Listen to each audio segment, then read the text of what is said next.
Hey, we're back. What's going on, everybody? It is Coach Greg Adams back in here with another YouTube live stream. Shout out to the Coach Gang. And that's you. For being in here, being involved, and being active on this YouTube channel. And welcome back to the internationally known and recognized symbol of YouTube and excellence and edutainment. It is the Boss Up Show, part of the Free Agent Lifestyle podcast here on the Free Agent Lifestyle channel. You in here with the Bruce Wayne to this ish, the King of Kings, the King of Content, and the Speaker of Truth. Yours truly, the notorious one, aka Mr. Coachellini, better known as the Prognosticator, Coach Stradamus. And you're back in the Desert Storm bunker with Hollywood CGA, also known as EWF. That is every woman's fantasy in the whole fucking show. I'm the CEO, Niggero, of Fixes Binds LLC, the unbinder, the undebatable, the undisputed best edutainment here on YouTube. You can call me Senor Gregorio Graybeard. The ladies love to call me Mr. Third Leg. Your third Greg. leg was just phenomenal. Also the man with one trabajo. That is the ecclesiastical Mitch Slapper. You're looking at the anointed one. Acknowledge me. It sound good? It is the founding father of the After Pill, the junior college sociologist, the Morpheus of the mating matrix, the chocolatey Confucius, the Black Moses, the deliverer, also known as the man that ecclesiastically walks in the spirit of Elijah. I'm the man with more nicknames than anyone in the game, but in case you forget those names, just call me the Manosphere Eradicator, Malo Poppy, Hentai CGA, the Lord of the Lings. What kind of fuck you give me? Molly Popo, Greg DiBiase, 50 Shades of Greg, Greg Fu Young, Mr. James Bind himself. Or you could call me the Benevolent Monarch CGAC God Allah. And you're looking at the reigning, defending 14 times demonetized champion of YouTube. We got a great show for you lined up today. We have another woman claiming to get cream pied by Mr. Abba Cream Pie Atlas. All right, goodness gracious, Mr. Cream Pie himself. Do not come. Do not come. I'm gonna come. All right, Mr. Cream Pie, Mr. Impregnate him and leave him to the side himself. Allegedly, Abba Atlas of the famous internet YouTube duel Abba and Preach has yet another woman claimed to be cream pied, impregnated, and of course, unfortunately, the child was miscarried. Another woman claims he's a manipulative narcissist. All right, he's a narcissist and abusive. And he cream pied her and left her all alone. Goodness gracious. All right, man almighty, Abba and Preach again facing some allegations. All right, from this young woman. She cut a 56-minute diss video, expose video on Mr. Cream Pie himself. All right, goodness gracious. All right, let me see if I can pull up. Somebody just made me think of a video. Okay, just a video to pull up on this one. Abba and Preach dealing with some shit here. Let me see if we can pull this up here and see if we can get it going here. Okay, so here we go right here. This will be a good video here. I'm glad you just did this because this is just doing it live real quick. This is Abba on how many women he's impregnated in cream pie. LeBron, tell us about that. Not 2, not 3, not 4, not 5, not 6, not 7. Oh my goodness, Mr. Abba. Oh my goodness, chill the fuck out here, man. Chill out a little bit. Let the bitches punani, let them breathe, bro. Let them breathe. How many women did you impregnate, Abba? Here we go. Championships, not 1, championships. Not 2. LeBron, tell us about that. Not 2, not 3, not 4. Oh, Jesus. Not 5. Jesus. Not 6. Oh. Not 7. Oh, my. Oh, the humanity. All right, man. Just out here. Niggas always gotta show they teeth. Mr. Cream Pie. All right. What's going on? StreamYard tripping today. I got to press an extra button to get up out of there. All right, man almighty. We got that as the main event coming up here. Also, a streamer goes feral, a live streamer who did have a very little audience. He had been streaming for a few years, unsuccessfully growing an audience until his mammy came out and physically abused him. And now he went feral and made over $25,000 on Twitch overnight. Shout out to this brother here, a young 18-year-old man. Okay, a young 18-year-old man. Actually, when it was happening live, my son came into the studio, and I believe it was Friday. It might have been Thursday or Friday, and my son came into the studio, and he was like, "Dad, this thing's going crazy." And he was like, he was watching Twitch, and it happened to be going on live. And he's like, "This is crazy." And he's trying to tell it to me, but I had shit going on, and I had to get somewhere, and I had some streams to wrap up. So I was just like trying to get the information from him. But apparently, this thing is taking on a life of its own. His recent stream had more than 18,000 viewers. Overnight success, if you will, overnight success, and all because of his mammy. All right, being a hating ass bitch. All right, and this is right with iShowSpeed. iShowSpeed became worldwide known, probably the most popularly well-known streamer of our time. iShowSpeed had a similar thing where the guy was the young man. He was just excited that he had. My son describes it as, and I can't remember the word, but what happened was some famous person was streaming. They got a hold of this particular guy's stream who had maybe a couple of viewers in it, and he moved his audience over to his stream. You can do that on Twitch. You can just say, put your audience over there. And he had 20,000 viewers. He put his audience over to his stream, and it had 10,000 viewers. And it actually ended up being a life-changing raid. They call it a raid. That's exactly what they call it. Shout out to the young people. So they raided his stream, which didn't have many people in it, and it immediately put more than 10,000 people in his stream. And now he went feral. He's gone feral, man. It's crazy. And he making that money. God dang. And now he has to capitalize on that momentum. He got kicked out of his house. That's basically what happened. And of course, with young men around this age, this is around the age where the mom sees the young man as useless. More than likely, he's a thorn in her side. There's not much she can gain from him in terms of child support, if there's any that she was gaining. So the kid becomes useless. He becomes, a threat to her physically. And she wants to get him out of the house. She also wants to return to those streets. And, he's sitting around playing video games and streaming all day. And, the mom wants to get rid of the kid. And then, a lot of kids can relate to this because there's pressure from your family to do stuff, get a job, go to school. And so a lot of young boys immediately, they could relate to that experience of the parents wanting to get rid of them and kick him out of the house and type shit like this. So he ended up getting kicked out of the house, but he ended up making a significant amount of money. All right, we're going to talk about that case. Andrew Wilson, sorry, that's another bitch ass nigga, not Andrew Wilson. All right, I don't know. The manosphere is becoming undone as we speak, and I actually warned the manosphere of these days. The manosphere, Andrew Tate is being accused of lying about his lifestyle to impress incels. All right, so we're going to cover that. Look at this bitch ass. All right, they're saying his lifestyle is rented. It was all an act. He claimed to be a billionaire, but, a lot of his fans are supporting this. They're like, hey, yeah, he admitted this. He admitted that he owned nothing. But we're going to actually look at it.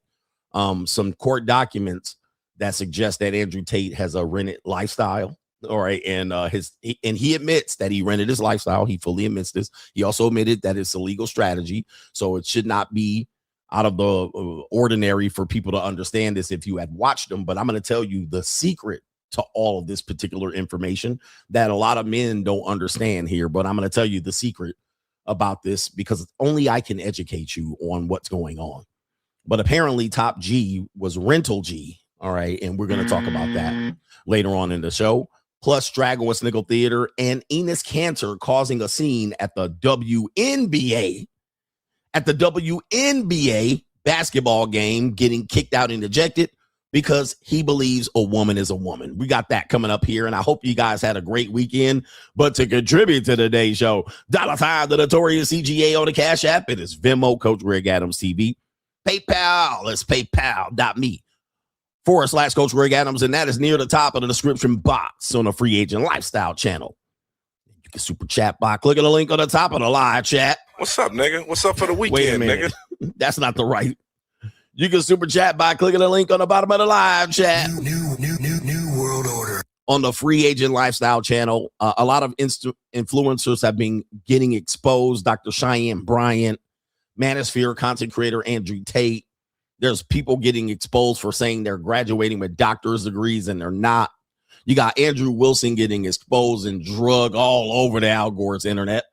And like I said, the Manosphere will become undone. These are your kings. And, you know, here's the thing. Villain arc CGA. Is this your king? Abba from Abba and Preach. Is this your king? All right, he's the main event. Abba from Abba and Preach. Reputation getting dragged in the mud based on his deals, Nick. And as a result, as you can see, there's only one that stands alone at this particular point, and it is the King of Kings. I tried to warn you. It is the King of Kings. The notorious one, a.k.a. Mr. Coachellini, stands before you. They making compilations of Manosphere content creators being gay and fugazi and maggots sleeping with men. I mean, we got a whole treacherous territory of what's going on. And what once looked like a villain arc of CGA, you have to understand sometimes the villain is really the hero. They call him the anti-hero. I warned you of this, right? I warned you. If you've been watching me, I warned you about being an anti-hero. I'm not a villain, but sometimes when you're misunderstood, when they put false prophets and kings in front of you to preside and try to make you live up to a fake standard and fake expectations of a rented lifestyle, and they say, you don't got that, you're jealous, and you were renting it the entire time, you done snitched on yourself, they claiming you a criminal. And then sometimes when you're an anti-hero, you just got to take a step back. You got to take a step back and let y'all have y'all time. Go ahead and shine. Only the real is going to be here. And so I come into, I'm Sandman on the Spider-Man. You know what I mean? Sandman. I look like a villain, but I'm really an anti-hero. I'm doing it for my daughter. You know, dear lady.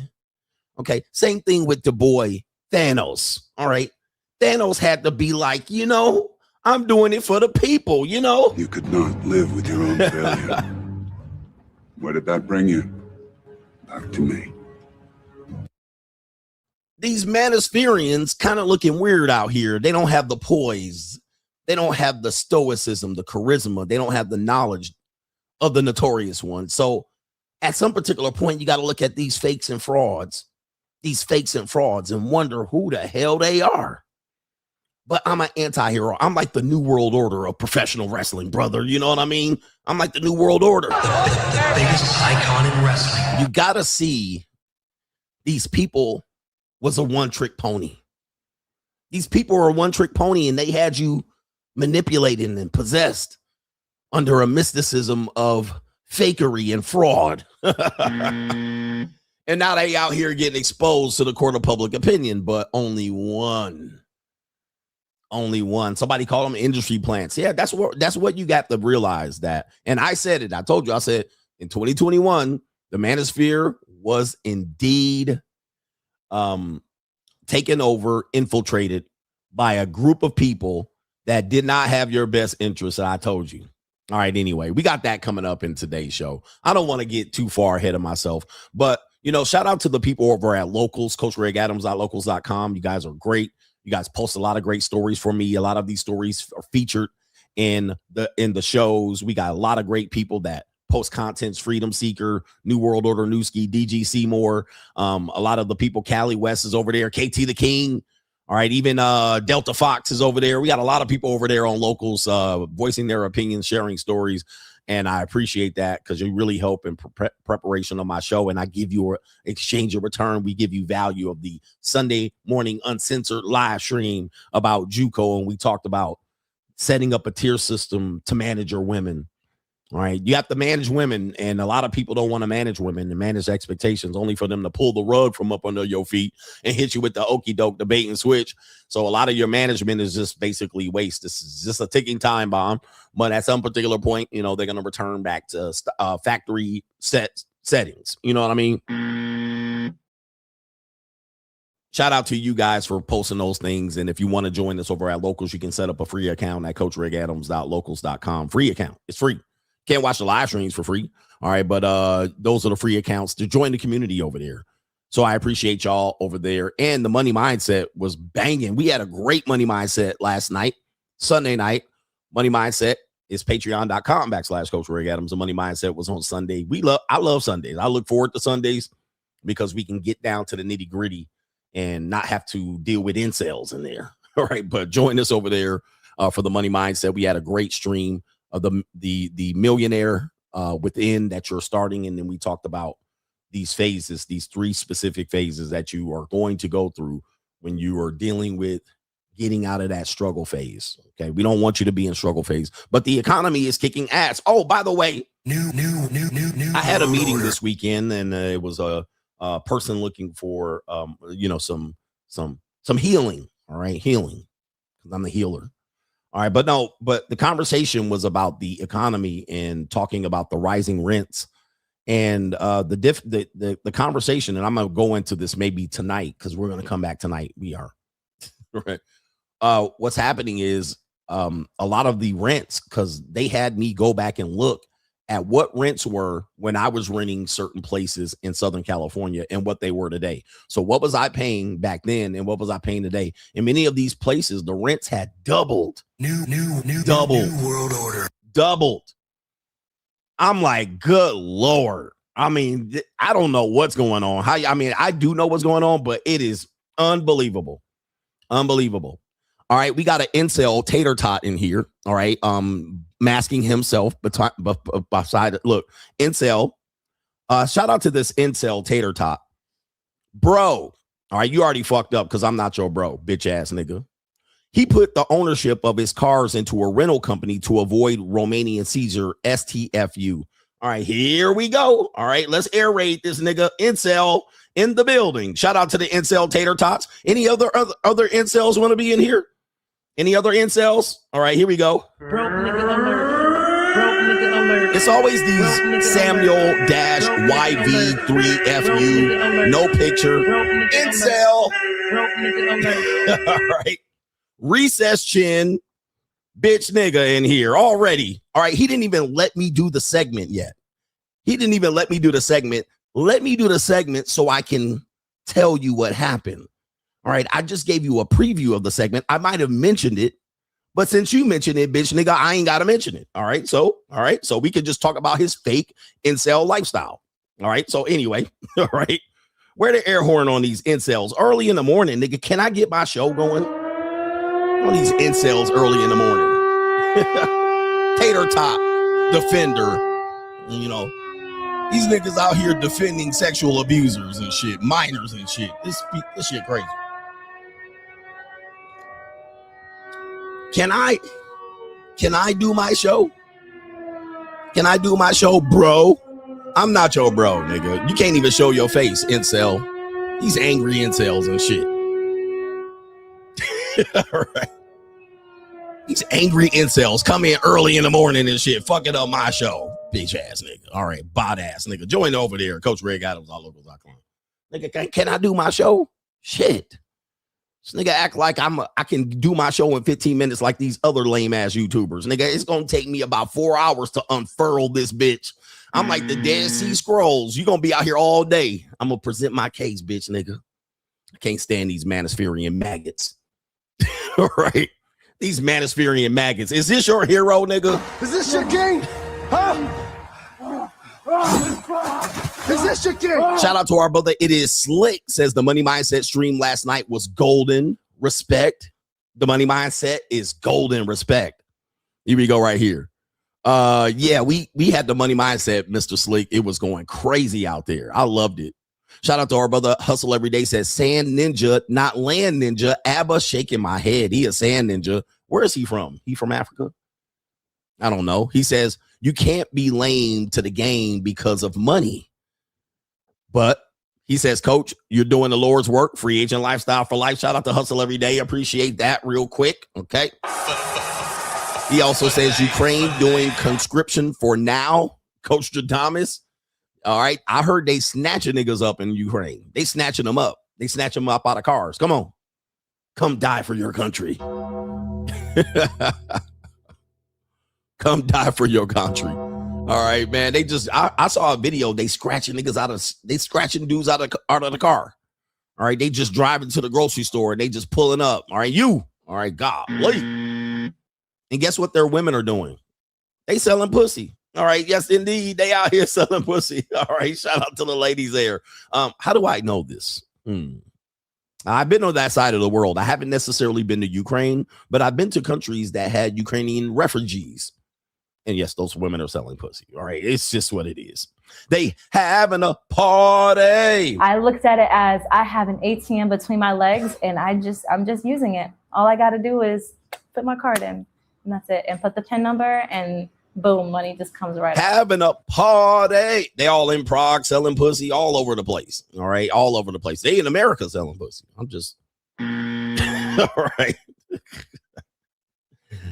And how do I know this, CGA? I don't know. Yeah, somebody said they cheap too. Yeah, it's a good. Oh, never mind. All right. I'm not trying to snitch on myself on the internet. All right. But you can get some pink nipple Ukrainian chicks for discount. All right, for discount. They just out there doing it well. All right, they just throwing that Ukrainian and poon out here all on the marketplace, just flooding it, going worldwide. Remember, there was a map right when the Ukrainian war started where all the women were going. It was spreading like a virus. Wherever you see that, they were slanging vagina box. They were slanging pussy. All right, because hey, listen, war bride or sell sex across the borders. And listen. It's not my problem. Don't at me. I didn't create the problem. I'm just reporting from it with empirical evidence. Right? Empirical evidence. Hey, man, look, it's a blessing. I know people are like, man, damn, how could you be so cold about people's circumstances? Well, that ain't my circumstances. I live in the great United States of America. All right. And I'm also living in a place where there will never be a wartime on my watch. There'll never be wartime. They won't be blowing up shit if they ever came over here. Right. Nobody wants to come to the desert and blow shit up. You know what I mean? And roll tanks through. So I'm going to be good. I'm going to be watching from the sidelines. But of course, not everybody's so fortunate. You're born in Eastern Europe, Western Europe.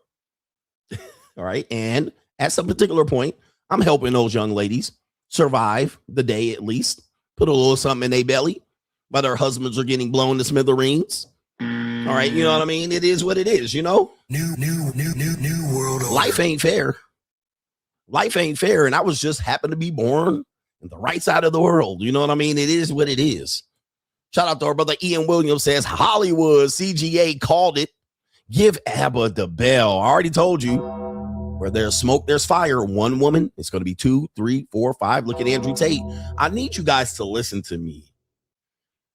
When you're doing women wrong and you have a propensity to manipulate women, meaning that your aim is to get over on them and they get nothing, and you do this as a pattern, you're going to leave women no choice but to gang up on your monkey ass. If they see you down, it's going to take the courage of one woman and that one crazy ass Filipina that came out. Remember, she looked like her eyes was all crossed. She had all that evidence. She had all that chaotic ass screen. Remember, she had her computer screen all chaotic with documents, right? Had that one crazy ass Filipina come out on his monkey ass. And then now, she looked crazy as fuck. Now these women up here snitching, talking about how they gave up all that clam to this nigga. All right, but hey, that's neither here nor there. Women don't have no pride, bro. When it comes to shit, women don't got no pride. Always trying to warn you, they have no pride. So that crazy ass cockeyed Filipina came up there. All right, talking about this shit. What kind of fuck you give me? That crazy impulsive, and she looked like she had that good poon too.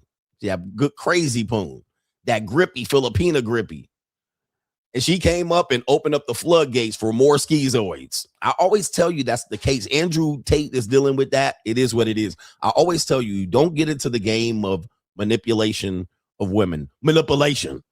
Don't get into the game of manipulating women. It's not a good thing, man. You know what I mean? Just let them live. Let them breathe. If they don't want to follow the shit, just let them go. All right, go float away. And let them live their lives of just hopping on dicks and figuring it out. And you know what I mean? Hey, bitch, you want to just hop on dicks? I don't know what you telling, find the new next perfect nigga. All right, I ain't gonna drag you to the fucking finish line. I ain't gonna make you become a winner. I can't make you become a winner.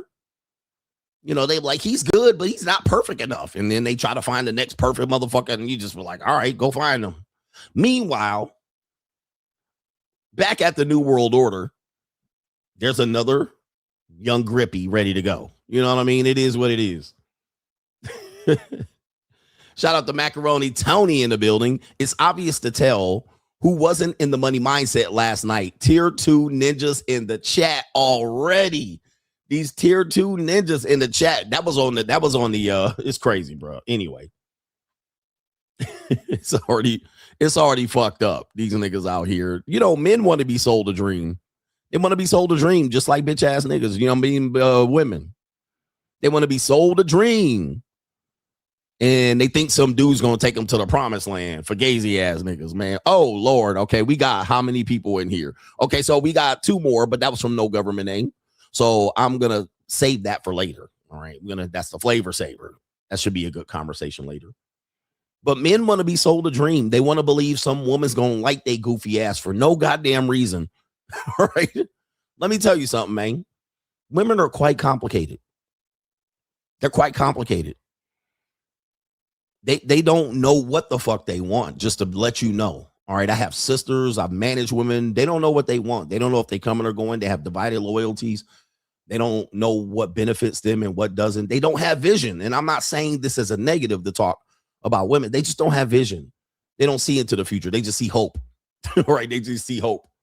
But, a man has to meticulously plan and train for his life. He has to make sure he doesn't step in dog doo-doo on a daily basis because he's the only one going to green it up. All right.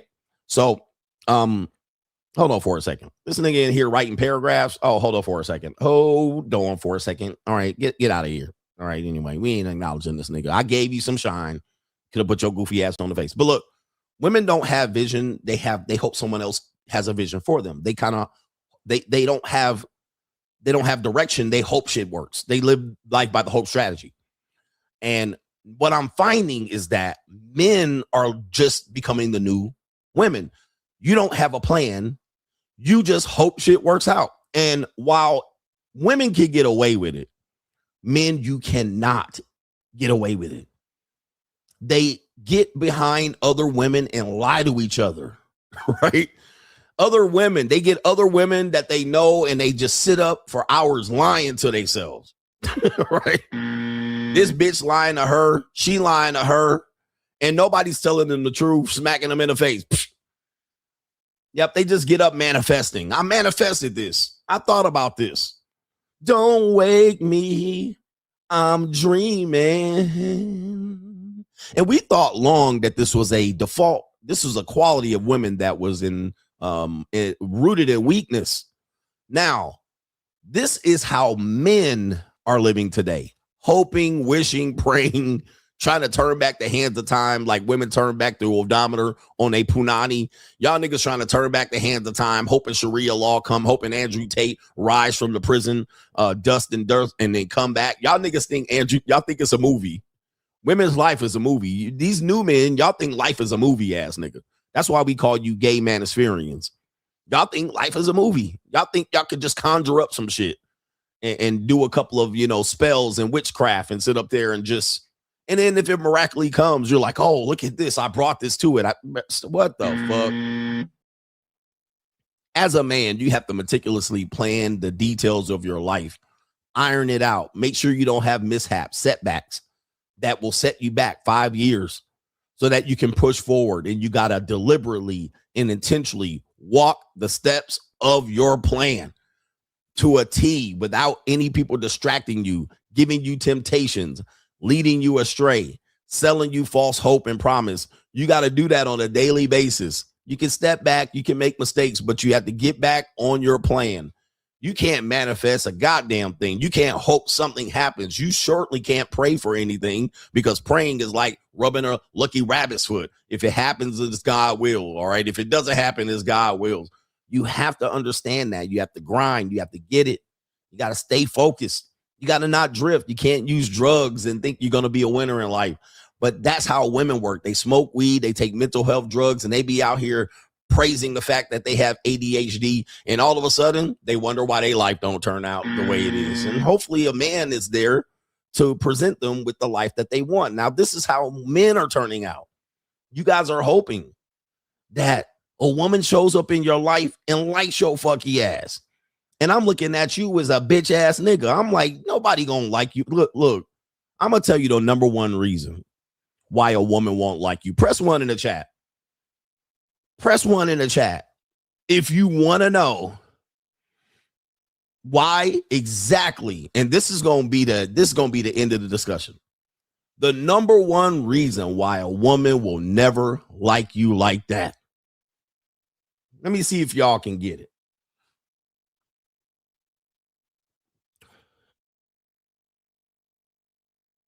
Look at these ones in the chat. Look at these ones in the chat. Acknowledge me. Yep, somebody got it. Shout out to you. Somebody got it.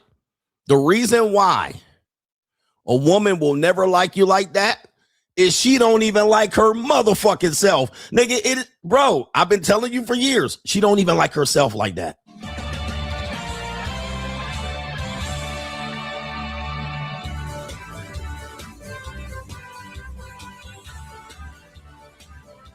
She don't even like herself like that. I've been telling you, how can a person expect you to like them and they don't like themselves? That doesn't just go for women. That goes for men, bitch ass niggas. You don't even like yourself. You can't like another person like that when you don't even like yourself. When you look in the motherfucking mirror and you look at your position in life and you look at what you have, how can you not like yourself and think somebody gonna like you?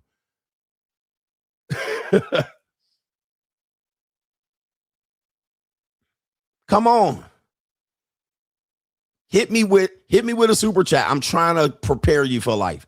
You can't like another person like that when you don't like yourself like that. When you have insecurities and you have lack of confidence and you don't have the position you want in life, and you're trying to figure life out and shit. You're trying to go here and there. You got motherfuckers talking, you go over here and the motherfucker go over there and you follow them and you can't like nobody, bro. All right, let me stop. You can't like nobody. You just got to understand that like is for rent. That like is temporary until they figure out, like, example. And the women in here, shout out to the women. The women are here. Where my coach gang women at? Where my 52-point inspection shit at? I'm going to tell you, because women disagreeing with me, but I'm going to tell you how I know I'm right and you're wrong. Watch this. When a woman finally is with a guy, when she's with a guy and she breaks up with that guy, what does she say? I lost myself. I didn't know who I was. Okay. When she finally gets back single, she started hanging out with her friends. She said, I became a version of myself that I didn't like. Mic drop.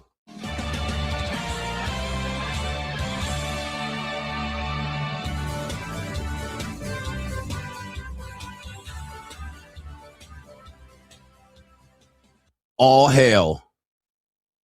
See, sometimes you don't like how I say things, but when you think about what I'm saying, it's true.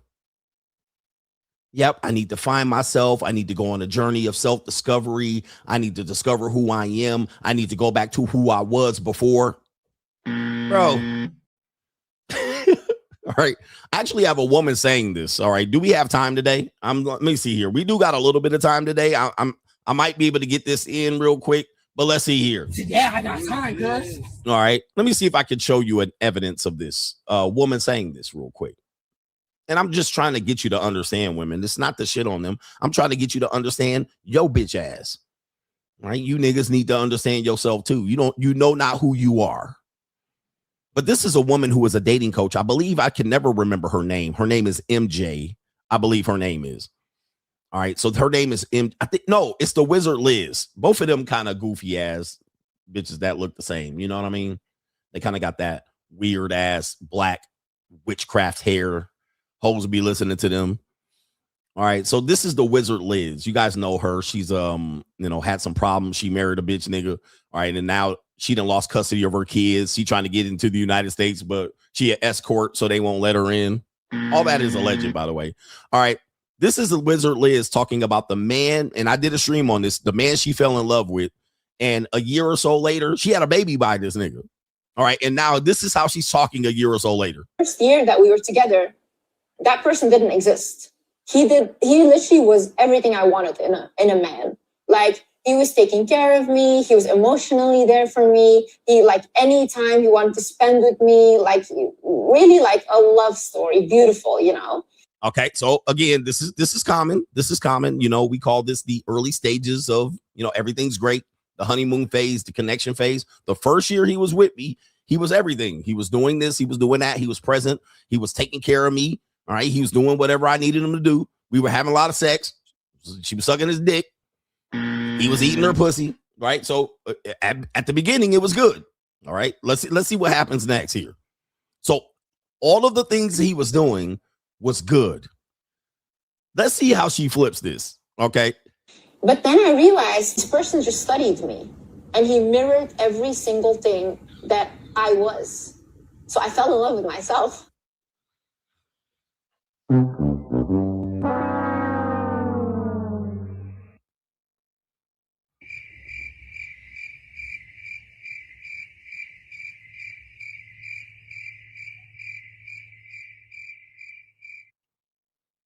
And it's all Jermaine's fault. It's always Jermaine's fault.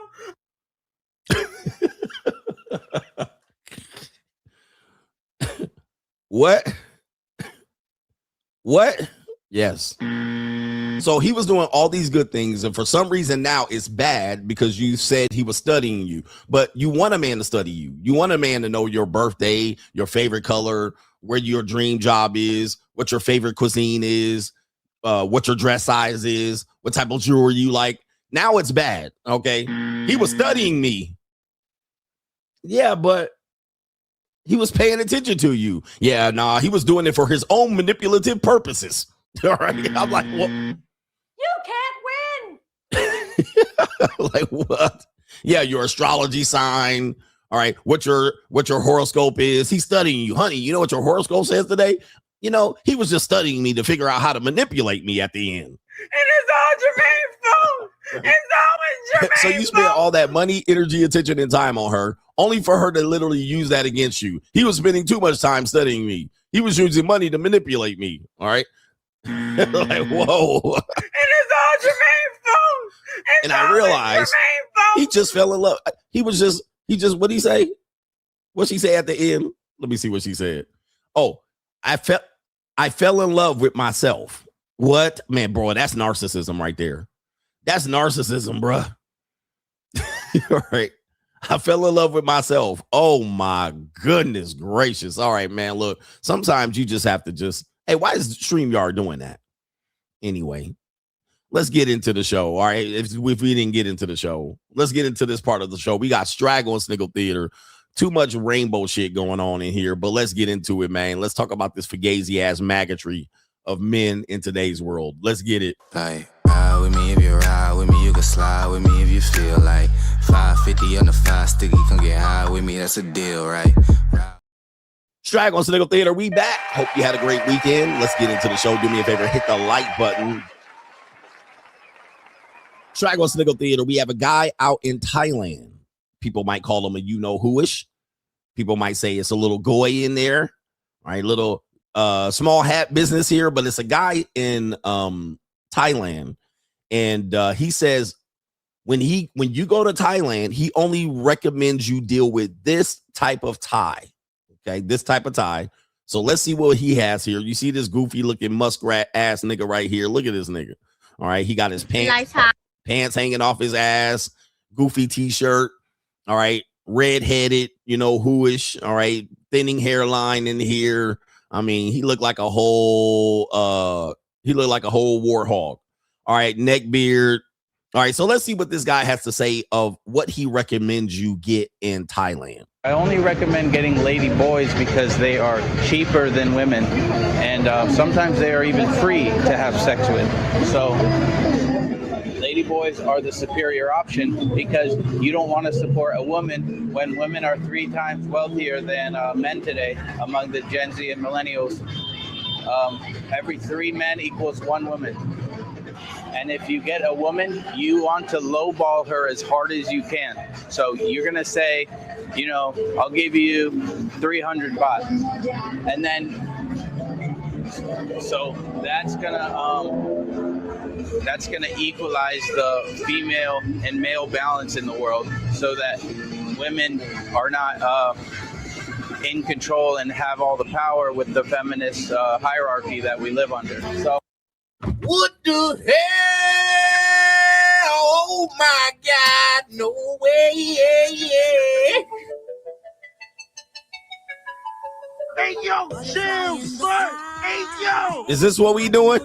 This what we doing in here? Like, what are we doing? Hey, bro, come on now, dog.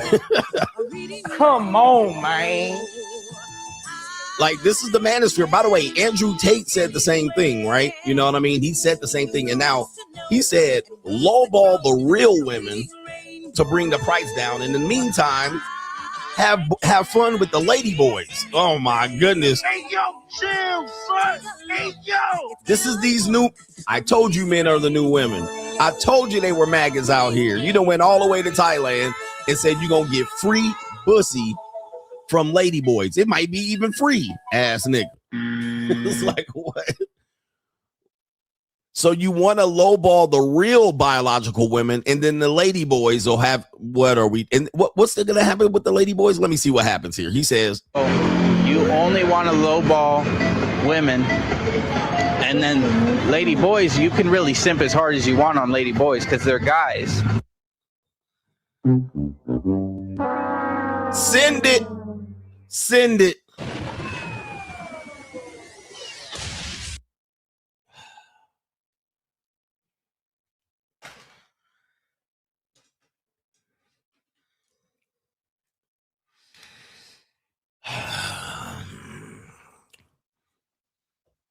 I told you these men, they fugazi. I told you these incels are fugazi. You can simp on the lady boys and lowball the real women. Ring the bell on these men today, bruh. Ring the fucking bell. There ain't no fucking way, bruh. Okay. Wow. I mean, these are the men, y'all. This is, and by the way, Andrew Tate started this shit. Andrew Tate started this shit. He opened up Pandora's door. He opened up Pandora's box with that bullshit. When you want a 10 transgender, and y'all thought that shit was sweet. Oh, that was just a joke. Now look at this nigga. We can't, bro. I can't go for it, man. I like punani. All right. I would just be out here buying punani like crazy. I like multiple punanis. I'm not about to sit up here and listen to this shit. All right. This is crazy. All right, we're going to go over to another country here. I don't know where this country is. Let me see. It looks like one of these Brazilian countries because, you know, the Fugazi Magatry and the Lady Boys be going crazy over there, too. All right. And so apparently there's a footage sparking outrage after men are seen forcing a rainbow Skittle guzzler to hug a woman for the first time. All right. You guys have seen this footage go crazy on Al Gore's internet. I'm going to play the video and then break this down so you guys see it. I guess it looks like Brazil or something like that. But they're forcing a rainbow Skittle guzzler to hug a woman for the first time. Anybody seen this shit? Let's play the video.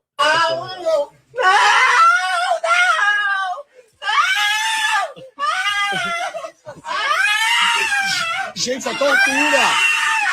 Gente, é tortura! Gente!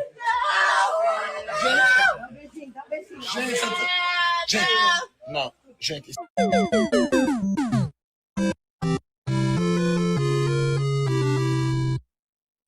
Look at this bitch ass nigga. Bruh. Man, hey, bruh. Hey, Lord, do me a favor. Hey, you know what, Lord? You know what? Listen, I doubted your existence. But let's just start over. You know what I mean? Like, send the flood. 40 days and 40 nights. Now, I'm the Black Moses, but I'm no Noah. Let's pray. Father, you started this shit, but I'm going to end this shit. So do me a favor. Just strike all of us down at this particular point. I don't know, for every head bowed and every eye closed and every knee bent. Let's just start over, nigga. Let's just, I nominate we start the fuck over. You know what I mean? Just send it. I don't even, Lord, do you hear my prayer? Do you hear my prayer? All right. All right. Or just start everybody else over. I'll take it from here. All right. I'll take it from here. What? And hey, in the name of Jesus Christ and the Latter-day Saints, amen. All right. And send me a couple more hoes. Like, what are we doing? Look at that. And why does he have bikini tan line? Why does he have a bikini tan line on his bird chest? Like, we gone, bruh. We are gone. And the person that she's hugging or he's hugging don't even look like a woman, to be honest with you. They all look like they sachet Shantae. Like that woman all muscular. Look at this dude right here. El Chapo ass nigga right here. Hernandez, Rodriguez, Ramirez ass nigga. But the person that he tried to hug is a man in drag too. Like, what are we doing? Look, like, is this a woman too? Like, what are we doing? Where are we going with this? What do we do? Like, where are we going with this? This is the woman that they were hugging. All right, let's play the video again because I'm absolutely flabbergasted. My flabber is gasted. Vou ressuscitar. Vou ressuscitar. Isso é tortura máxima, gente. Morreu. Hey. What? What? Levanta, porra. Levanta. All right, he definitely was fake. Oh, no. Look at this, bruh. What in the world is going on here, man? He got a bikini tan line. I mean, you can't even get them eyebrows. You got a 5 o'clock shadow on your eyebrow, bird chested. I mean, no screaming. What are we doing? Oh my God. This is the Andrew Tate fans gonna be today. This is how the Andrew Tate fans gonna be today. All right, listening to me talk about their hero. We don't need another hero. Oh my goodness. Gente, isso é tortura. Gente, isso é tortura. Gente.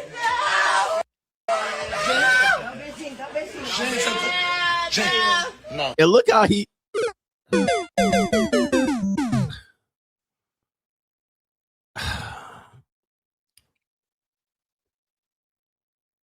Bruh.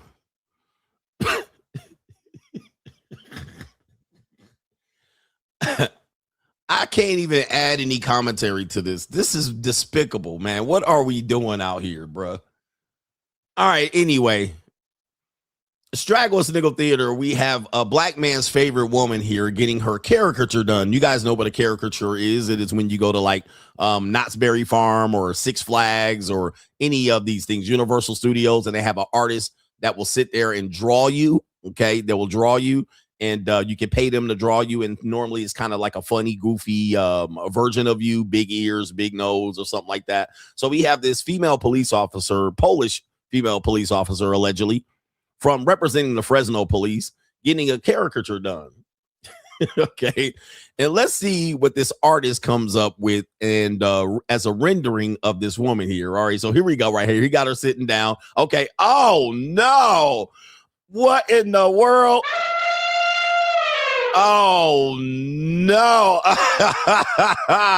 Yo, that's crazy work. Black man's dream right there. Oh, look at that. This is terrible. Oh, man, this guy is absolutely despicable. Not Miss Piggy. I mean, you know, you can't be mad at that because she is hella thicker than the Snicker. She got blonde hair. I mean, it's really on point. I mean, look, Pig Suey. I mean, yeah. That's a black man's dream right there. All right. An old 38-year-old woman. All right. Big old biscuits. All right. God dang, that is on point. And she can't even be mad. She can't even be mad at that. That's an all-American black woman right there. I'm sorry, a white woman. All right. That's where the white women at right there. Leftovers, you know. Where the white women at? That was on point. With the pig, the cop. All right. Too many things to draw that to. That's too close. All right. All right. That is too close. All right. Shout out to you, man. Look, we got Straggle and Sniggle Theater. Speaking of bad built women, we call them BMWs, badly made women. All right. This guy up here, one of these cold approach, Mac Daddy, I get it for free niggies is up here, and he's salty. You know, these men are salty because, you know, sugar daddies are taking over and they're fucking your girl. All right. But apparently this guy's upset that his girl is no longer available. What girl, you say? He says, why would you wife my bad build? That shit hurting me. Let's hear what he has to say here. Who the fuck knocking down my bad build? God damn. I ain't heard from my bad body bitch in 6 months. Who knocking her down? Nigga done took, man, you can't have shit. Nigga will take your emergency pussy and hide it. Nigga done wife my bad build. That shit is so upsetting, bro. I ain't gonna lie to you, bro. Like my rainy day pussy, you could have got my main hoe for you took my emergency pussy game. No cap. Skinny black dude, big white girl. Skinny black dude, big white girl. Skinny black dude, white girl. Skinny black dude, big white girl. People have denied what I was saying about these particular groups of guys lying to you on the internet. Oh, I get it for free. I really got game. The whirling woman like me and this and that. And at the end of the day, it's a bad bill bitch. It's a badly made woman. It's a ran through. It's a cockeyed, knock-kneed, slump buster, booger wolf. I mean, okay. And that's the girls they're getting. And he's finally admitted it because now when those girls leave, again, it's all temporary. She's not going to be there forever. When she leaves, he's hurt. He's like, you could have took my main girl, my baddie. Nah, you ain't got no baddie. So now he says, somebody wife my bad build. All right. And now my emergency punani in the glass. And you know he a bum nigga. You know, bum niggas can get some baddies. I ain't saying that. But Dusty's out here. And he's in love with that bad build. That's why niggas be walking around with these slump busters and these cockeyed, knock-kneed snuffleupaguses and shit like that. Anyway. Enough about that. We got coming up next, the WNBA and Enis Kanter get into it in a physical confrontation leading to an objection. So we're going to get to that after this. Straggle and Sniggle Theater. Like, ride with me if you ride with me, you can slide with me if you feel like 550 on the 5 sticky, come get high with me, that's a deal, right? The world only moves for those who take control and force it to respect them. If you're not building, you're declining. If you're not growing, you're shrinking. If you're not winning, you're losing. Every man has two choices. Be the hunter or be the hunted. Be the man who writes the checks or the one who waits for payday. Success is not given, it's taken. Wealth is not stumbled upon, it's built brick by brick with discipline and vision. The time for waiting is over. The time for hoping is gone. Now is the time to move, to build, to dominate. A man without money is a man without options. He settles for scraps instead of commanding the feast. The weak begin. The strong take. The poor complain. The rich strategize. The ones who hesitate get left behind. The ones who act become legends.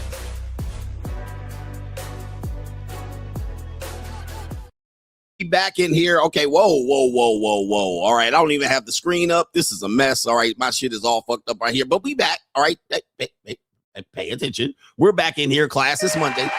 Hitting the wrong buttons and shit. Anyway, we got our brother here. We got, let me see. I got 1, 2, 3, 4 over here on the pay pizzle. We're going to get you through your work day today, so buckle up your seatbelt. We're going to get you through your job day. Kaylin says, today is my birthday. Happy birthday to Kaylin. All right, how old are you? How old are you? How old are you?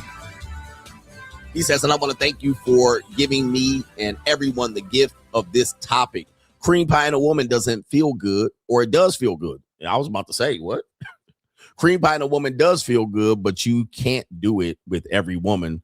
I don't have any kids yet, mainly. Thanks for the lesson. Shout out to you. Thanks, coach. Shout out to you. All right. Cream pie feels good. I mean, it is a good feeling. All right. Like a good cream pie. And then I ask questions. Shoot first, ask questions later. You're on birth control, right? Oh, you're not? All right. Let me see your ovulation chart. Right. Are you on birth control? All right. You are on birth control. All right. Here we go. All right. Bombs away. Bombs away. Or you're not on birth control, right? Plan B. Or your ovulation chart. Oh, okay. You're ovulating. You're in peak ovulation. Plan B. All right. Anyway, that's crazy. That's insane. Shout out to Caitlin. Happy birthday to you. It is what it is. And if you're ready to have kids, you know what I mean? Or you ready to cream pie, you better be ready to have kids, because this is going to happen. All right. Especially, you go to Asia, in places of Asia, they don't be taking birth control like that. Like they believe in, they don't even have good sexual education and shit. They just don't even believe in, they don't even know what's happening. All right. So you go in there over there, you spend some time over there, you're going to have 5 women telling you she laid on her period. You'd be like, ooh, really? I'm going to have 5 babies then. There was a guy, remember I showed you that video of this black African guy? I don't even know what part of Africa he was, but he went over to Asia or Thailand for the first time. And he said he had like 4 babies. I was like, this dude was going crazy. He was like, yep, I came here. I got like 4 kids. I'm like, damn. He went buck wild. Dudes can lose their mind over there, bro. It's crazy. Anyway, shout out to Mark Muhammad. R&B singer's daughter speaks out in that stream. Thanks for your explanation on how women do not credit men for their good. Previously, I was so heated. I was like, this bitch treated me like I ain't done shit for her. But like you said, women always think they're getting shortchanged. And shout out to the ladies here. Any ladies in here? Where my ladies at? Y'all quiet. It's Monday. These bitches out here pushing pencils around and paper. They on their Excel spreadsheet, looking all pensive at the screen, like they're doing shit, typing in formulas. All right, when ChatGPT can do it. They counting beans. All right, women out here, they done got at their desk, they counting beans and shit. Where my bean counting broads at? Okay. Ladies, y'all quiet. And you know what I had? All right. All right, shut up. There go my ladies right there. They here. Yep, copy, paste, bitches. Copy, paste, copy, paste, copy, paste. All right, they get to their job and let ChatGPT do the whole job. All right, yeah. All right, so anyway, ladies, I appreciate y'all. All the women independent, throw your hands up at me. All right. I love her because she got her own. She don't need mine. She said, leave mine alone. There ain't nothing that's more sexy than a girl that wants but don't need me. Young independent. Yeah, she works hard. Ass bitch. All right. Corporate concubines and shit. Bitches at the job just typing on the computer. Putting there, moving formulas over, copy pasting this and shit. Count beans. All right, you get a bean and you get a bean. Planning parties and shit. Having a party. We're gonna have a party and shit. Folding pamphlets and shit. Handing out pamphlets in front of doors. Where's y'all ladies at? Going on lunch break and going on her smoke break, ass bitch. Outside vaping outside.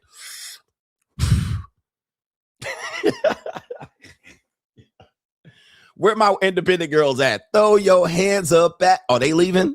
I was just about to give y'all some game. I was about to help y'all out, but so this is what I want y'all to do. If y'all at work right now, go into the bathroom. All of y'all sit on the toilet with y'all panties around your knees. You know how y'all do. Y'all just take your panties and put it around your knees and sit down. Niggas don't piss like that. When we go in the toilet, we got to take all our pants off. Free legs and shit. We out there just, our drawers hitting all the piss on the floor. All right. Ladies, go into the bathroom, Put your panties around your knees and go touch yourself in the name of CGA. Come on. Right now. I want all my ladies to step to the bathroom. Tell the girls, you know how y'all got to leave the office like y'all leave church. Right? Excuse me for a second. I got to go to the bathroom, and y'all walk out like this. Go to the bathroom. Put your panties around your knees and touch yourself in the name of CGA. And then come back all quivering and flush, ruddish and blushing. But I was about to put y'all up on game because y'all was quiet. But of course, I've now acknowledged you and you've acknowledged me in the chat. But let me tell you about what these people do. You know, when you're dealing with women, I'm just letting you know. They just don't see what you've done for them as adding up to, you know, when you do something for them, it doesn't add up. It actually resets the next morning. Okay, so you did something for them today, tomorrow, it's back to zero. All right, and then the next day, that same day, you know, moved all the way up, and the shit is all filled up, and her love tank's all filled up, and then the next day, it's gone.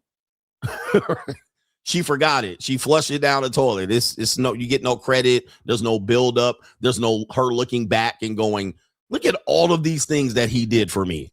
Look at it, all the time and attention he gave me.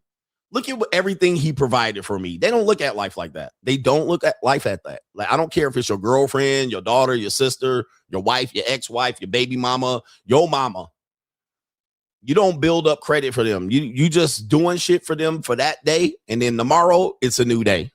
Now you got to do the shit again. You're like, all right, put some more in the tank. It's like gasoline. You done burnt it all off, but by sleep.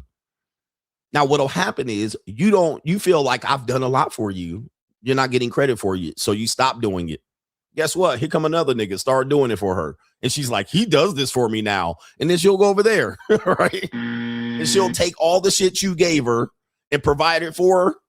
All that shit that she don't count no more. She'll take it over there, boom, put it right in his lap. See, he's doing this for me now, and you don't do it for me anymore. You're like, yeah, but you took all that shit over there, all that shit that I gave you. Then guess what? The guy started doing the same thing for her, and then 6 months later, she calling you back. Hey, big head. Hey, how you doing? She bringing you back some used up pussy. She bringing you back some pussy all cream pied and throttled and all just nutted in. And all of a sudden, she want to bring it back to you. You want to start doing those things for me again? I'll bring you some puss, some rotten, all snatched up, infested, gonorrhea laden, pregnant pussy. Right? You done had 3 Plan Bs in your pussy. You done been raw dog to infinite lengths. Now you want to bring it back. Hey, handsome, how are you? Yeah, and you might want to do something for that. Nah, maybe you done got that shit all throttled and ran through and funky fold on and all of that shit. Nah. Don't bring that snatch back to me. Hell no. Take it back to that nigga. Take it back to him. I don't want it no more. All right, I don't want it no more. No, I wanted it before you had that shit annihilated, but now that shit have been annihilated. 3 niggas then rotted it. You done took Plan Bs. You got 1 early termination of pregnancy. Nah, bro, don't bring that shit back to me. All trying to get niggas to keep doing some shit for you every day. Go to the next. Go find the next nigga. Ain't nothing here. How did you get here? Hey, nobody's supposed to be here. Shout out to Telly. David Blanchard says, great show on Friday. The pre-main event was the main event. You dropped a lot of gems about life overseas and dealing with women. Shout out to you. It's something, man. I'm gonna tell you, brothers. I cook, I suck, I shut the fuck up. And he says, what kind of shout fuck out to you you give if you me? miss my shows. The main event is within the main event. So don't just skip to the main event. Yeah, bro. Don't just skip to the main event because you missing all of the gems. You're missing everything. All right, it is Monday. Shout out to you. I'm going to do a couple more. It is no government name, says the benevolent Coachellini. Since you have real life experience as a father, unlike the one manosphere, gayosphere, can you explain why most parents aren't honest with their kids about how the world really works and sell them a dream? It seems most parents truly hate their kids. Well, if I you know, let's say I have a daughter and I tell my daughter, you know, these niggas ain't no good out here. You know, these dudes gonna abuse you. They gonna use you for your punani. They gonna get you pregnant and dip. If I tell her that as a 14, 15, 16-year-old young lady, she's gonna be like, you mean nobody's gonna love me like you love mommy? You mean nobody's out here? She's not gonna believe you. She's not going to believe you. She's gonna go out there and prove you wrong. Okay, so that's one aspect of it. She's gonna be like, I'll show you, and go out there and get her motherfucking punani knocked up and ran through and her head bashed in, niggas playing her, getting cheated on, and you're gonna be sitting back there like, I tried to tell you. So men who take that approach, it's hard for them to have daughters. Now, if you have a son and you say the same thing, like, okay, nigga, you rather me knock your head in than the street knock your head in. All right, nobody gonna love you like me. Nobody wants you to do better in this world than me. All right, I'm the only one. He ain't gonna believe you. He be like, I can get it myself. I don't care. I can survive on my own. Okay, go. And then guess what? He get bounced around in this world like a goddamn basketball. Right? He get torn up out here. He get his ass whooped. And so you be like, told you, nigga, nobody give a fuck about you out here. And that's hard for men to understand when I tell you, the world don't give a fuck about you, bro. They don't care. And what parents will do is they'll sell people a dream. They'll sell the son a dream. You know, you could do anything out here. You can put anything, you can do anything in your mind, you put your mind to, and then reality check. Same thing as women. You know what I mean? You can tell them, ladies, there's a guy that's going to come along and treat you right. He's going to pull out chairs and put coats over puddles and so forth and so on. And then she's going to find out reality that's going to hard to find. She'll find that temporary, but not forever. And I'm going to tell you, not many women have that guy forever. By the time a woman has a guy that treats them right, it's way down the line. Way down the line. She might get that 36 years old, 2 kids, 2 baby daddies, and she might get that, but it's going to be 20 years of pain from age 15 to 35. 20 years of motherfucking pain.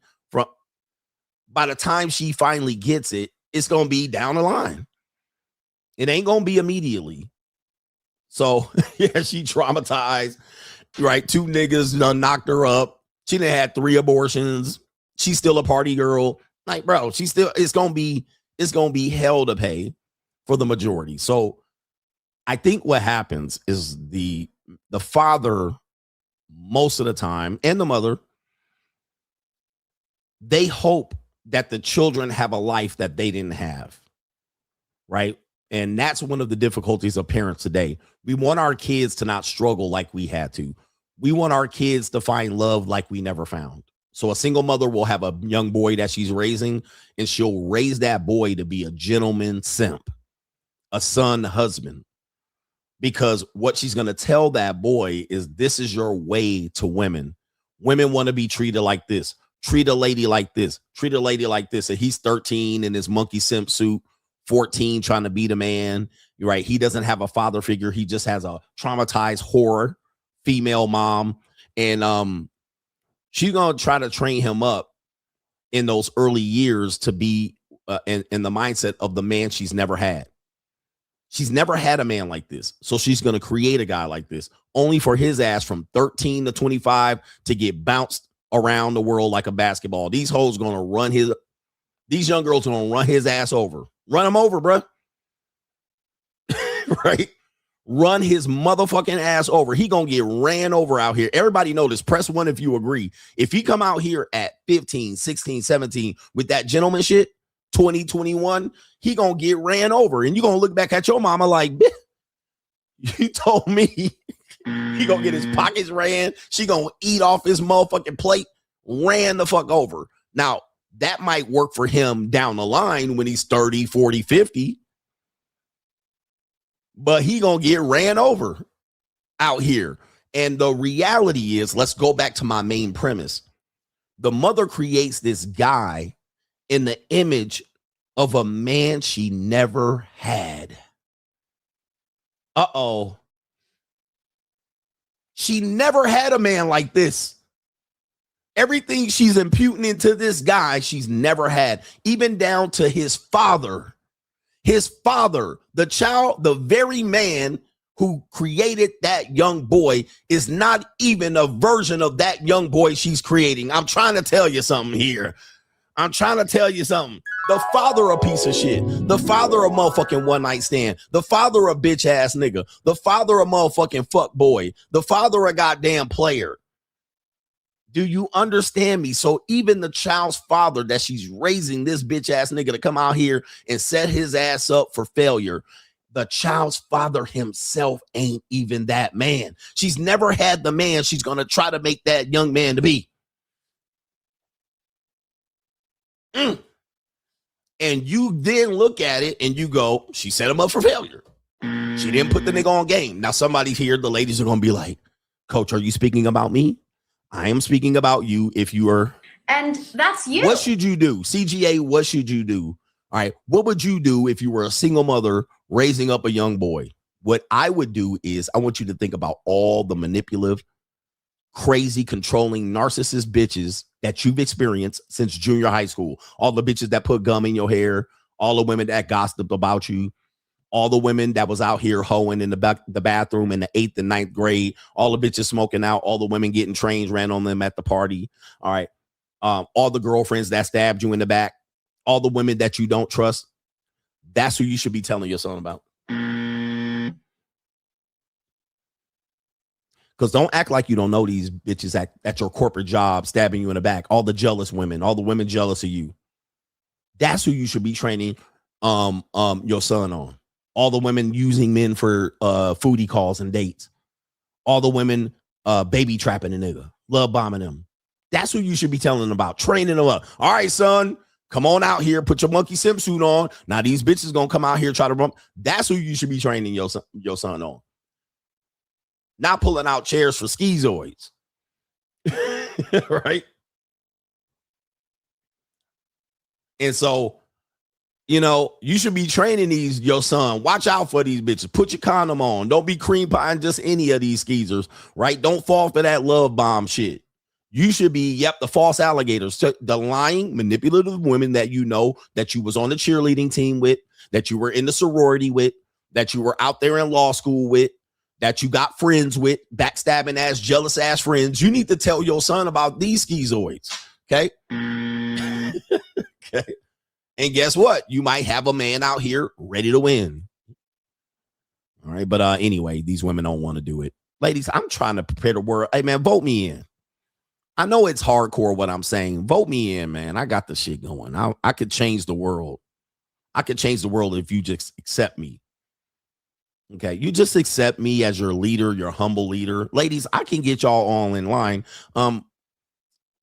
There is this one thing, though. There's this one thing. You know, if you do follow me as a leader, I'm going to be open. You know, I have to be open about this. If you elect me as your leader, I will get you to where you need to get. But I'm going to fuck your pussy. I mean, look, I cannot lie. You have to open your legs to me. I mean, it's a fair trade.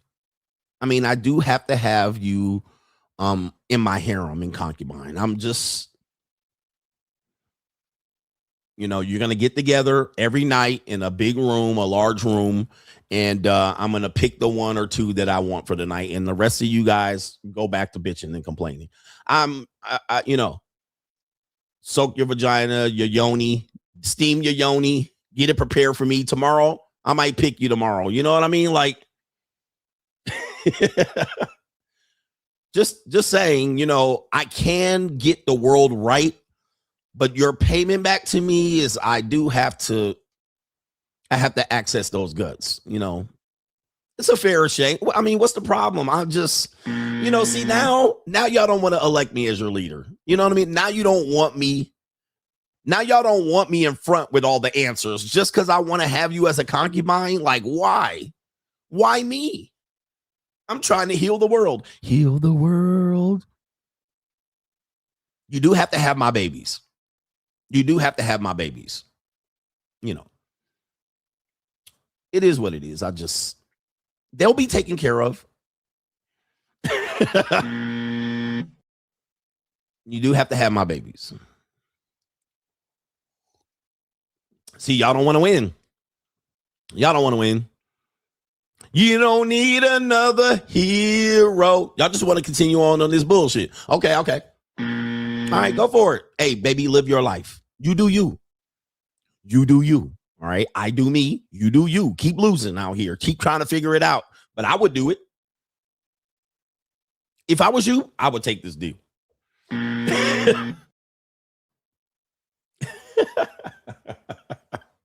All right, the ladies are like, this is despicable, reprehensible, and downright dastardly. All right, this is reprehensible. I'm like, ladies, look, you can't have it every way. In order to give a little and get a little, you got to give a little. You can't get shit for free. You know, ass, gas, or cash. No one rides for free. Ass, gas, or cash. All right, anyway, the ladies are all, I've lost them. All right, we'll bring them back. They'll come back. All right, they don't want to hear this despicable debauchery.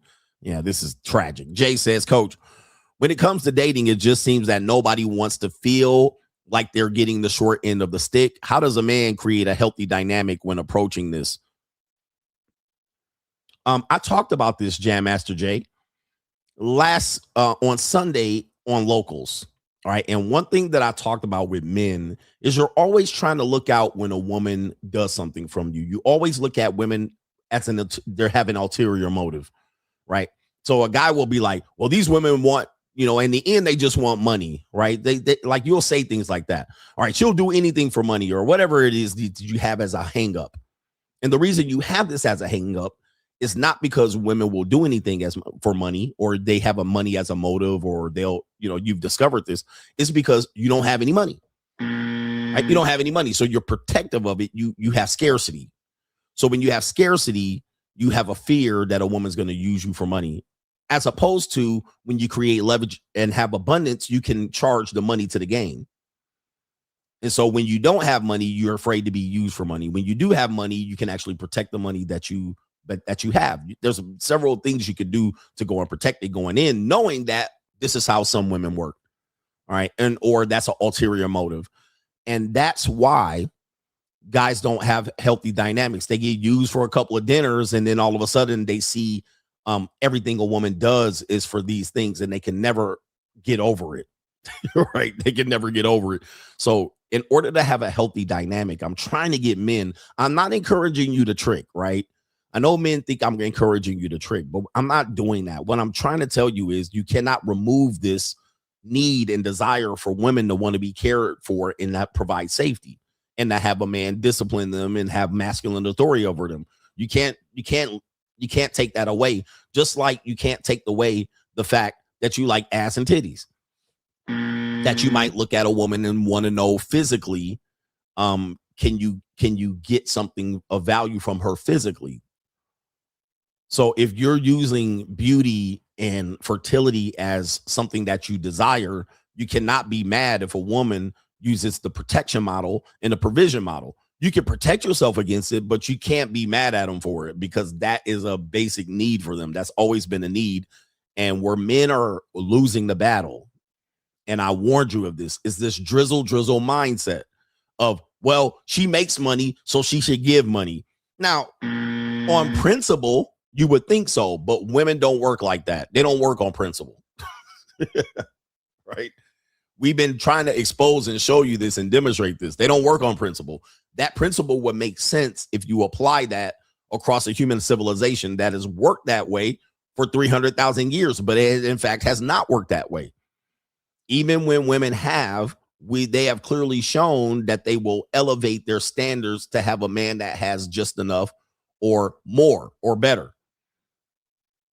Okay, they're not going to contribute and contribute back in the men. They're not going to pour in. Now, you will find the exception to the rule, but that actually proves my rule. There will be an exceptional woman that does that. Highly likely a single mother with a crumb snatching ass kid, a snotty nose kid.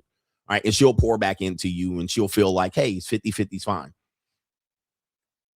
But when it comes to this, there still is going to be this need and desire, even though women have elevated themselves educationally and financially, there's still going to be this need and desire. And this cannot be negotiated. What I would tell you is, and I keep telling you, I don't know what to tell you. If you're frustrated by this and you have scarcity, the best thing you can do is don't fuck with any women at this point in your life. Okay. Don't go on dates. Don't go on a dating app looking for the goddamn needle in the haystack, because this is not a solution. Find a woman that likes you. Find a woman that ain't like that. That's not a solution. All you're doing is going with the lowest common denominator, a desperate bitch. Like, that's not a, right? You're going for a desperate bitch. And she's going to have an ulterior motive too. Just give it some time. All right. She only going to go for that for a little bit, lock your ass in, and then now you're cooked. So what I would tell you is my strategy. Don't mess with women. Don't date them. Don't take them seriously. Don't pursue relationships. Don't try to find the woman that fits your model, because if that's what you're using as a measuring stick, you're going to overlook all of the negative qualities. All right. All of the qualities that don't work for you, because you're just going to pick the woman that is willing to spend on you, or you're just going to pick the woman that is willing to go 50-50 with you. Guys, there's more to women than that. There's more to women than that. And I've actually been trying to tell men that when you look at a woman, okay, shout out to my ladies, but this is what we call the iceberg theory of CGA. When you're looking at a woman, men purely look at a few qualities. You take your little fishing rod, which is your dick, and you go out there in a big ass ocean full of schizoids. Okay. Then you look for several small qualities: attractiveness, her age, how much sex she's giving you. If she gives you sex early or late, do you have to wait? And then you start putting in small qualities. Does she like me? Does she pay for dates? Okay. Now, this is going to be where you get a lesson in life, because if you only look at women from this particular model, what you can see, surface base, a woman can do performative acts to manipulate you. She can manipulate her attractiveness, makeup, hair extensions, wigs, weaves. She can manipulate her attractiveness, Botox, anything, Spanx, body shaper. She can manipulate this particular attraction. Okay. She can manipulate it. So that's not really her. You got to see her when she don't have her super suit on. You got to see her when she ages. You got to see her after you're with her for 6 months. What's the next thing people use? Oh, she pays me for dates. Oh, she likes me. This is all small, because now when you get down underneath here, you're going to realize there's other things you have to deal with. There's a shark down here. Okay. The shark is public opinion, the government contracts, marital contracts, STD, pregnancies. There's a shark down there waiting for you. Then you have these other qualities that are going to be prevalent in your relationship, right? Is she a good mother? Is she nurturing? Is she mentally stable? Is she marriageable? Yeah, she gives you sex, but is she marriageable? Is she a good decision maker? Is she a dumbass? Does she want to control decision making, but she's an idiot? What her ethnicity is, her religion, her culture. Does she have consumer debt? Her spending habits. Okay. Does she have feminist ideologies that you can't see? She's hiding. Is she ran through? How many sexual partners has she had? What does her past sexual selection look like? Has she been abused? Okay. What is her emotional age? Yeah, she's 27. She's 36. But dude, I know a lot of goddamn 27, 36-year-old women that are mentally 13. Okay. And I'm trying to do this to let you guys know, and this is based on my experience. Men can't teach you this. A lot of men are giving you strategies that are short change. Go for who likes you. Go for a woman that pays, that doesn't afraid to pay for whatever it is, your little motherfucking Golden Corral buffet that you're going to. Bitch ain't paying for no goddamn $500 dinner. All right. But she'll take your goofy ass to Golden Corral all day long. Right. And then you're going to pick on that metric. And I'm like, that is completely short motherfucking vision. That is short vision. You're going to pick her because she got good ass and titties. You're going to pick her because she's the right age. 18 to 28 only. You're going to pick her because she gives you sex initially. Right? She's going to lead with sex, which is what we call love bombing. She gives you sex. She floods you with sex. And then it really corrupts your decision making on the person. It prevents you from investigating her further, because all you see is the sex and availability of sex. You don't have the clarity to judge her after the fact. And Bruce Wayner. You're just going to believe whatever she tells you. And then all of a sudden you find out reality. She's dating more than one guy. And you're like, how could she be fucking 2 and 3 guys? She said she wasn't. She might be. And you find out. How do you feel about that? Okay. Right. How do you feel about that? She completely lied to you. And then one of her friends pulled you to the side. Yeah, while she was telling you she was loving you, she had a whole nother nigga. How many? Press 1 in the chat. Have you been there? Have you been there? And you were like, not her, not my girl. She says she loves me. She says she cares for me. I'm all she thinks about. And then you find out reality. You're like, God damn, like when did she fit it in? How could she have done that? And you sitting on the sideline like, this can't be. Dude, I've had that happen to me multiple times. Like, damn, like she was right there in front of you. She was telling you, giving you smoochy faces. And then all of a sudden, she would dip, dive, and socialize and clean out your ears and open up your eyes. Not my girl. All right. So somebody said I always cheat first, which is something a traumatized male will do. Right? Yeah. So before she cheat on me, I'm gonna cheat on her. Fuck that. All right. I'm keeping my hoes. Fuck all that. I ain't getting cheated on. The one thing I'm not going to get is cheated on. All right. Toxic as a motherfucker. I ain't getting cheated on because I'm going to be getting some pussy too. So, ladies, you better show me your pussy for me. You can't just tell me. How can I tell you? You can't. All right. But I'm cheating first. All right. Anyway. So that if and when I find out you're cheating, I'm going to be like, well, I was cheating too. All right, this is a disgrace. These men out here, look at the guy you're getting advice from, telling you. Ladies, are you offended by what I'm saying? Dial 1-900-EAT-SHIT. All right, and then maybe you can put in a call to them and report CGA. The number is 1-900-EAT-SHIT, and maybe you can get some support for what to do when you're watching me. It's $800 a minute, $800 a minute, and $95 million each subsequent minute.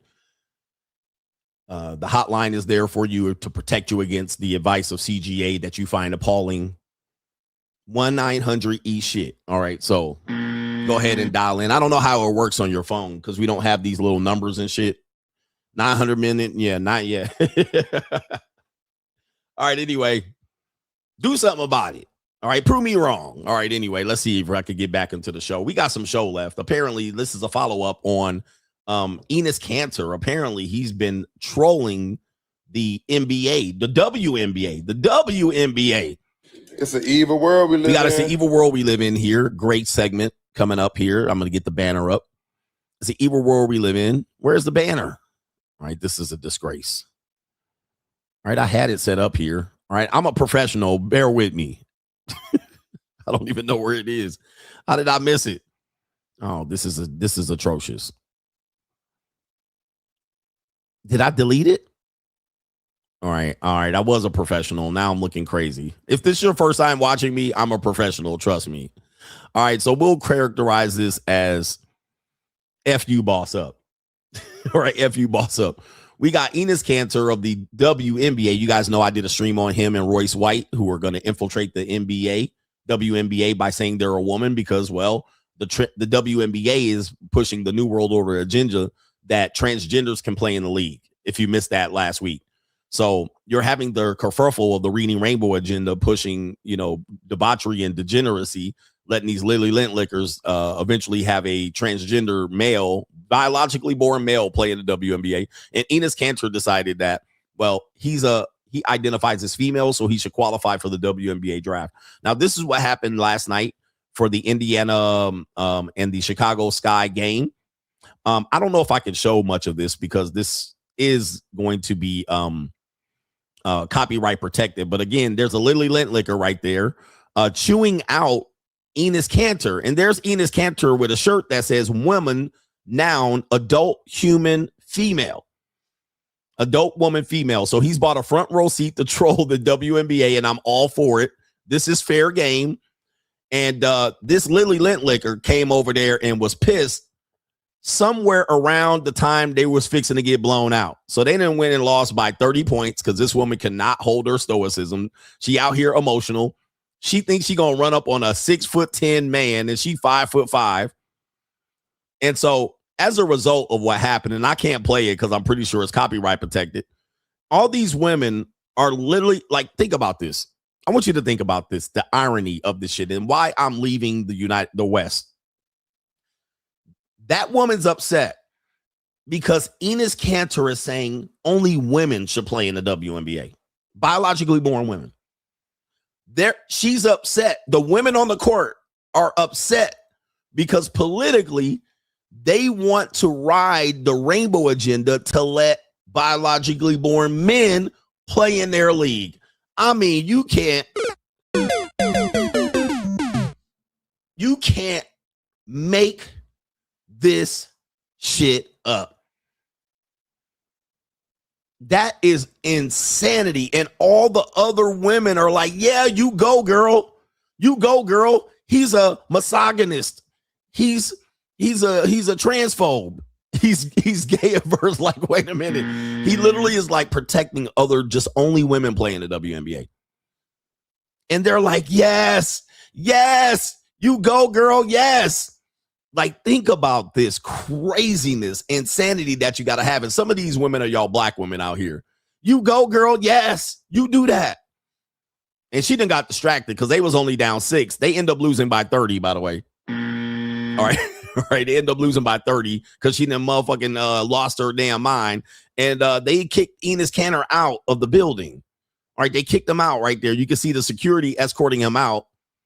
And by the way, I believe this woman was the woman that clotheslined that white woman. All right, that beautiful white woman, that beautiful white woman. I believe, I can't remember her name. Where the white women at? And yes, look at me thumping my chest. Get the fuck out, man. And there's Caitlin Clark. Yes, you go, girl. You do it. You kick that man out that only wants women to play in the WNBA. Like,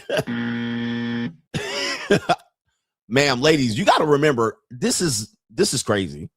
I mean, first we have the Lindsay Clancy, then this bullshit. You tell them. You tell them. Men can play in the league too.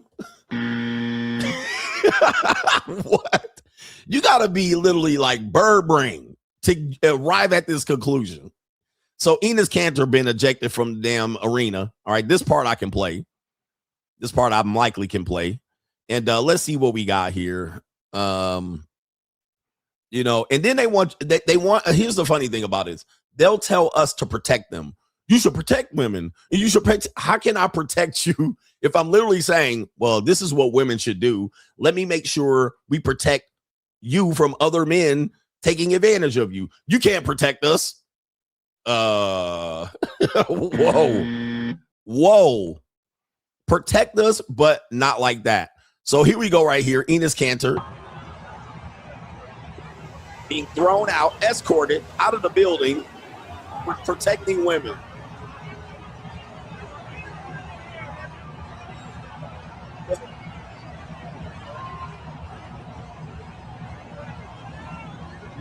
And look at this Hillary Clinton pantsuit having woman here. And let me just tell you, man, this is called penis envy, just so you can see this. And by the way, I've worked in this industry some almost 2 decades. If you dress like this in a suit like this, hiding your big, massive ass mammaries under this coat, in a male suit that is cut for men, designed for men, you got the massive white mammaries hidden under this fucking suit jacket as if you're not a woman. You looking like Ric Flair in a suit. Like, stop. Why don't you get you a female looking suit? But they'll do this shit trying to compete with men. I'm doing a man's job, but it's not really a man's job, but I got to dress halfway like a man. This is called penis envy. You know what I mean? Like, hey, look, by the way, whatever kinks and shit that you have, I'm not kink shaming you. Y'all do what y'all want. And they be spending their time after the game chasing after women's vaginas, trying to sleep with them and scissor sister them. Like, this is crazy. Like, all right. But we're powerful women acting like men. All right, let me stop here. This is just commentary. She can't hide them big ass white titties, fluffy ass white clouds under them shits, you know, but let's continue.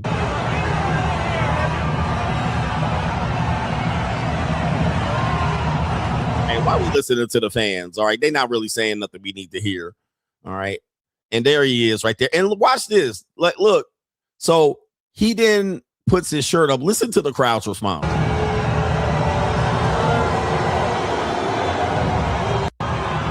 They're booing him.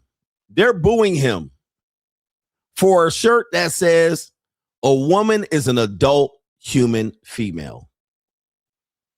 They're booing him.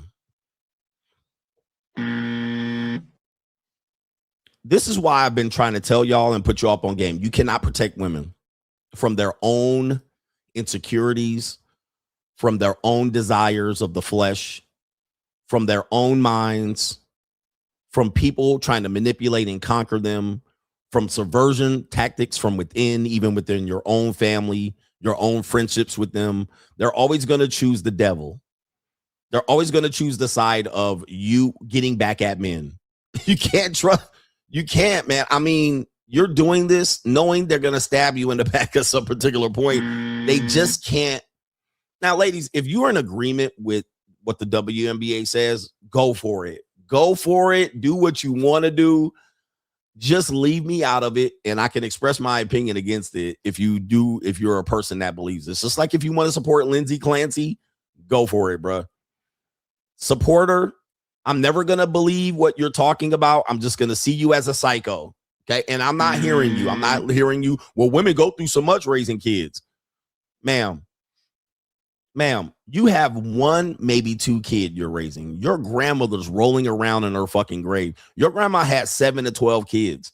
Some of y'all mammy ass, black ass, mammy ass, grandmammies had 13 to 15 kids.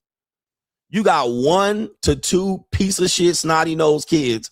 And you are over here trying to tell me how traumatizing it is when women been having and birthing, Homo sapiens have been birthing children for 200,000 years, and y'all can't handle it.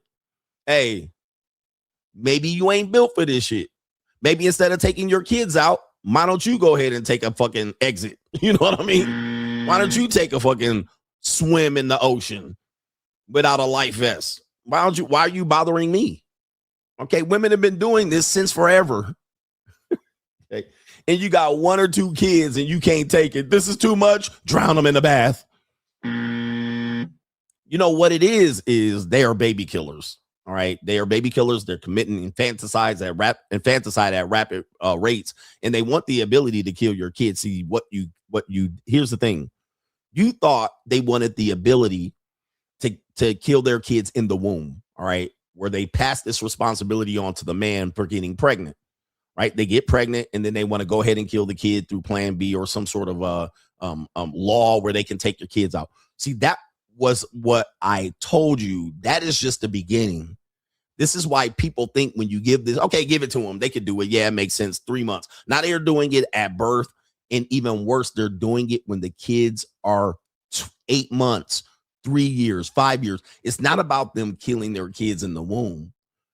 That was just a distraction. They want to be able to kill their kids and go to whore life after the fact.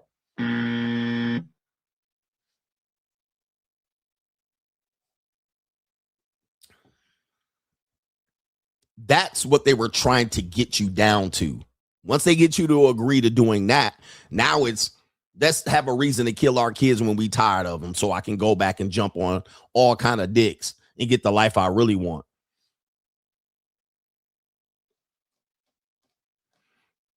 I know this is hard for you to accept, but this is what's happening right in your face.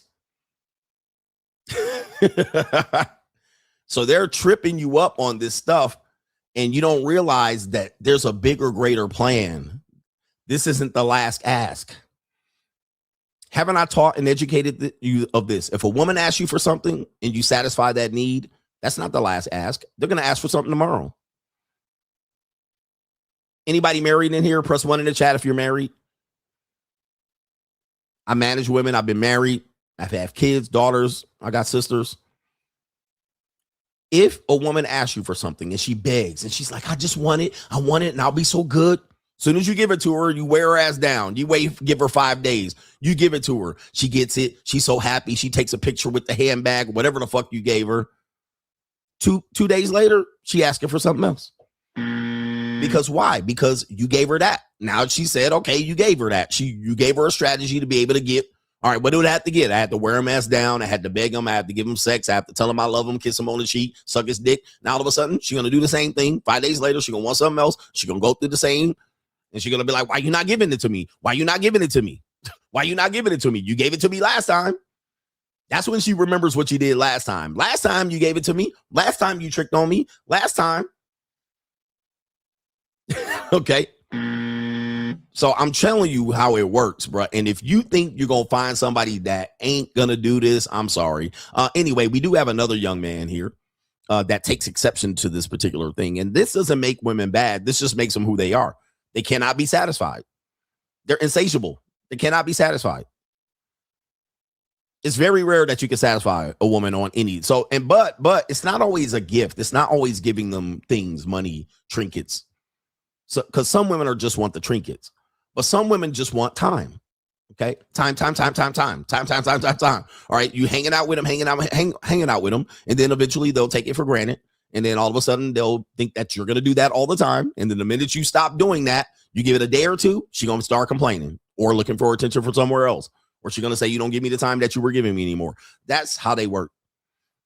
Right? That's how they work. There's nothing you can do about it. You just got to figure out what that thing is, what that desire is. It might be messaging them, calling them, okay, sending them love letters from the second grade, telling them how much you love them, telling them how pretty they are. Okay, you could be with your wife, tell her how pretty she is for 3 years. Year 4, you stop saying it every day. Guess what? You don't tell me how pretty I am anymore. You stop doing it. Do it some more. And then it falls on deaf ears. You'll tell her. And then another nigga will tell her, damn, you pretty. And she'll come home and tell you how another nigga said she was pretty. And you don't say it no more. Meanwhile, that morning you said it and it fell on deaf ears. So this is how they work. You got to know that going in. It's part of the game. Okay. Charge it to the game. There's nothing you can do about this. Did the Bible even talk about this? There's nothing you can do about this. I mean, there is, but it's probably not the healthiest thing to do. I wouldn't encourage you to do this. Somebody might press, Coach, what is that one thing to do? Press 1 in the chat if you want me to tell you. I won't never tell you to do this, but there is a way to do it. All right. All right. The people are like, tell me, Coach, I want the secret. It's not that hard to figure out how to do this shit. All right. But I would not encourage you to do it. I would never do it. All right, because you're setting yourself up for failure.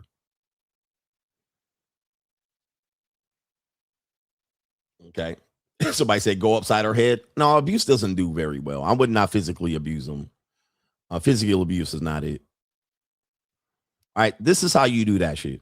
You take that woman, and you isolate that motherfucker on a goddamn deserted island. That's what you'll do. Take her, isolate her away from everything and anyone she knows.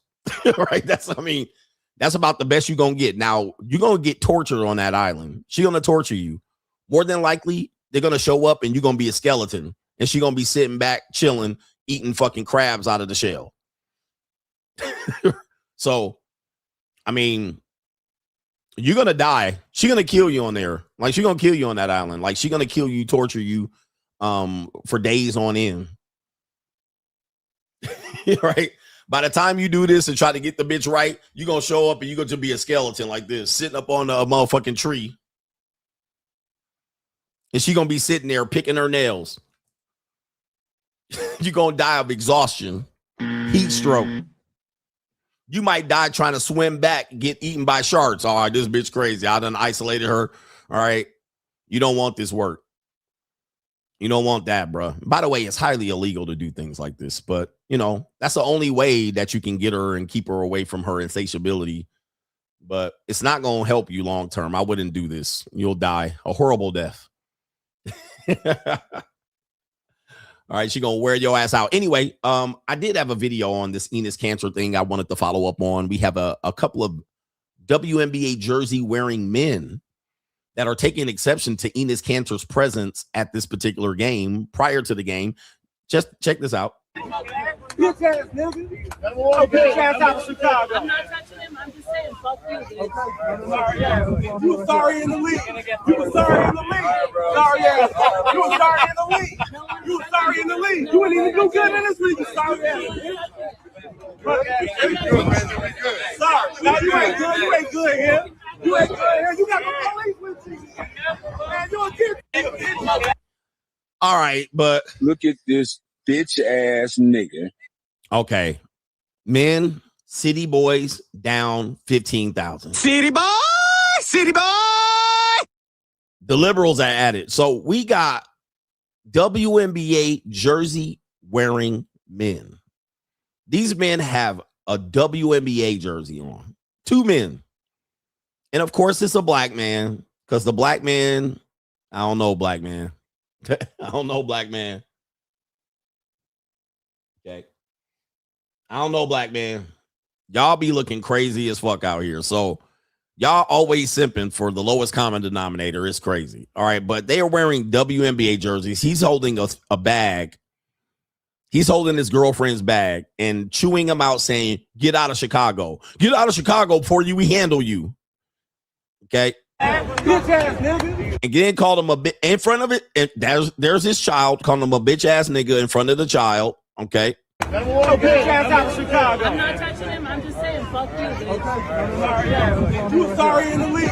You were sorry in the league. All right. So the black guy says you were sorry in the league. All right. In the league, meaning when he played in the NBA. By the way, Enis Kanter played almost 10 years. If not 10, he made $100 million in the league.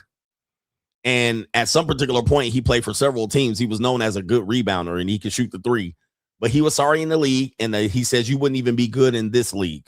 I mean, he's 6'10". That's good enough, all right, and can dunk. All right, you're gonna be the kid. And then we have this guy, the white guy here coming up here, Mr. And there you go, right there. Look at this. Another guy carrying a bag. Hey guys, look. Bro, somebody said he averaged 18 at one point. Look, bro. Look, I can't. If you carry a bag like this, this is a very feminine behavior. Right? Anytime you're trying to act tough, but you got a bag like this is a woman's bag. Women carry bags like this. Now, that doesn't mean you can't carry one like this, but carrying it like this, you can't be out here acting tough carrying a bag. All right? Because your hand's supposed to be somewhat free to knuckle up. All right? Knuck if you buck. All right, but we got a WNBA jersey over a shirt. He trying to troll, and look at my man like this crazy. You carrying the satchel with your motherfucking essentials in them. Yo, this crazy, man. Like, what is this?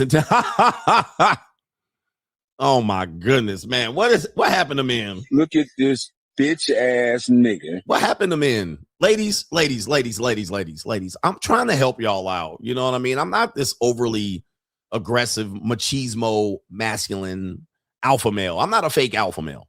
I'm about masculinity. Ladies, everything that I teach you that you seem to object to, I want to tell you, when you object to me, I'll often have to ask you, is this the man you want? Are these the man you want? Like if I talk about son husbands and you're like, what? It's okay for a man to love his mom. It's okay for a mom to protect her son. Okay, I'm going to ask you this. Let me reframe it. If you're dating a guy and he a son husband ass nigga, is this the guy you want? You get into a relationship and the mom going to be all on the radio, all in the video, all on the record. He got to be like, oh, I got to go to my mom's house. All right, I can't meet with you today. I can't take you out because I gotta go take out my mama. Is this the man you want? You think I'm criticizing men, and then you're trying to protect this ability for men to do these things. But then I ask you, do you want a relationship with a man like this? Nope. You don't want a relationship with a mama's boy. Every woman would come up here and say that. Man, I can't date a mama's boy. But then when I call out mama's boy actions, y'all be like, well, what's wrong with that? Yeah, see, same thing as these niggas that's carrying bags, dressing WNBA jerseys. What's wrong with that, coach? Okay, would you date a man? Does your pussy get wet for a man with a WNBA jersey on, carrying a satchel? Let's be honest. Do you want to fuck a guy like that? Do you want to lay down in bed with a nigga like that? For real, bruh. Is this who you want? Is this your king? Walking around like this when y'all going to the game? It's not that hard. I know you disagree because judgment, you know what I mean? You guys thinking one way, but is this who you want? You want a mama's boy? Nigga with a WNBA jersey with a satchel? You don't want that. You don't want it. So I'm trying to help, please. All I want you to do is lay on your back from time to time, not every day, and I'll lead you to the promised land. I know okay. You don't want to do it. Let me close these windows up before my computer has a conniption. Let's do some super chats, man. Shout out to you, man. You can super chat by clicking the link on the top of the live chat or the bottom of the live chat on the Free Agent Lifestyle channel. Shout out to Bad Hombre. He says, Coach, have you talked about how Nolan Wells died for peace leave, death by simp? I did initially, but I didn't want to cover the Nolan Wells case very often because I knew there would be no answers. So it'd be just ridiculous and redundant to keep talking about it. You'll probably never know the answer, the true answer. I didn't know the Emmett Till answer until 60 years later. So what's the likelihood that you'll know the answers on this particular case? But he went back for them fluffy pink areola white woman. All right. He wanted that white woman. I tell you, man, that white woman. I am so happy and grateful that the Lord has blessed me to play in some snow. Let's get it straight. All right. He went back for that white woman. All right. He went back for that white girl. He was like, Katie. Hey, where are the white women at? He went back for that Tessa. He was like, guys, I'm staying behind. He saw them fluffy white clouds. He was like, He saw the freckles on the neck and the chest. He was like, I got to have it. Where the white women at? Got to have it. Gimme. Oh, yeah. I got to have it. All right. Shout out to you right there. Sometimes, you go out. It's crazy. Shout out to Bob, says your JUCO stream from yesterday was the best stream ever. He says, I'm there since 2024 and 25. Shout out to you guys, man. So many gems dropped in those JUCO streams on CoachGregAdamsLocals.com, the private stream, members only stream. It's some real deal Holyfield over here. What we do is when we go over to the JUCO stream, there's no red pill over there. All right. We act like the red pill don't exist. All right. So any manosphere talking point is not going to fly. So if y'all coming over there for manosphere talking points, gay incel talking points about bitches being gold diggers and shit like that, leave that shit at the door. All right. Leave it at the door. We over here on a whole nother shit. We on 50 Shades of Greg. All right. We done lapped and left that whole red pill talking shit behind. All right. Locals gang over there. So if you coming over there to feel good about being a broke nigga and you can't afford to live a lifestyle, even to make yourself feel good in life, don't come over there with that bullshit. We gonna kick your ass up out of there. And don't come over there with that player Mac shit. We don't want it either. Shout out to Donnie Yee, says, you want praise from people who kick themselves every 15 minutes, the approval of people who despise themselves. That's Marcus Aurelius. You want praise, and that should be a question mark. Do you want praise from people who kick themselves every 15 minutes? Okay. Do you want praise from a person that kicks themselves every 15 minutes? Do you want the approval of people who despise themselves? This also goes to normies, fat people. You see fat people giving you advice. You like, bro, like, stop. There's no way you can look at a mirror with your fat stomach and then come over here and act like, no, if you got that money, and we're telling you, you know what I mean? There's some dudes that are fat that are cool, but people really hate themselves and giving you life advice. They kick themselves every 15 minutes. They're literally distracted by life. Do you want advice? Do you want praise from people who kick themselves every 15 minutes? Do you want their approval from people who despise themselves? You don't want it. All right. That's like impressing. You're trying to impress broke people. You're never going to impress broke people. You can motivate some. The rest of them just going to be mad and jealous. Shout out to Carlos, says, I see guys still coping about a violent revolution if things get worse. Thinking being stronger than women means we'd win. They forget that we'd be fighting other men too, simps, girl dads, and even the government. I just give people an excuse to paint men and as violence. I'll say it again. It just gives an excuse to paint men as violent. Just boss up. Yeah, it's still manosphere dudes are still writing on this. Well, when the shit hits the fan and the world's collapse, women are gonna need us, bro. This is not true to an extent. But I remember Sandman said this in a video many, many years ago. Shout out to Sandman. That if there was some sort of violence in an economic collapse, a war, a world war, or whatnot, highly likely y'all going to have bullets in your forehead. You're going to be dead at the hands of other men. When World War II came down in Germany, 2 million, mostly men, died. And that don't count the people that was in the concentration camp that died allegedly. 2 million men died in the war for Germany. 2 million. And 1 million everywhere else in Russia and all of that shit. 1 million. We talking about millions of men with bullets in their head. Dead on the side. You ever see this? You ever go back and look at the film footage? Niggas be dead like this. Hold on for a second. They be like this.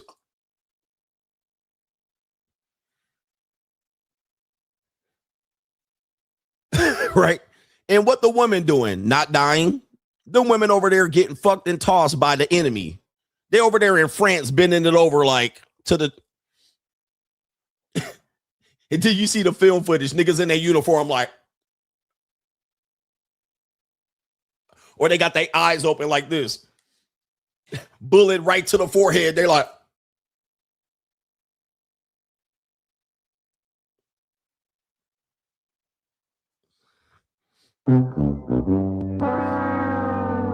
Let's be real. Right? Let's be fucking real. Do not think that it's going to take a collapse for these women to learn. That's not it, bro.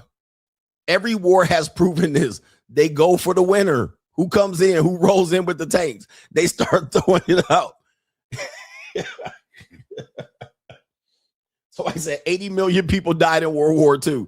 You're not just going to sit back and be like, when shit blowing up and they start shooting people. All right, see, ladies, y'all going to learn. See, y'all going to learn to listen. Nah, y'all going to be out here, look.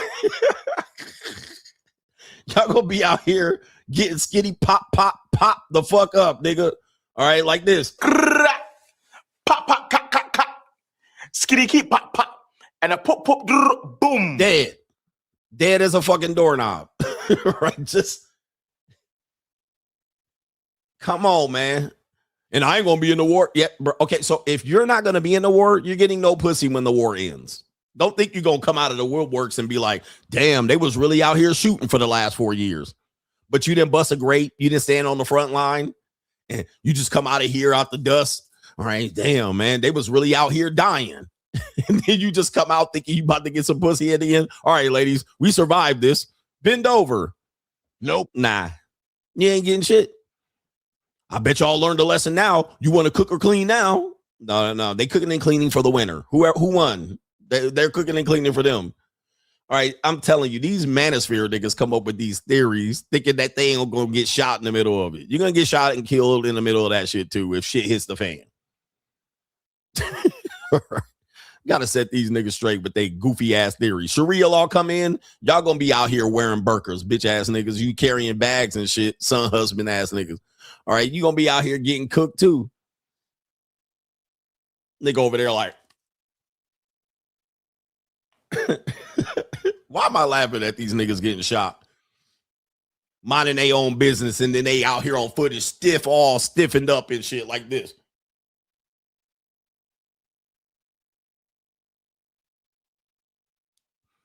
That's gonna be you. It's gonna be you, nigga. When Sharia law roll through, the communists roll through. That's gonna be your ass, nigga. All right. All right, you gonna be all stiff as a motherfucking board. Flies flying all around and flying in your mouth, maggots and shit coming out your ass. That's what you're going to be doing. You ain't going to be waiting for no women to learn. See, ladies, y'all learn. You're going to be dead as a doorknob, nigga. Ring the bell.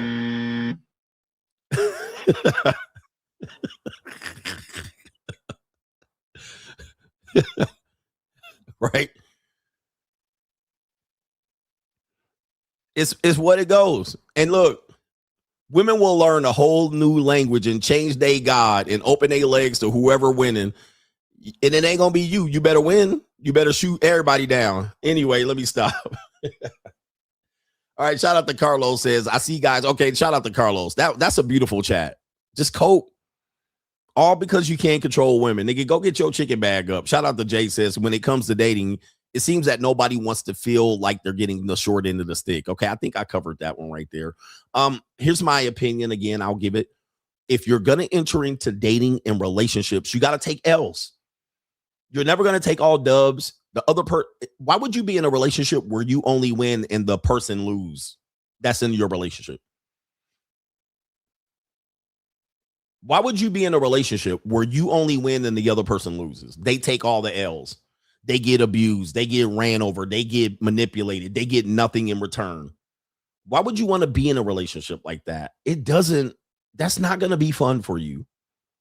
It's not going to be fun. And in this culture, it's just not I'm not advising you to do that. I wouldn't want to be in a relationship where the woman is not incentivized or rewarded for her good deeds and behavior. If the woman is doing what you want her to do, you want her to win. You want to actually encourage the performance. You want to find out what motivates her to continue to do said thing. Okay. You want to get her to do it, not just do it because you're you. You got to incentivize people to do so. I believe that men think women are inanimate objects and robots. I believe that men believe women are inanimate objects and robots sent here to satisfy you for no other reward or reason. And I don't think that's true of women. I work closely with women. Women need an incentive to do shit, even shit they volunteer for, right? And they're human beings like us. I think men look at women as some sort of moral cradle that is highly motivated to do things for men. No. No, women are just like men. You a bitch ass nigga. You go to your job. You hate your job and your boss. You don't even want to be there. And you still perform and tap dance and smile and shit in everybody's face and brown nose and glad hand people and shit like that and kiss babies. You do the same thing. Women do the same thing too. You have to figure out what gets her to do this particular thing. Initially, it might be one thing and it might change.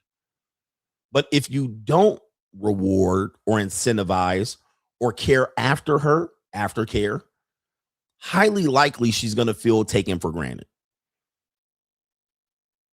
Highly likely, because most of the time, ladies, I'm going to tell y'all some good shit. And I ain't going to mute I'm not going to have any trouble.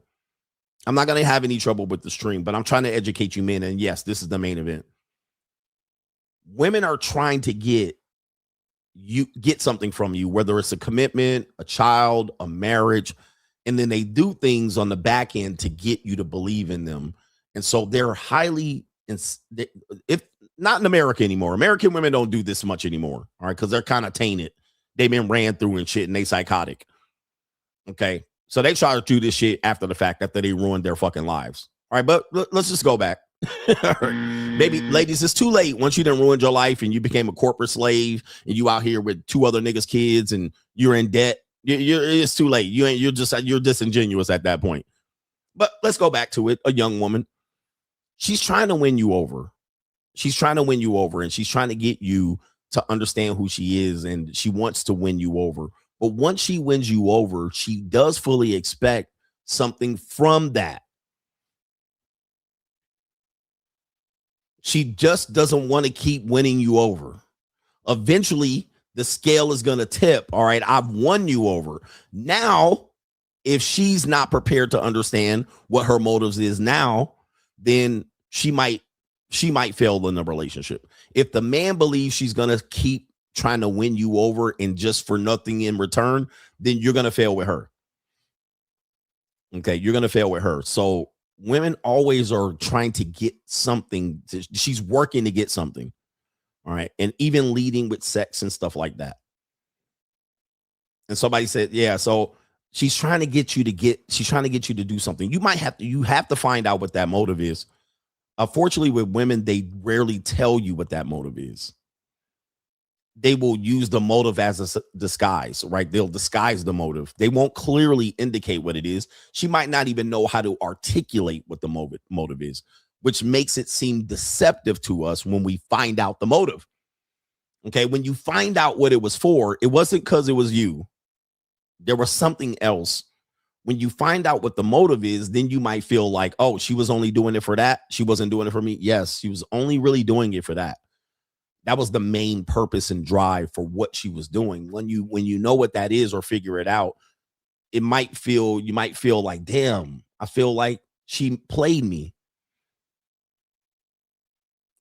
Right? Somebody says she might be using you to flex to her friends. That could be a motive. She might be using you as a safety net. She might be using you as a means to an end financially. She might be using you because she lacks direction in her own life. She might be using you to replace her father as a father figure. You're now the father figure. She might be using you sexually, which is almost rarely the case. The woman doesn't need to use a man sexually. All right, but you might find that is the case. But for women, they can be a variety of reasons to have this, for social proof, to justify. Maybe she was a whore back in the day. She was an OnlyFans girl. Now she wants to be praised as a woman that has the ability to be a wife. And you're going to be that reason. See, I didn't ruin my life by getting on OnlyFans. A man selected me. A man took me off. Okay. So there's a bunch of reasons, and all of them doesn't mean she's using you per se. Okay.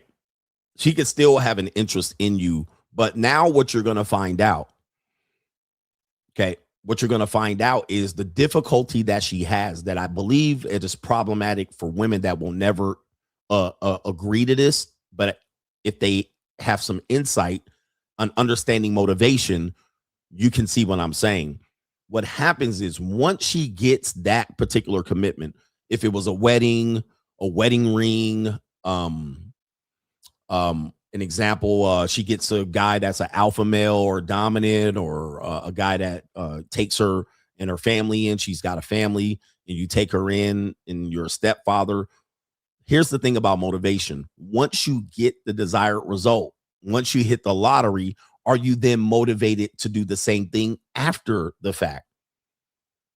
This is what happens next psychologically, is then the woman gets it. She gets the wedding ring. She gets the wedding, the big ceremony.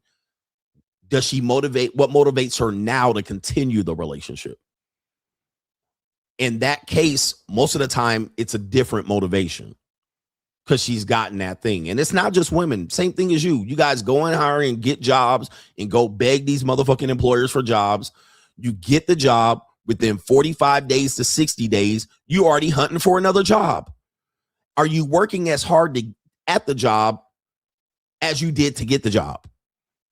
You worked hard to get that job. You followed through. You sent emails. You tried to network and see people who knew people. And you went to the interview, spit shined your shoes and all of that shit. Polish your resume, brush your teeth. Now you got the job. And then 2 months later, you like, oh, shit. You start looking for the same motivation to perform to keep that job goes away. And you need another level of motivation to keep doing that job. Same thing as women. They are good at trying to get to that point.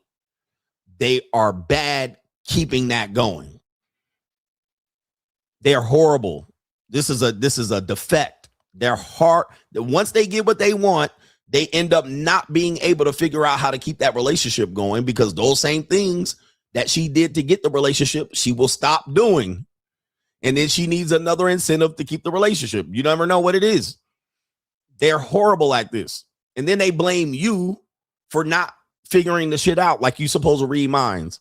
So, right, you supposed to be in charge. You supposed to read minds. You should know what it is. Yep. And then they blame you on the other end. So this is the difficulty of relationships because women will never admit to this. But when you understand motivation, study motivation, study how to motivate people, study how to sell people, study how people react once they get what they want. Study how they get what they want and then how they perform after they get what they want. Men and women are no different. We all do this. And unfortunately, people just assume because relationships seem easy to get into, it seems like monogamous pairing off should be natural when it's pretty much not the most natural thing to do, right? Monogamy and pairing off is not the most natural thing to do. It's actually counter to what most human beings want to do. That's why you got to do all this selling and manipulation to actually do the shit. Okay, but what'll happen is once you study motivation, you can predict behavior. Okay. People think because it's a natural thing to pair off socially that people automatically instinctively know what to do. We read minds. We know how to take charge as men. The bitch know how to submit, cook, and clean. But most of the time, you still need to be motivated to do those things in a relationship. And once the motivation goes away, let's say she wants to have 4 kids. You give her 4 kids, watch everything change. Everything's going to change because now she's not going to get any more kids. She's already fulfilled that side quest. Now, how is she going to perform? How is she going to be motivated? How's she going to be motivated to give you some pussy? How's she going to be motivated to actually put you as a priority when she has these 4 other people as a priority? What's going to get her to keep doing this for the next 40 years? Very tough. Very tough. But then, yeah, somebody said women speak in riddles. And if you're going into relationships and you're not meeting, and this does the problem with these, if you go into a relationship and you're not meeting with your person, your spouse, your girlfriend, your partner, ladies, your boyfriend, and you're not meeting with them to clearly iron out what you want and how we're going to get it. Okay, what's going to satisfy me, and then what you need to do as a man, if you're not meeting monthly, weekly on this, your relationship is cooked because the guy has no clue. The guy thinks you're doing it because you like him. The woman has no clue of his needs. The woman thinks the guy's going to keep doing shit without getting some pussy. Right? And then inevitably, both of y'all going to be disappointed. So I don't know what to tell you. To engage in relationships, the reason why I keep telling you why pairing off is unnatural, why it's pretty much just another job, is because of so much of the money, energy, attention, and time required to maintain just status quo, to maintain what you were getting without putting out as much. The law of diminishing returns. The relationship then becomes work. It seems like you gotta do it just to keep up with it. And then like, okay, he tried this motivation. He tried this. She tried that. And it ain't working. How come I don't feel like then you guys languish in pain trying to figure it out? So good luck out there with not accepting this. But I think once you get into relationships, you got to basically have a script. You have to have a list of things that the person has to continue to do to maintain the relationship. This is why prenups and cohabitation agreements mean so much, because once you don't have these things, the people change their strategy, and then now of collateral damage. So this is a tough time. It's a tough time to admit this because people really just want love. They want to be loved, and men want sex. Ideally from someone else. All right, but and ladies, I'm gonna tell y'all this: stop looking for monogamous men. Stop it. Like, this is where women get delusional. There's a man that really just want to be loving up on one woman. Okay, let's just say, okay, and he don't need no other pussy, and me sparingly giving him sex is gonna satisfy him. This is where you guys get goofy. If you want monogamy, you got to manage monogamy. You got to have sex when you don't want to have sex. You got to suck him off when you don't want to suck him off. Okay. You can't just be like, he'll wait and he'll just take sex when he gets it. And I'll just breadcrumb. No, A man needs side pussy. He needs multiple women. There going to be a small percentage of men that doesn't need this. And I've actually talked about this. I know we were going off script. There's a small percentage of men that are one woman men, but oftentimes you got to find out what their motives are. Why are you a one woman man? Most of the time, it's not because he's satisfied with one piece of ass. It's not. That's not it. Just like women, the man's not going to tell you what his motivations are. But the reason why he's monogamous, he don't have options. He knows how hard it is to go out there and get another woman to have sex with. He knows that he would hurt that woman.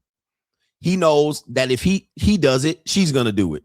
So he's protecting himself from getting cheated on so he won't cheat. It's not just clearly he's satisfied with one piece of pussy.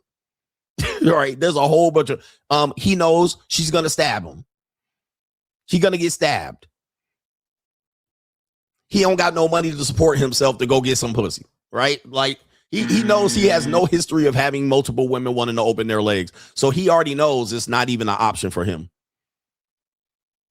He has low sex drive. He has a low sex drive. There's men with low sex drives. He just be like, 2 times is enough a month.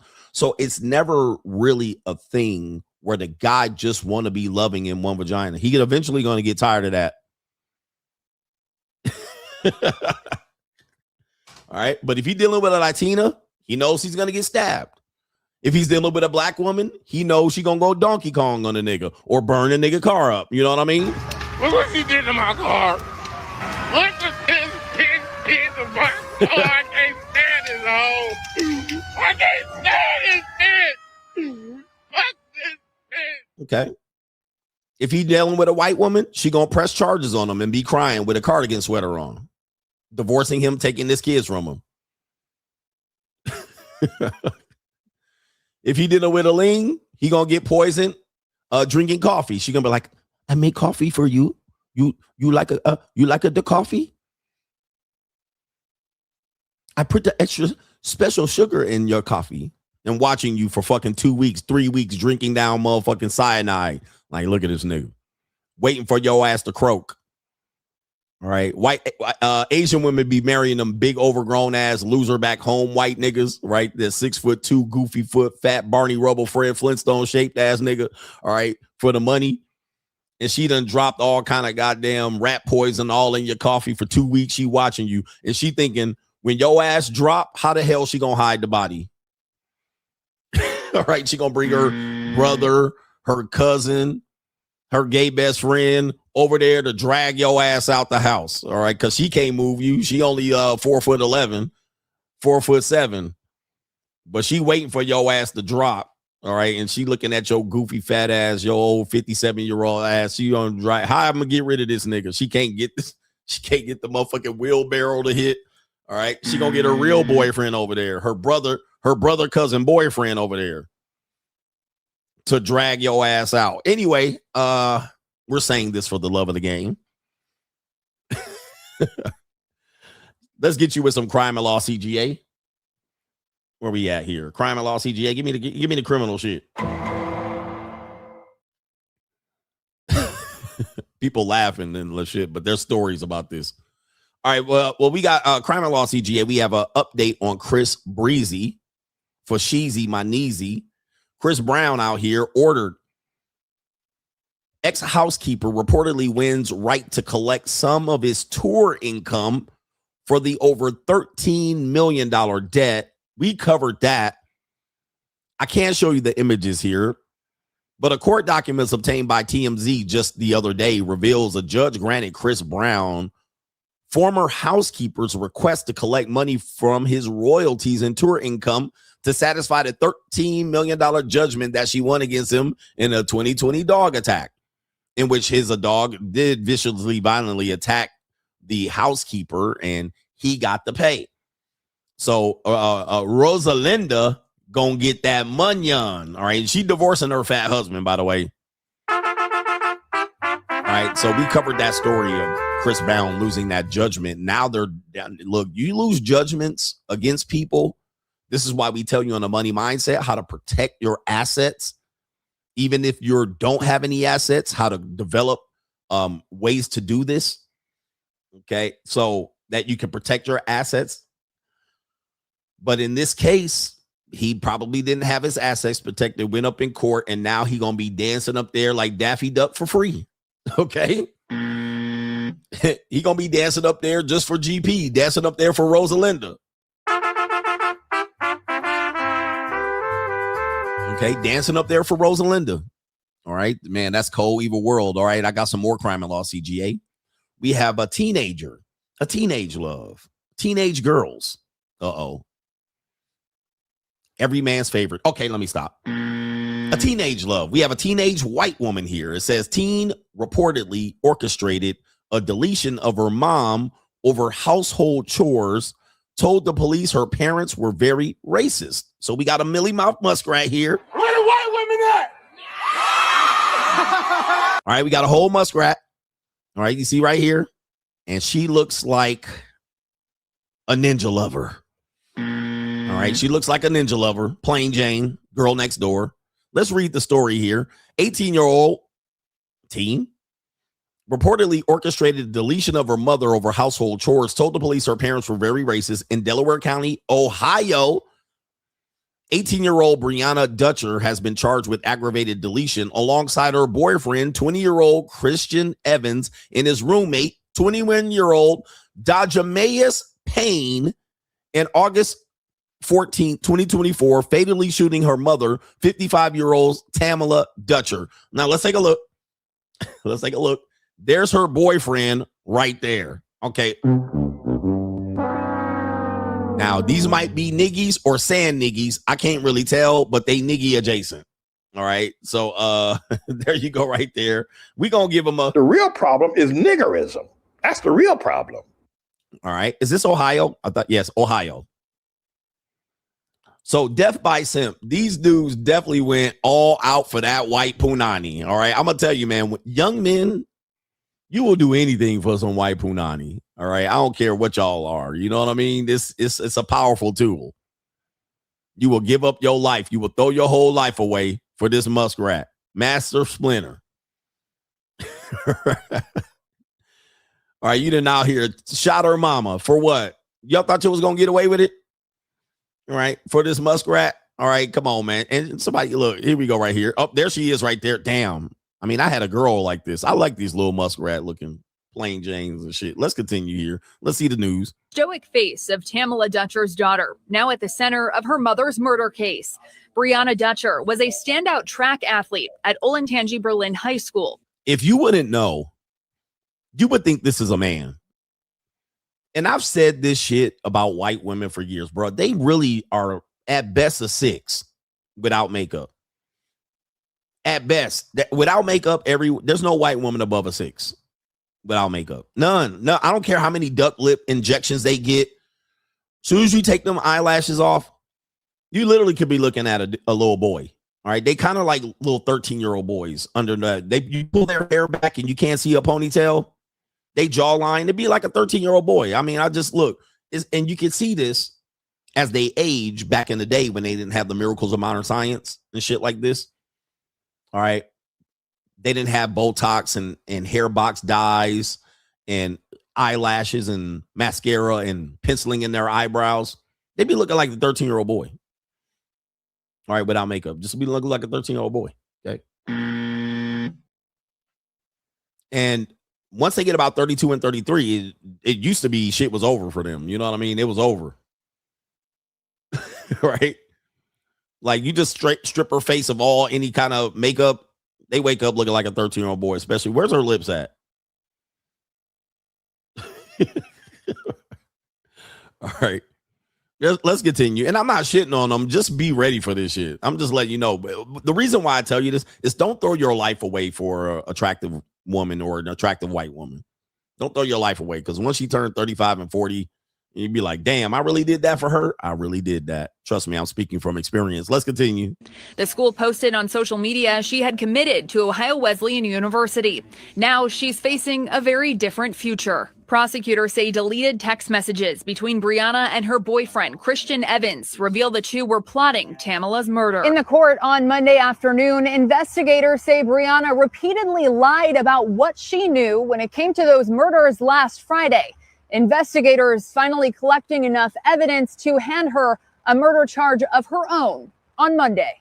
Prosecutors say Brianna's boyfriend, Christian Evans, and his roommate, DeJamius Payne.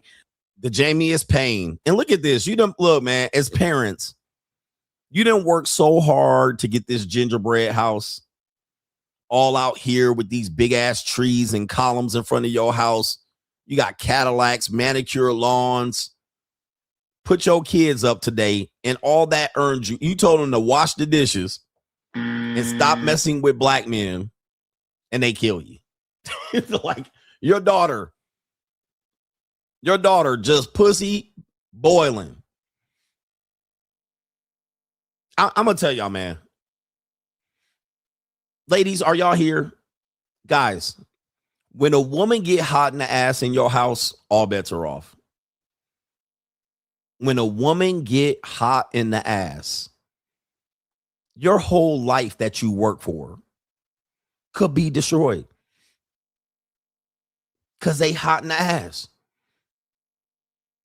Right? You're preventing them from going and putting that pussy on the marketplace. You're preventing them from going to party. You're preventing them from ruining their own lives, becoming single mothers. You're preventing them to get Eiffel Towers and orgies and trains ran on them. Soon as she get hot in the ass, hey, all bets are off, bro. You can lose your life, bro. Everything you work for to prevent her from doing shit, she gonna go out there, get hot in the ass and do it. Sneaking out the house. Okay, I'm just telling you, bro. It is a thing. It is a thing. They'll ruin your whole family, goddamn lineage, and all your family reputation. Get hot in the ass. All right. So don't think, man, it can't be you. Are the two men accused of shooting and killing the 55-year-old inside of her Bean Aller Road home. According to an affidavit I've obtained, Brianna told investigators her parents didn't know she was in a relationship with Evans. She said they would not have approved of the relationship.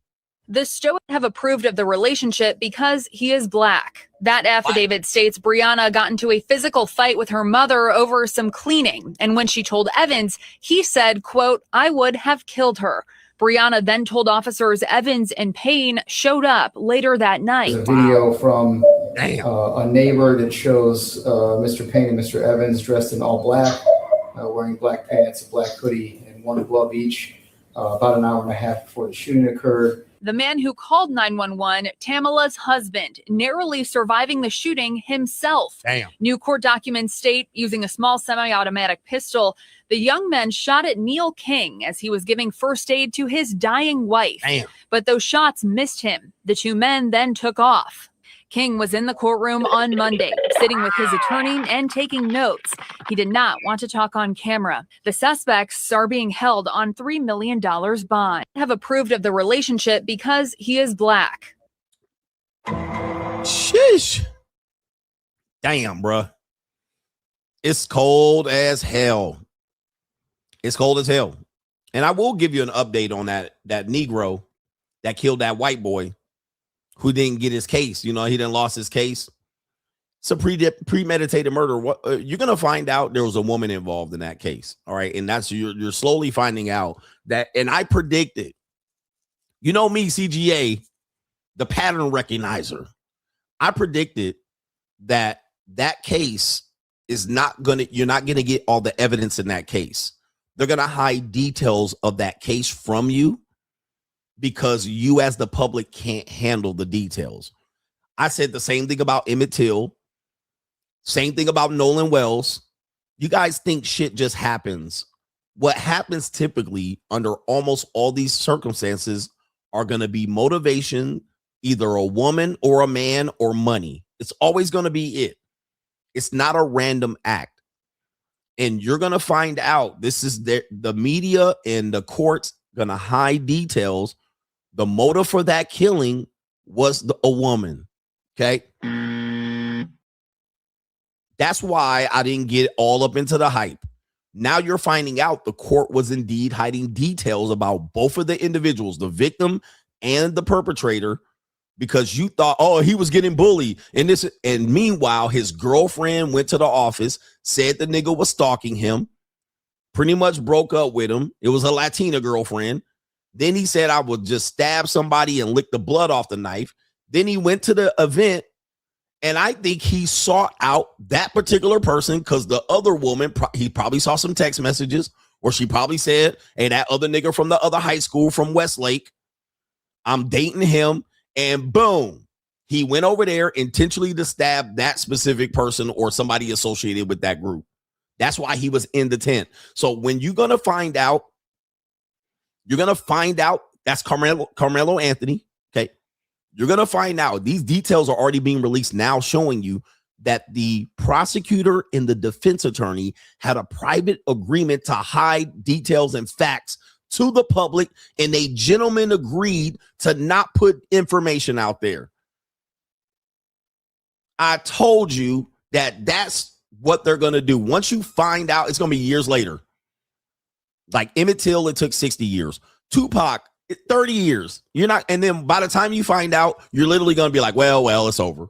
And y'all out here fighting and protesting and having racial crimes committed against people, terrorizing people. Wait till you find out it was over some woman. This nigga stabbed. I knew it. It was some woman that he was out there hot and bothered about. She snitched on the nigga. He wanted to OJ her ass, but he wanted to get revenge on somebody in that camp. It might not have been the guy that died, but somebody in that camp he had it out for. And that's why he showed up at the night. I told you, bro. That's why I don't get involved in y'all nigga politics, bro. Out here getting people emotional.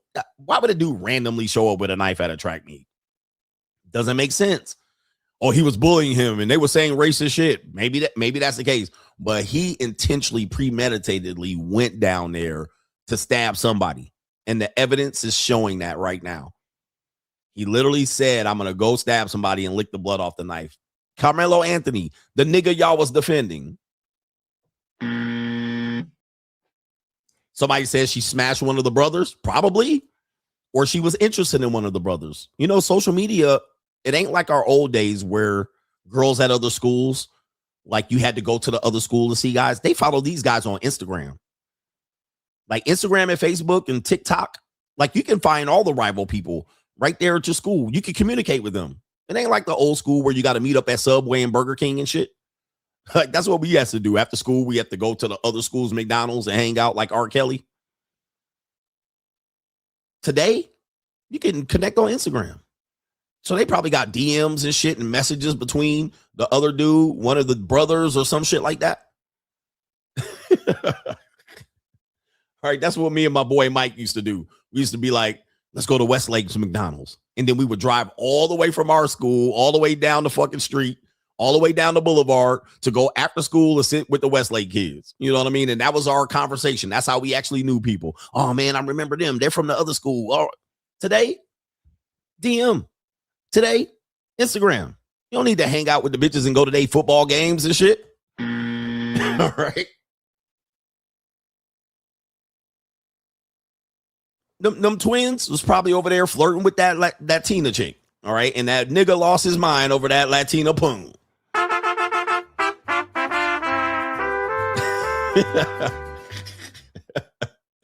All right. It ain't. Hey, man.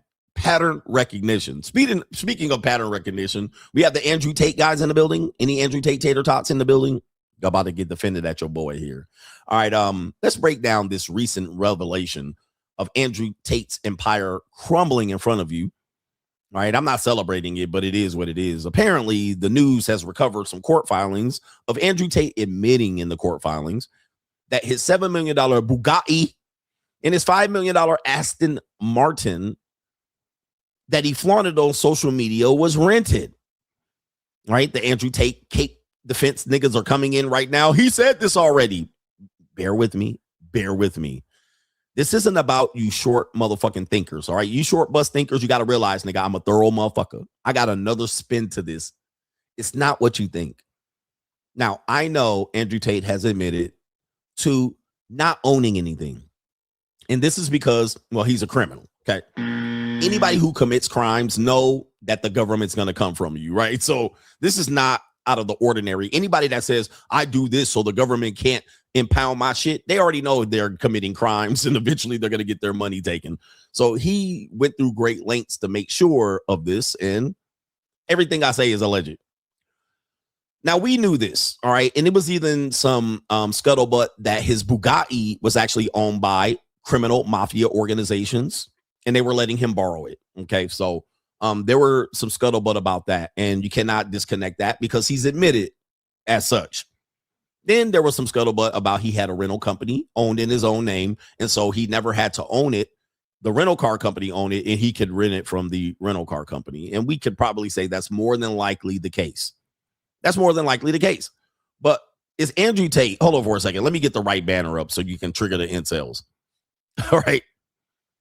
Did Andrew Tate fake his lifestyle to impress incels? Well, the answer is yes, no matter how you slice it. No matter how you slice it, the answer is yes. Why? Because he admitted it. Let's go to the evidence. He admitted that's the case. Now, bear with me. I know why he admitted it. It's not what it seems, but he's going to admit that this is what he did. He says he was fake. What he was saying was not real. He was a character. He was doing it for entertainment. He's doing this for a legal purpose, but using his own words, this is what he said about what he thinks of you incels. All right, so you 13-year-old, 16-year-old incel, tater tot ass niggas doing push-ups outside. Let's continue here. Billionaire saying he is even richer than Elon Musk. But the reality, far different. In fact, he just admitted in a recent court filing to try to get pre-trial release that he really doesn't own all these things, that he's really not that rich. And all this stuff was just an attempt to create an image for himself that doesn't match reality. Let's discuss. I'm Dave Ehrenberg, a.k.a. the Florida Lawman, here on Substack and YouTube. Thanks for your support. Hit the subscribe button. If you haven't done so already, keep supporting my work, and let's talk about the Tate brothers. When we talk about the Tate brothers, it's about image, right? It's about all the show, but turns out they don't have the go. I'm sure they have wealth, right? But, I mean, they have greatly exaggerated their wealth as demonstrated by their own filing, their own pleading in court. They're trying to get pretrial release. They're trying to get out before they are extradited to the UK. They want to be at home with an ankle bracelet or something, and yet the fact is that they're not entitled to pretrial release because they are a flight risk. They're a flight risk in part because they have all this money and supporters around the globe, and that shows that they have the means to flee. They have people who will look. All right, motherfucker. We get all this shit. All right, you got to get your 11 minutes out. All right, I get it. All right, let's skip ahead here. And it is quite telling, and I want to show you the actual legal brief. In response to the government, who said that the Tates have excessive wealth and influence, and that means they're a flight risk, well, the Tates say that the government alleges that the Tates are a risk of flight based on their social media claims that they are self-proclaimed billionaires who own high-end vehicles, private jets, and a custom-made $50 million super yacht, and have unrestricted access to traditional funds, cryptocurrency, and Bitcoin. A word about that super yacht. I did a previous video. Check it out. Okay. Get back to the filings. The court, because they don't want the court to think they have all these things, because if they did, it would be evidence that they're a flight risk. If they did, it could be evidence of money laundering, perhaps. It could be charged with other crimes. So they're saying, no, we don't own any of that stuff. We're relying on the videos. They also say to support this, the government points to the theatrical social media where the Tates boast about owning luxury goods. But the government has not established these grandiose claims are true. Once again, the government provides speculation, but offers no evidence of ownership. Only videos, podcast boasts, and a market capitalization figure for a meme coin. I haven't done a video yet on the meme coin. Okay, let me stop this right here. So this defense is easy to figure out. Okay, he even figures this out. This is an attempt to make it so that they don't look like they are going to flee if they are released and bailed out. Now, once you use this defense, though, and this is the crux of my argument, By the way, I told you I have files on everybody. I told you that I'm the king of kings. Here's the thing. Once you use this defense, you cannot go back away from this defense. So once he is released, I know portions of his audience are going to have to come to the realization that what they're saying is true if they believe everything he says is true. There are some people in his audience that are going to believe, okay, we understand what he's doing. He's just saying that. But now let's just say he got out. If he's going to continue down this path, is he doing it just for clout? Is he doing it to impress incels and sell you opportunities? Or now what he's saying, is he saying, in fact, the truth? All right. Is he now going to speak the truth going further? If you believe he's a true speaker, he just admitted that he was not telling the truth. All right. In court documents on paper. This is why the normies always are going to have the edge in these situations. And this is what I want to teach you about. Remember, it's not about me exploiting, exposing Andrew Tate. It's about me teaching you. Now the normies have the advantage, and they have the powerful media. They have the court of public opinion, and they have the document, black and white on paper, to discredit you. This is how they discredit you. This is how they strip you of your power, is because now, no matter what you say, how good this man is, you, in fact, have evidence that he's lying to you. They're always going to be, they're always going to have the edge on people, even people that are political prisoners, even people that are good people that the New World Order treats bad. They're always going to have the edge on you because they're going to get you to admit this, and they're going to get you to admit this on the white man's paper. My grandfather said this. White people's, the secret to white people, all right, and you can go back and trace this back. The secret to white people is they're always going to put paper on you. Now, this isn't just white people. You could just say the New World Order, but my grandfather used to tell me white people are always going to put paper on you. They're going to have the edge, and they're going to make you admit to things, and then they're going to keep that as evidence, and you can never recover from that. So you can't just say, well, I was just lying. You have testified under oath of this being a truth. You have testified in an affidavit of what your truth is. So now you cannot come back and then say, well, I was just doing this to get off. Nah, blah, blah, blah, blah, blah. Nah. Now everything you say is illegitimate.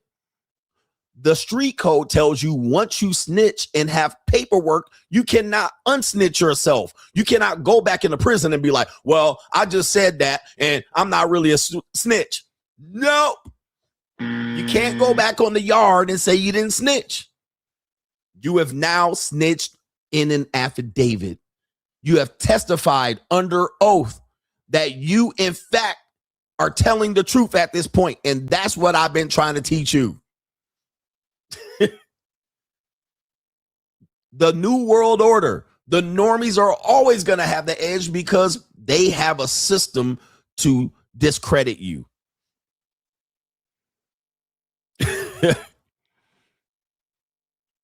Okay, they have a reason to discredit you so that then if he, let's just say he came out and then y'all tried to praise him, easy to character assassinate them from the beginning.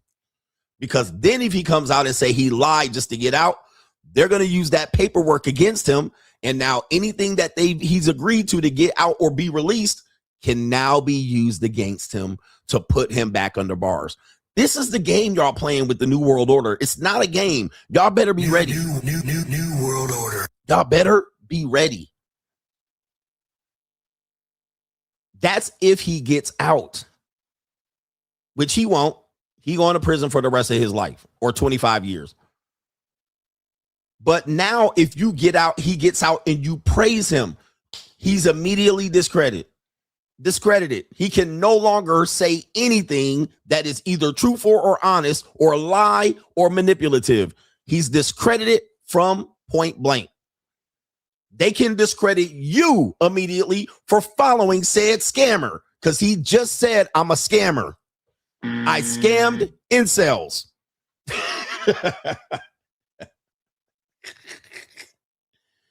Okay. And you are no different. I scammed you incels.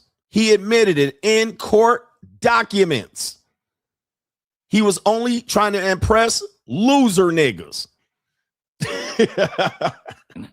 Maybe that's to come, but you'll see more about the meme coin in this brief.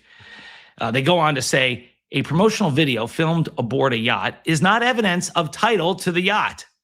As set forth in the motion, the super yacht does not belong to the Tates. They received payment to promote the ship on social media. They received, okay, according to them, according to Andrew Tate, he received payment to promote the yacht. And there was a yacht video of Tristan Tate going around Andrew Tate. We got a gym. We got this. We got that. Now I know they don't own that yacht. All right. I know they don't own that yacht. I know they were capping. There's no way they own that yacht. Okay. But it was a brand deal to promote a yacht. All right. And they told you niggas they owned it and are building it from scratch. Who gonna defend this shit?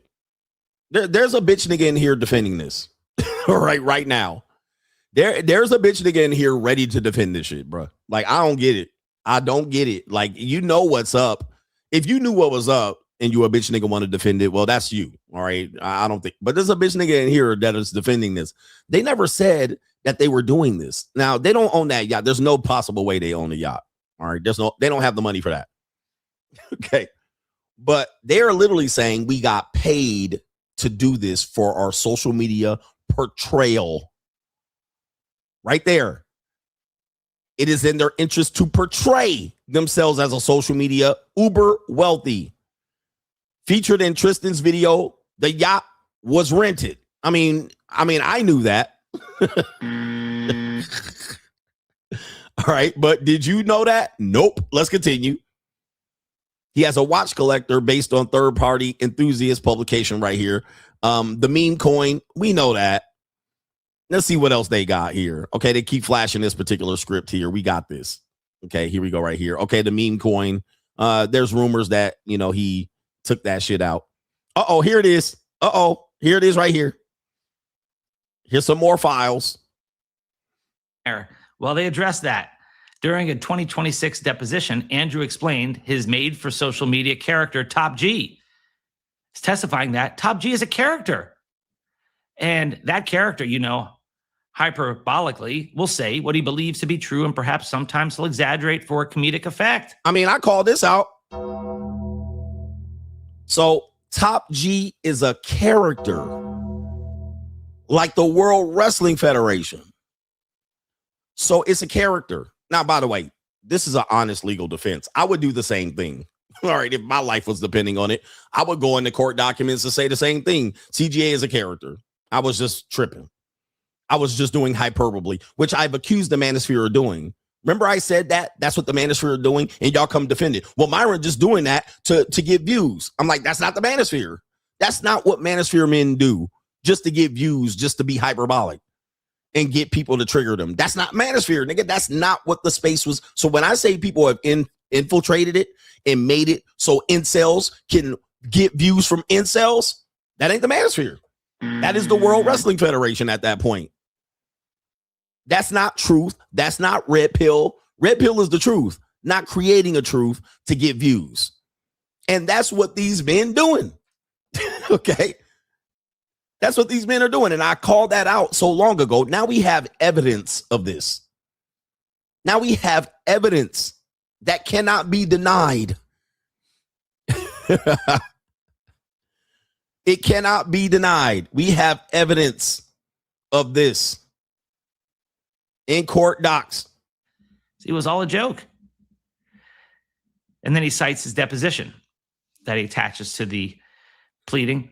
He added, Top G takes stories and he makes them as entertaining as possible. I think everybody who watches my content understands that a lot of it is hyperbolic. I don't think there's a single episode of anything I've ever made where people cannot tell that I'm being deliberately sarcastic or hyperbolic. Andrew also admitted that his self-description as a trillionaire on his website is a hyperbolic exaggeration for comedic effect. He stated, I don't think anybody believes I'm a trillionaire. Just like nobody believes I was a pimp. What? It's called playing a character. It's hyperbolic for comedic effect. No one believes I'm a trillionaire. I also said I was an astronaut, but I've never been to the moon. In the same deposition, Andrew testified that he did not recognize the handle of Wudon and said, and that it was an account impersonating him. Similarly, Tristan testified these posts are clearly a joke.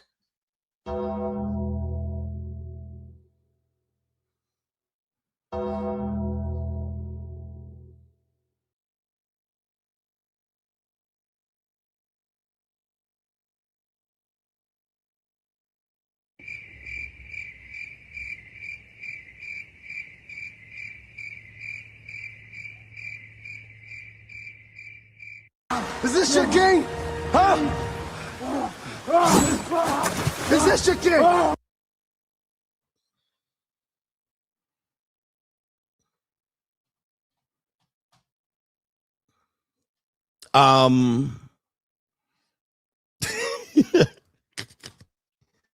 So what part was the joke? What part was real? He's speaking the truth. He's speaking for men. He's speaking out against the Matrix. So it was all a joke.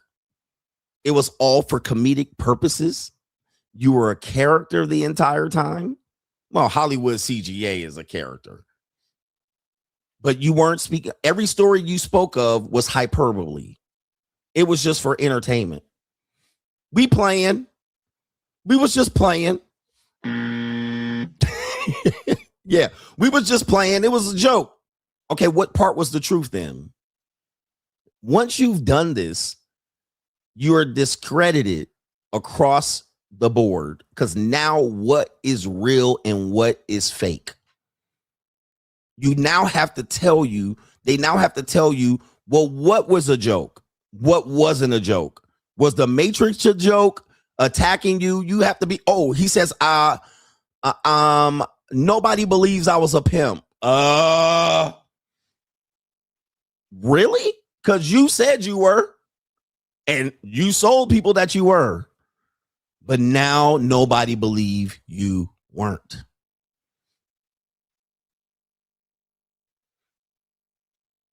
What was we gotta be clear. Tell us what you were lying about. He also testified, my brother brags that he's a trillionaire and the world's first trillionaire, and I back up his claims all the time. Of course, that's a lie. Yeah. Tristan also stated that certain claims he made on a podcast were a gratuitous attempt at self-promotion, and nothing I say in this podcast should be taken seriously. It sounded cool at the time. I warned you of this shit, bro. Don't say I didn't warn you. Don't say I didn't. Guys, press 1 in the chat if I told you that that's what the manosphere was. I literally was telling you this. Now, I didn't call out names all the time because y'all niggas gonna come in here and say I was just jealous. But I told you that this was happening. I warned you. And y'all niggas was believing it, telling people you jealous because you won't got the money he got and blah, blah, blah, blah, blah. And is this just a defense? Yes, it's just a defense. I don't believe they even believe what's on this paper. This is a lawyer writing this. This is the only obvious defense that they can make.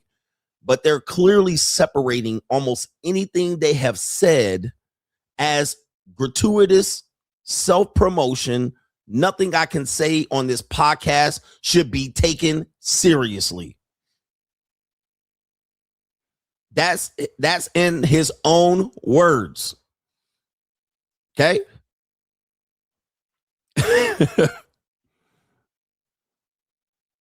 Okay, who else can fit this notion? Anybody associated with him? Guilty by association? It gets tough out here, man. It's a tough game for men to realize. I said earlier, men want to be sold a fantasy even worse than women want to be sold a fantasy. And the problem with today's men is they believe the fantasy more than the reality. And they want to be sold a dream too. And so many men have noticed this and they have sold you the dream. They have sold you the dream. And now they're telling you 5, 6. Oh, by the way, I said this. I said, you're going to realize the manosphere has been selling you hoes. And then They've been selling you hoes, but then criticizing hoes. And then I said, it's going to take you 5 years to realize they were doing this to you. I told you this. I said, it's going to be 5 years down the line that you're going to turn 30 and 35 and realize Manosphere niggas was selling you women and then criticizing them and then putting them on their podcast, putting them on your streams, putting them on their webcams, and they were selling you hoes and then only getting reputation by telling you that these hoes ain't shit and they just hoes, getting you to hate women, and all the time they were selling you women. I told you this. I've been done said this years. I got the evidence and proof in the file, and I'm not hating, but what I'm trying to say is you guys need to watch out. You guys need to watch out. They are telling you these hoes ain't shit and putting these hoes in your face and taking a cut of these hoes' money and putting they hoes on their OnlyFans management. I've been and told you, but look, I ain't the one to squash your motherfucking world. I'm just the one that's going to tell the truth. Apparently, I'm the only one. Sure, I'm entertaining too. I'm entertaining too. But apparently, I just have a bad habit of trying to tell y'all niggas what shit is in real time. Apparently, okay?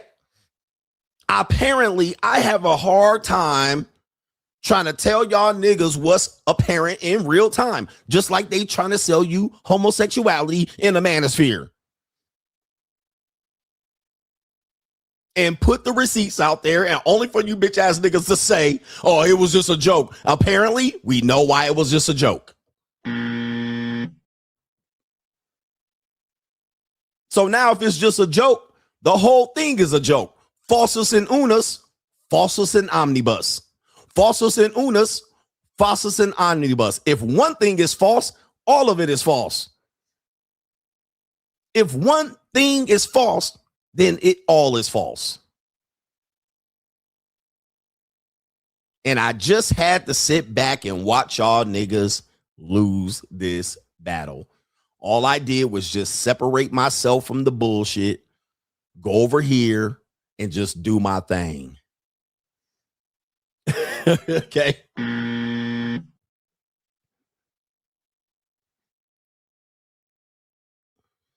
And look at these. There's still some incels that still ain't gonna believe what I'm telling you. Okay. Y'all still gonna try to ride this and make an excuse. All right. It is what it is. It is what it is. Y'all still gonna make an excuse for why you don't have the life that these motherfuckers don't have. And in reality, you ain't never gonna have it. You never gonna have it. All right, it is what it is. Anyway, it's tough. It's a tough world. All right. But again, most of the time I say something, it's going to take you 3 years for it to make sense. That's if you are an idiot. If you're an idiot, it'll take you 3 years to realize, damn, CGA was right. It's going to take you 3 fucking years if you just an idiot. All right. If you just plumb dumb, it's going to take you about 3 years. If you understand what I'm saying, I mean, if you actually are not an idiot, it'll take you 3 months. 3 months, and you'll watch and you'll be like, okay, CGA was right. Right. Shout out to our brother Jacob Rivera, says, keep being awesome, man. Shout out to you. All right. Shout out to Ralphie Boy. He says, Paul Heyman said it best. He files with the courts. Oh, sorry, he files with the courts. I'm not sure what that means, but shout out to you and all the yous. All the yous in the building. Any Jewish attorneys in here? Any yous? Okay, hold on for a second. I got to refresh this page over here. Oh, well, what happened? All right, Venmo done crashed out. He just doing this to say this. Okay, yep. Uh-huh. By the way, like I said, just to be fair, I would use the same defense. So that's neither here nor there. Shout out to our brother, says, Joel C says, I saw a stream of Trollo without a beanie or a wig. He looks like an 80-year-old Karen. Shaking my head. I'm supposed to believe this old queer got hoes. All right. Oh no. All right. My Lord. I haven't seen it. He said, I'm supposed to believe this old queer got hoes. All right. I don't know, man. Did he cut his hair? Golly. Y'all niggas coming from the sideline attack. Like wowzers. All right, shout out to our brother V-Man says, in Coach we trust. I'm just leaving something for today's sermon. All glory to the Most High. Shout out to you and your continued success on YouTube. Chris Jericho says, Coach, when you think about how they act, and crash out over stupid shit, is there a difference between a gay dude, a thug, and a bitch? Nope, same. Guys, thugs are, I've been saying this for a long time, thugs are feminine men. Now, I don't want to be around thug ass niggas because they do wild shit, emotional shit. They shoot people for no reason. You see, there was a guy, a little kid in Chicago, a little young Vaughn, King Vaughn ass nigga, walking out of a convenience store, just shot and killed one woman, walking down the street with his shirt off. Emotional nigga. Single mother raised. Got thugs mostly come from single mother raised homes. Pookies come from single mother raised homes. Gay dudes, I mean, and a bitch ass nigga, these are all in one of the same. They are governed and operate by the same emotions. You will often find that a biatch will protect a thug nigga. A biatch will protect a thug nigga, right? Her thug pookie ass son who ain't shit. All right. We saw there's a Carnival Cruise video that just came out. I don't show fights on here, but there's a Carnival Cruise fight that broke out, and it was a thug pookie ass nigga dressed in sweats, a sweatshirt, a hoodie, and goddamn headphones and a baseball cap. Overgrown ass nigga. Security trying to check this nigga to go through the security. The mom chimp out on the security, and it leads to an all-out brawl. That's because thugs, bitches, and gay dudes come from the same arena. Thug street guys, they're effeminate men. They're just effeminate men. They're emotional, irrational creatures that operate purely on emotional, threatening niggas, threaten to kill niggas. These are all the same guy. Okay. All right, niggas that wear their pants off their ass, they're bitches. They're women. They're either gay, a thug, or a woman. All right, they're trying to get the same thing. So men that put up these dudes that want to fight and crash out on people for some reason, you will find that they're single mother raised. And it takes an understanding of that so that you can counter that and not emotionally rage out on people and threaten their lives. All right, or physically or threaten to harm them as your only source of being able to do something. Also, men that try to get revenge on women, these are gay dudes. These are emotional males. I'm gonna get revenge on women. No, bro, leave women alone, man. These are effeminate males. And even if you're one of these guys, just know that, accept that for who you are, and then try to cure it. Try to grow and mature and try to transcend. All right, but this is not good emotional behavior by men. All right, we often think that getting revenge, guys, women are almost always, even if they win in life, it's going to be subpar winning. Okay, look, a woman's never going to get rich, like as a means to prove that her life was better than you. Like her life was better without you. She got rich. The best way that she could do this is marry a rich guy and lay on her back for that. Now, what she characterized as winning literally would qualify as a subpar life. Even if she has her own home, subpar ass life. So even if you a bum nigga and she left you or you left her and you cheated on her and she got her life together, this is a C- C+ life at best. That's as far as she gonna get. Because she gonna end up making a financial mistake and get cut. And I'm not saying this to shit on them. What I'm saying is for dudes that want to ever get a revenge on a woman, all you got to do is live a B+ life. That's it. B+. They're never gonna live a life better than what you're capable of giving yourself.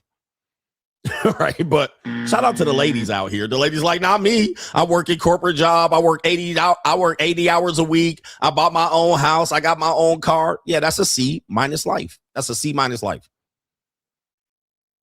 That's not impressive. How this not impressive? Because women in the past didn't have, okay, yeah, if you gauge your life based on what women have in the past, it will look like a good life. But in general, it's not.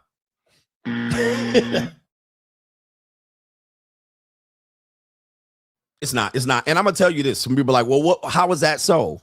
How is that so? Well, let me just tell you. You're literally a corporate slave. All right. If you quit that job or get laid off, all your shit, all them house of cards are coming down. All that house of cards are coming down. And if I did a Caleb Hammer on your ass, I would find all kind of debt. Consumer debt, right? Child support debt. Like, I will find all kind of shit if I just put a fucking magnifying glass on your bank statements and pulled your credit report. Now, the reason why this is a C- life is because you can't support multiple human beings on that life. Now, I can support a goddamn village, a commune of naked hoes. So my life as a means to show that I was able to outpace even and get revenge based on success is that I can support multiple people. Let's take your fucking life that you're bragging about. You can't even support your fucking kids with that life. You still got to go down to child support and social services to get a little bit of kickback. You still got to not pay debt. All right, I got debt, but I ain't going to pay it to actually act like you winning. So that's a C- life. And I'm not saying it the shit, but what I'm saying is that I'm saying it for men who actually are with women who actually been able to level up their life to C-, and you're below that. Guess who you are? All right, you a loser ass nigga. You know, look at this. You a loser. If a woman leveled up her life and got better and got her own apartment and you still live with your mama, you a loser ass nigga. Like, for real, bro. Look at this bitch ass nigga. Your life is D or a F.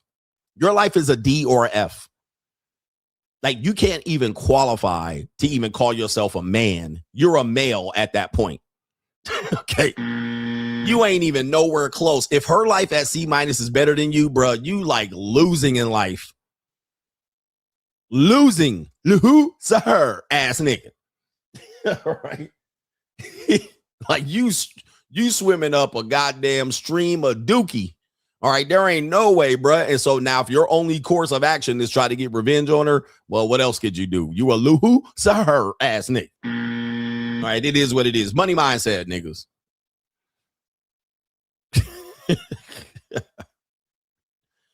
All right, anyway. Shout out to losers. They're leaving the stream. So did the Andrew Tate people. They left the stream too. All right, they're like, not my king. That's my hero, nigga. You misunderstanding. I don't misunderstand anything. What I don't let you do is cope. What I don't let you do is bring that bullshit over there, man. I'm gonna smack that shit back because I know what he's doing. I already get it. I get it. I know what he's doing. I know what he's saying. However, he on paper, nigga. Like, we got files. You realize once you on paper and testifying, this is the truth. Right? And that's how the system, the Matrix, or whoever you want to say, the New World Order, all right, that's how they get you, bruh. That's how they get you. They're going to put you in a situation where you're going to have to go ahead and bend over, nigga. Bend over. Bend over. Grab them ankles. It's right there. So if he says something different, all I got to do is pull his file. We try to warn you, but y'all niggas think y'all better than the system. The system knows a way to make you grab ankles. Okay, it is what it is, nigga. Stop trying to be a fake ass nigga and you'll be okay. But that's even too much for you niggas. All right, anyway. Shout out to our brother Gary. Says, this Country Wayne skit shows how emotional women are over lobster, macaroni, and cheese. All right, I'll try to see if I can pull that and look at it for yet another segment. Okay, but I can't, like, when I see like skits of certain individuals, see it's like 3 minutes and 50 seconds. I'm nearly not gonna show that, like, especially spontaneously, but I'll check it out. All right, because I gotta review it and see what the point is and make sure it matches what we're talking about. But I appreciate that. And this is most likely a skit, so it's pretty tough. And it's a celebrity, so I'm pretty much not gonna use it. He says, the Greeks warned us about the Amazons. They were women happy to only use men for sex, babies, and resources. Then they deleted them or kicked them out. Does it not sound like women today? In a woman's world, I think women would want to do that. They would want to have just use men. In a woman's world, they would love to have this idea that they're controlling men and just using them and tossing them and discarding them, but then it'll never happen. Every W says, do you think women could really put their son on game? Seems like they would rather protect women's image, or the son will look at the mother just like the others. Very rarely. I have had women that watch me that have sons, And particularly, I knew there was one sister watching me, and she would send me super chats, and she would say, I have 3 sons. They are now reached the age of, puberty. And she was saying that she liked my show because she was trying to prevent her sons from getting used and manipulated out here. Those women are rare that have, and her only reason was because she had 3 sons. Now, let's say she had 3 daughters. That woman wouldn't have no interest in me. But because she had 3 sons to protect, she found my information valuable for their boys to know. All right, so that's an example. She's only doing it because people only do shit because. They don't do things because right. They do it because. Now we found out what her motive was to protect her 3 sons. See? Okay. So now she want the sons to know so them niggas don't get used and abused and washed up because she know them women ain't shit out there. Right. So she knows that I need to support a person to put that message out there to protect my boys. But can women put men on game? No. In order to put a man on game, they're going to have this one thing. Ladies, do you want to know? Do you want to know? In order for a woman to put any man up on game, she needs to have this one thing. This one thing. The answer is a dick. She needs a dick. She needs to have lived life with a penis. She needs to have woken up day after day with testosterone in the dick. That's the only way she'll understand a man. The only way. Okay. She need a dick between her legs. Getting up every day with the dick hard, the dick leading her over there, the dick dog walking the nigga head. Right. That's it. She ain't got a dick. She don't know nothing about what it is to be a man at all. She needs a penis. She got a penis. She got a chance to even know how it is to be a man, but she ain't got no penis. She don't know, bro. She don't know. She have no clue, bro. They don't even know why men do shit until they like 40, 50, and still they don't know why men operate this way. And I could tell women, I could tell you why we do shit. They'll never believe me. They'll be like, that can't be it. Okay, all right. And the reason why is because men lie to women to get sex. Men lie to women to protect their feelings. So they'll never get the truth from men. And then I show up and just tell them the truth. Hey, look, you know what? One pussy ain't gonna cut it. You know what I mean? Like that ain't, look, that's not my motive. Now, in order to get access to you or protect you or maybe get what you to do, maybe I'll give up some other pussy for a period of time. Right. But I'm not programmed for that. I'm gonna need some extra punani. They won't believe me. Hey, we're simple. This is what I need you to do. This is what I need you to do. It's as simple right here. Look. I cook, I suck, I shut the fuck up. This is it. Like if you do this. I cook, I suck, I shut the fuck up. That's it. Do that like every day, like 9 days out of 10. Every now and then we might want you to be like, let me hear what your thoughts are. Okay, we simple. Feed us, fornicate with us, in silence, you know. I cook, I suck, I shut the fuck up. We don't care about your opinion. We don't want to talk things through or communicate. We don't want to engage how the relationship is going. We don't want to. Right. This is kind of where we want to do here. Just shut up. But if you just having fun and we goofy and all of that shit, but you know what I want to date, you know. I like to get dominated. And then get dominated. Sex on command. Sex on command. Men don't like to wait around for sex. We don't like to, let's wait a while before it's too late. Let's wait a while before things go too far. All right, you with a woman, you hugged up. She come to the crib. You done fed her a couple of drinks and shit. All right, you done came out. She on there. Titties just out. You know what I mean? Titties just sitting up on there. They wiggling and jiggling. You feeling up on her and shit. You putting your hand up her shirt. You putting your hand down her legs. And she's like, no, it's just too much. Oh, yeah. You know what? This is too fast. You know what? This will ruin the wooing. You know, the courtship is not going to be the same if I don't feel that gushy stuff. You know what? Let's wait. In fact, let's wait 6 weeks. And then you can see who I am. And then I can see who you are. And then we can build a relationship that's not based on sex. Yeah, forget all that. You know what? You're right about that. All right, my lust and horniness was leading me astray. I'll wait for sex. You know what? You're not in the mood tonight. Let's wait a couple more days, and then I'll be in the mood.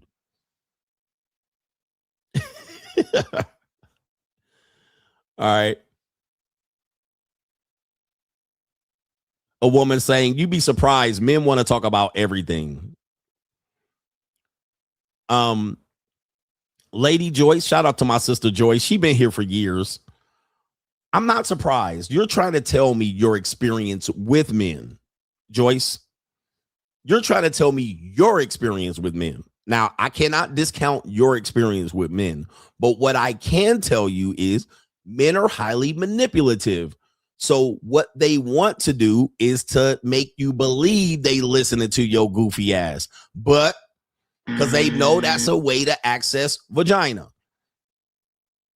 All right, tell me what you think and tell me what you feel. So yeah, your experience tells you that, but they don't give a fuck about what you talking about. I'm just letting you know, they don't care. And you can quiz them. Just quiz them. Let them talk, baby. Tell me how you feel, ass bitch. Baby, I want to do all the things your man won't do. I'll do them for you.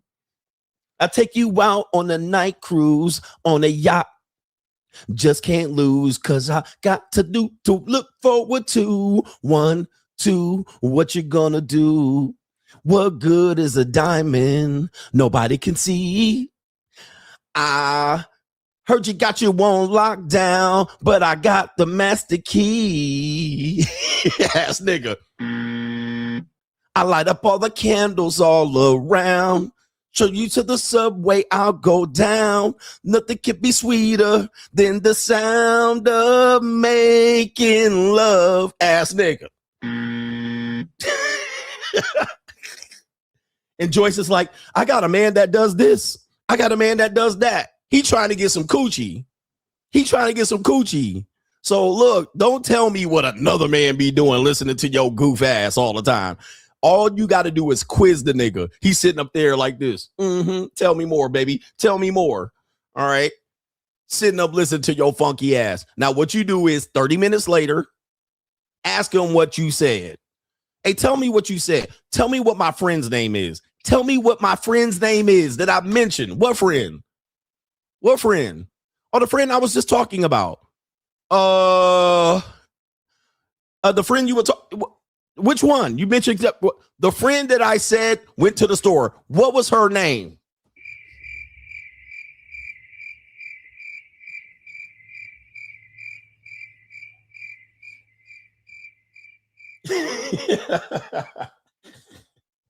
He didn't hear a goddamn thing. What he did was just sit up there. Yeah, girl. Wow. Word.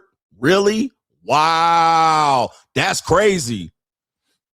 Damn. I can't believe that. Damn. Word. Damn. That's crazy, bro. Wow. That's what he was doing. Right. He was retaining none of that information. What it sounded like to him was wah wah wah wah wah wah wah wah wah wah wah wah wah wah. That's all it was. He heard nothing. You know what he was thinking? This is what he was thinking, Joyce. He was thinking, I smell pussy. That's what he was thinking. He was like, how long do I have to listen to her before this drink kicks in and she gets frisky? How long I got to listen to her before her legs open up? I smell pussy. All right, shout out to Fresh Prince CEO in the building. He said, really? That's fascinating. Really? Damn, that's crazy. You know what? You're a strong ass, smart ass woman. Yep. So men ain't hearing nothing the fuck you talking about, ladies. He hearing nothing. He's retained nothing. Joyce, where you at? She talking to her husband right now. What's my name? What's my best friend's name?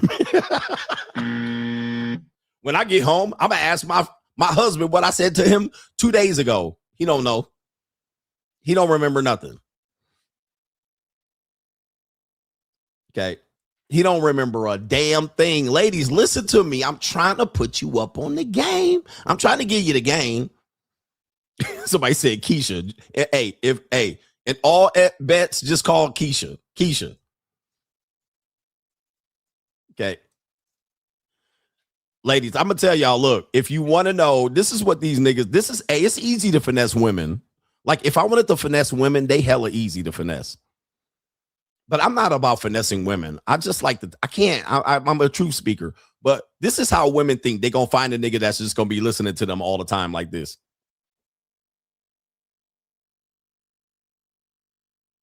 They think this guy exists. All right, my husband listens to me. He's actually interested in my life. Everything you saying to him sound just like this right here. Nigga, like, hold up for a second. Where is it at? Okay, I ain't got it. Okay. Oh shit, I ain't got the sound effect. All right, like this? Yeah.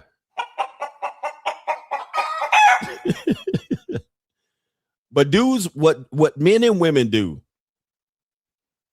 what men and women do is they manipulate each other. That's how relationships work. Like, what men do is manipulate women. Women will complain about what the guys aren't doing, and they'll just simply do it. If they have the patience, they'll just simply do it. My man didn't listen to me. He didn't do this. And then this nigga show up like this. All right. And she just running her goddamn mouth. And men have figured out how to manipulate the system. It's not that they're interested. They say, okay, this is going to work. And they will use that as a strategy. And then they will use it on the women who are capable of falling for it. And then they will, it is what it is. I'm just trying to tell you. And so, yeah, a guy will hear you. You at work. My husband don't listen to me. My boyfriend don't do this. And there's a nigga at your job doing the Will Smith listening. Going, oh man, really? If I was with you, I would listen to you every day. I would listen to you all day and night. I will listen to you all weekend, and you go eat it up. Oh, really? Okay, there's a guy that listen to me. You go back to your husband. There's a guy that say they listen to me. He gonna roll out the red carpet. He gonna buy me shit and flowers and roses just because. And he gonna light up candles and put rose petals on beds. And he just gonna be sitting up there just eating it up. And then you thinking you done found you one. 3 to 6 months later, once he has clarity, once he has released several nuts, once he is busted nuts, all bets are off. All bets are off. Ladies, just trust me on this one. This is why new men act like they're better than the man you have, because he is not busted nuts. Now, once he see them saggy titties come out, and once he see them cesarean section scars and all of them goddamn stab and bullet wounds, and once he see all of them goddamn deflated areolas, and once he starts seeing the skin all soggy and mushy, once he starts seeing and feeling them guts, once he start busting raw nuts, you're going to see this behavior rapidly decline. I mean, rapidly. He said all the cellulite under the booty cheeks. Once he starts seeing this in the knock knees, I'm just telling y'all the truth, and y'all don't want to hear it. Y'all don't want to hear it. All those promises he made, you can just discount that shit. We're going to go on vacation. We're going to go on a trip. We're going to have a life together. We're going to be on the cruise. We're going to be on the... Forget it. Forget it. It's gone. All right. Whatever he sold you, if he is not giving it to you, it ain't happening. Okay. All them shopping sprees, VIPs and shit is gone. All right. It's gone. You're going to have to browbeat the hell out of that nigga to get it. You're going to have to beg and plead to the symphony. All right. It's gone, lady. I don't know what to tell you. Shit. It's gone, gone, gone. Just you're going to live a mediocre life with that nigga the rest of the time out here. Right. He going to start asking you to pay 50-50 for this and chip in for that. You'll buy the airline tickets. She'll buy the rental cars. It's a wrap. It's a wrap. Get what you need to get, ladies. All right, look, I got to continue on with this show. We got this story right here. This is a viral content creator. His name is Nitro Camden on It's an Evil World We Live In Part 2, or it will go Inside the Minor Modern Women here. Inside the Minor Modern Woman, there's a video content creator that went feral over the weekend. And what happened was, as the young people say, he had his Twitch stream raided. All right. Older people, you're going to figure out what this means. But the streamer, what happened was a larger content creator named Stable Ronaldo, who had about 15,000 people viewing his stream on Twitch, ended up finding some stream of a young boy getting assaulted and kicked out of his house by his mother. And what happened was they basically can take your audience, your 15,000 viewers, and transfer it over to that stream. And now you have 15,000 viewers. YouTube doesn't have this feature per se. But what this dude was doing, this young man was streaming for several years and trying to get on. And then this happened. Let's play the video. Move. Go get your stuff. You gotta go. Go. Go get your stuff. Go get your clothes and stuff. Go. Go. And then go. I would hate to have to call the police on you. Go ahead and go. You're done. I'm not playing this game. It's almost midnight. Go. Out of my room, my house, everything. This is all mine. Get out. Okay, so for people who don't realize, he turned off the monitor. Only the camera was on. So, you know, young people can do this shit. Young men and women, they could turn the monitor off. So she can't see herself in the monitor. So she has turned the monitor off. I think what happened was he's 18. I think he has finished high school, but he still lives at home.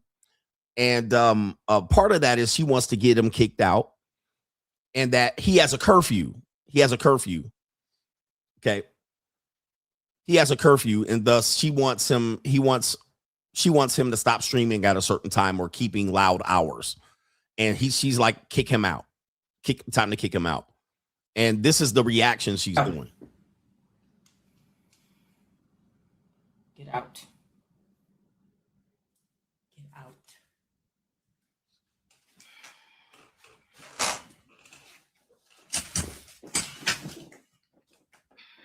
Get out of my house.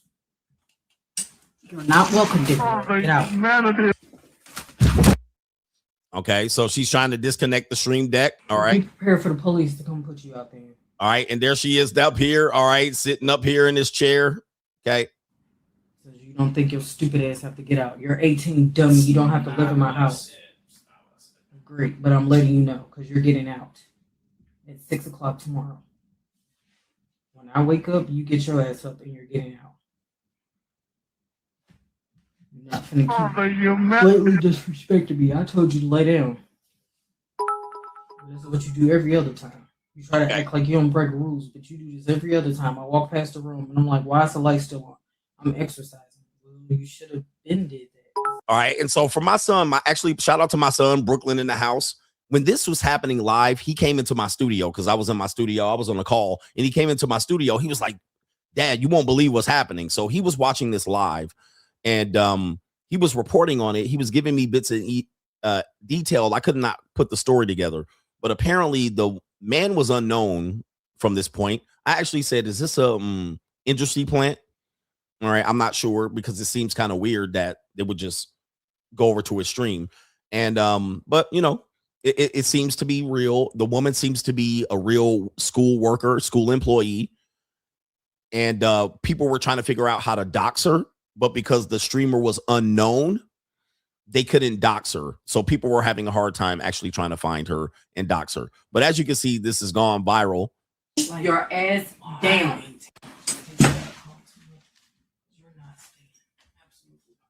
Your ass down. Okay, that's what I'm saying. See me in the bed. Okay. I want to lay down. Okay. You don't have to keep babying me and lay down. Okay. Well, we're going to see how much babying is once I help you pack your shit because you're leaving in the morning. All right. I told you to lay down, so you don't have to lay down. Lay down. Please do. Lay down. I mean, he's 18 years old. Lay down. I mean, this is crazy. It's actually unheard of to actually have an 18-year-old with this type of restrictions, but you never know. Disrespecting me. and think you stayed in What this does she house. even do? You bring absolutely no value to this house. All right, you bring no value to this house. This is the emasculation of the male, the son, husband. He's not complying with her, so she brings no value to the house. Child support's run out. This is indicative of people who deal with child support, and the child support runs out. You have no value. All right, I don't know why you're here anymore. Go live with your daddy. Go move out. And so this young man's dealing with this. Now, the odd thing about it is my son went on the report that Twitch stream earned this guy $25,000. $25,000 he made from one Twitch stream. I'm rich, man. Okay, not only that, people were sending him cash apps.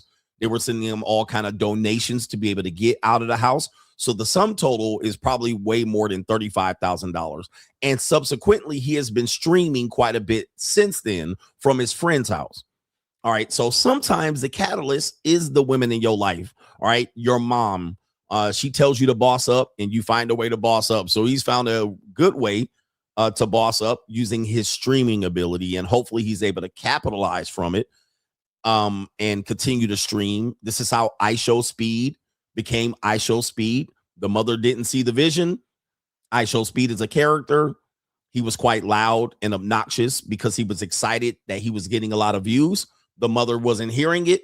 The mother subsequently told him to go live with his father. His father facilitated the dream of him being iShowSpeed. iShowSpeed becomes internationally known and famous. And then the mother still begs him for money. Okay. And the mother is seen on the internet begging him for money and support. So this, it doesn't always turn out this way. Sometimes you languish for 4 or 5 years, maybe 10 years in this situation. All right. And you don't become internationally famous overnight. All right. Now, not overnight. He's always been a streamer. And my son was able to demonstrate that he has been streaming since the year 2022, at least, but he hasn't taken off. Right. He hasn't taken off. Like, he has not taken off for those 2 or 3 or 4 years that he had been streaming until this incident. Okay. Also during the stream, it was shown that he was getting brand offers from places like, anybody that was wanting equipment. So the brand started reaching out him, telling them they would get him a computer, internet, they would set him up and set his studio. But this is an interesting take because, in my opinion, these women fight for custody of these kids when they're minors, and the father is somewhat alienated from these kids, only for later, once the kids become, bigger, stronger, better, faster, and not listening, they become intimidating to the woman, but she still can use and abuse him and somewhat emasculate him. Then the woman finds him to be less useful. All right. You're not useful anymore. You don't listen. You're not following the plan that I want you to have.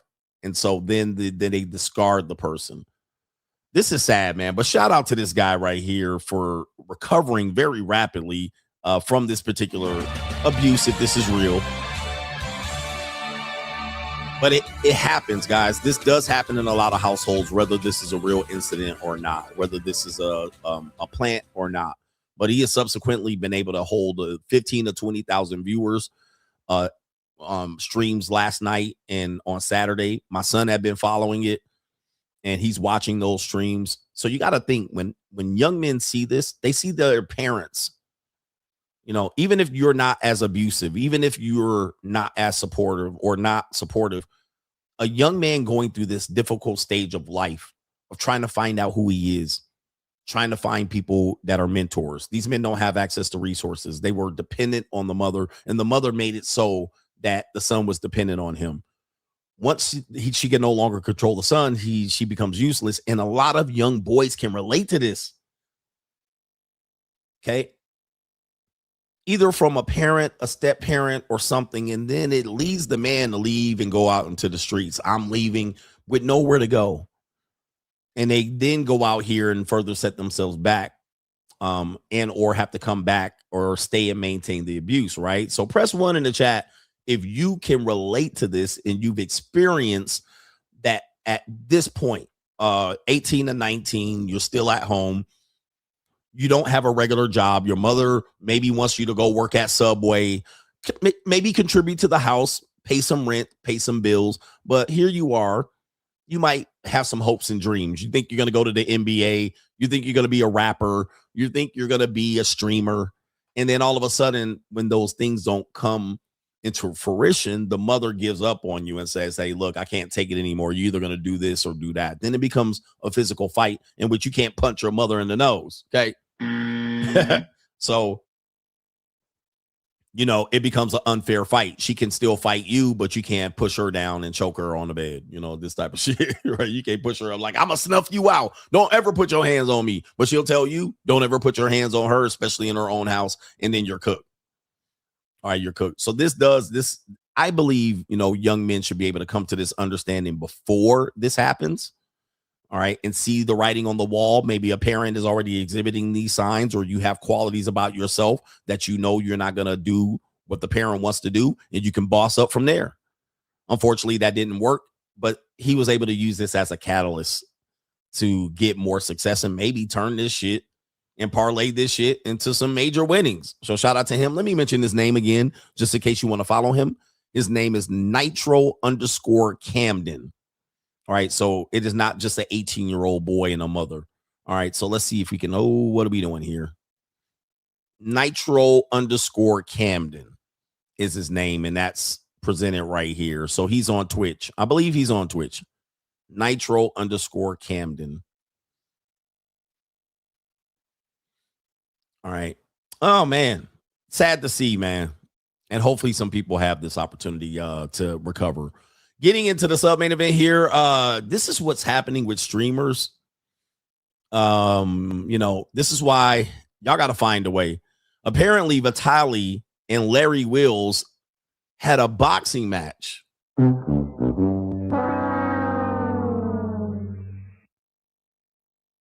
Bro, this shit crazy, man. I don't know, man. They're like now, and you can blame the Jewish Aiden Ross. Aiden Ross is facilitating this. He is the new. I'm not going to say what race, what people. We know I can't and say Vitaly, that. the individual that was in the Philippines that got arrested and locked up for harassing people on his streams. They don't play that in the Philippines. And you got Larry Lawrence, the cuck Will, out here having a boxing match. This is crazy. And Aiden Ross facilitating this, just like, you know who-ish would. All right. And I don't know if I can show this. What two? Wait, hold on. Let's go. Oh, they did. Okay. All right. They touched gloves. I don't know. Now Larry looks kind of bad. I'm not gonna lie to you. What is going on? Oh, man. Larry's got game. It's his game. He's not pitching up. What am I watching? His jab too hot. It just looks like they're not supposed to fight. His jab too hot. Wait, Vitaly. Wait, don't swing. I'll tell you. What the fuck? Wait, it's Vitaly. Oh, my Lord Jesus. See, look, one thing about boxing, okay, it's going to show who can fight and who got them hands and the mitts. All right, Larry Will blocking punches is crazy. All right, there's no skill or technique here. You're blocking punches as a boxer. This ain't karate, nigga. All right, you don't block punches. You counter punch. All right, you move, you counter punch, stick and move. All right, but this is what happens to men when they don't realize these are young people sports. You don't need to be out here showing who you are out here boxing. I presume Larry Wills is in his 40s. Vitaly got to be in his 40s. Okay. I told you a long time ago, I'm just going to shoot you. I'm not going to get into the ring unless y'all going to pay me millions and millions of dollars. I'm not out here to try to prove something. No, bro. And most dudes that talk shit on the internet can't fight. All right. I told you this with Anton Daniels and Corey Holcomb. They should have fought in the ring and got paid, and it would have been a pathetic fight, seeing them two fat niggas try to fight. Like, this is crazy. And how did it end? Apparently, Lawrence Will suffered a bicep dislocation. Okay, a bicep dislocation. Oh, 31 years old.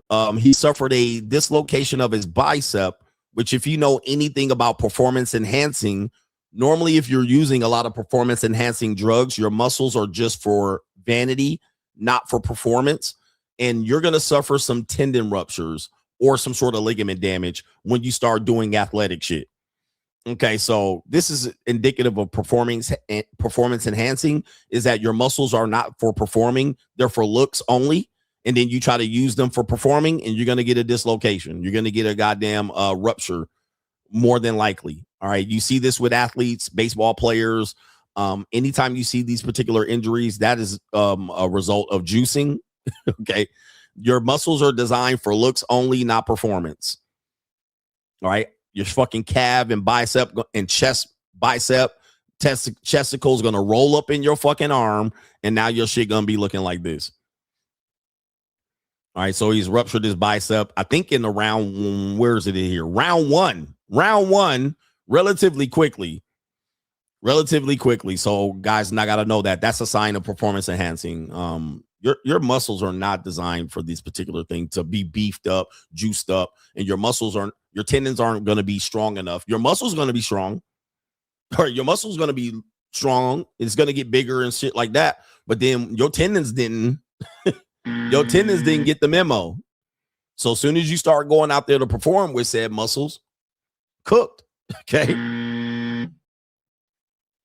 All right. So why is that on Inside the Mind of Modern Women? Oh, I see. All right. That was just another segment. All right. Here we go right here. I'm going to check the super chats and then get back to business here.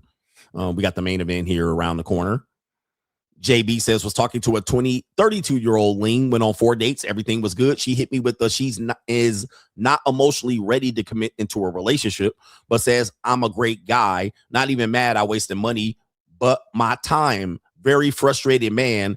Hit me with the look at this bitch ass nigga. Uh-oh. Okay, so that's you. Look at this bitch ass nigga.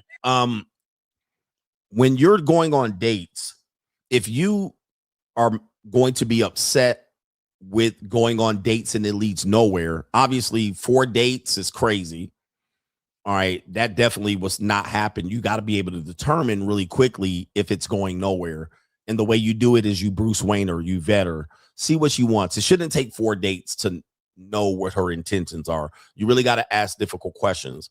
All right. And then what I would do is space out these dates. So I wouldn't take her on 1, 2, 3, 4 dates and try to win her over. She knows what she's looking for and she knows how she feels about you, but that doesn't mean she can't make use of you in terms of company or dates or shit like that.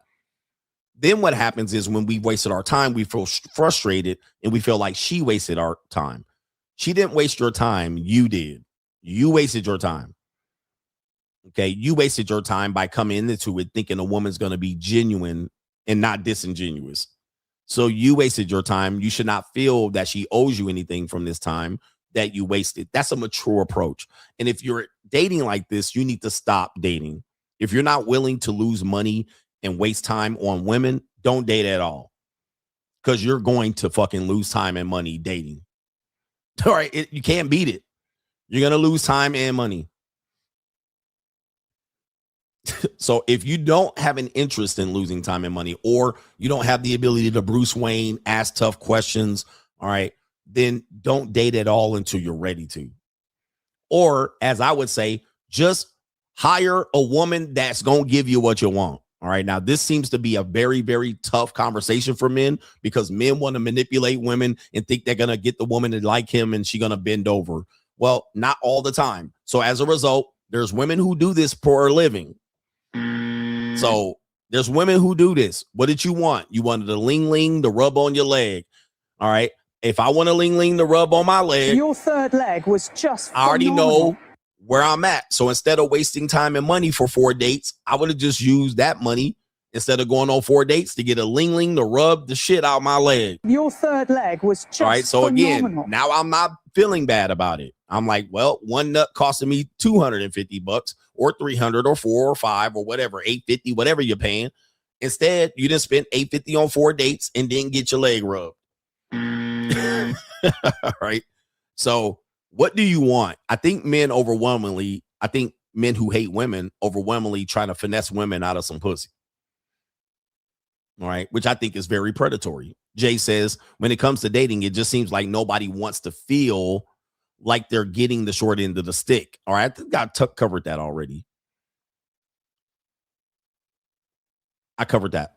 I don't think men and women should look like they're losing in a date or a relationship. That's just my opinion. I know you guys think that I'm some sort of manosphere hater of women. I believe men and women should both be getting exactly what they want from the experience. They should both leave the experience happy and satisfied. They should both leave the experience both feeling like they got what they wanted and they paid for.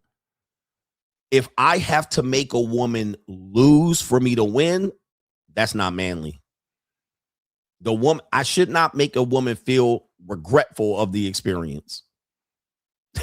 Right?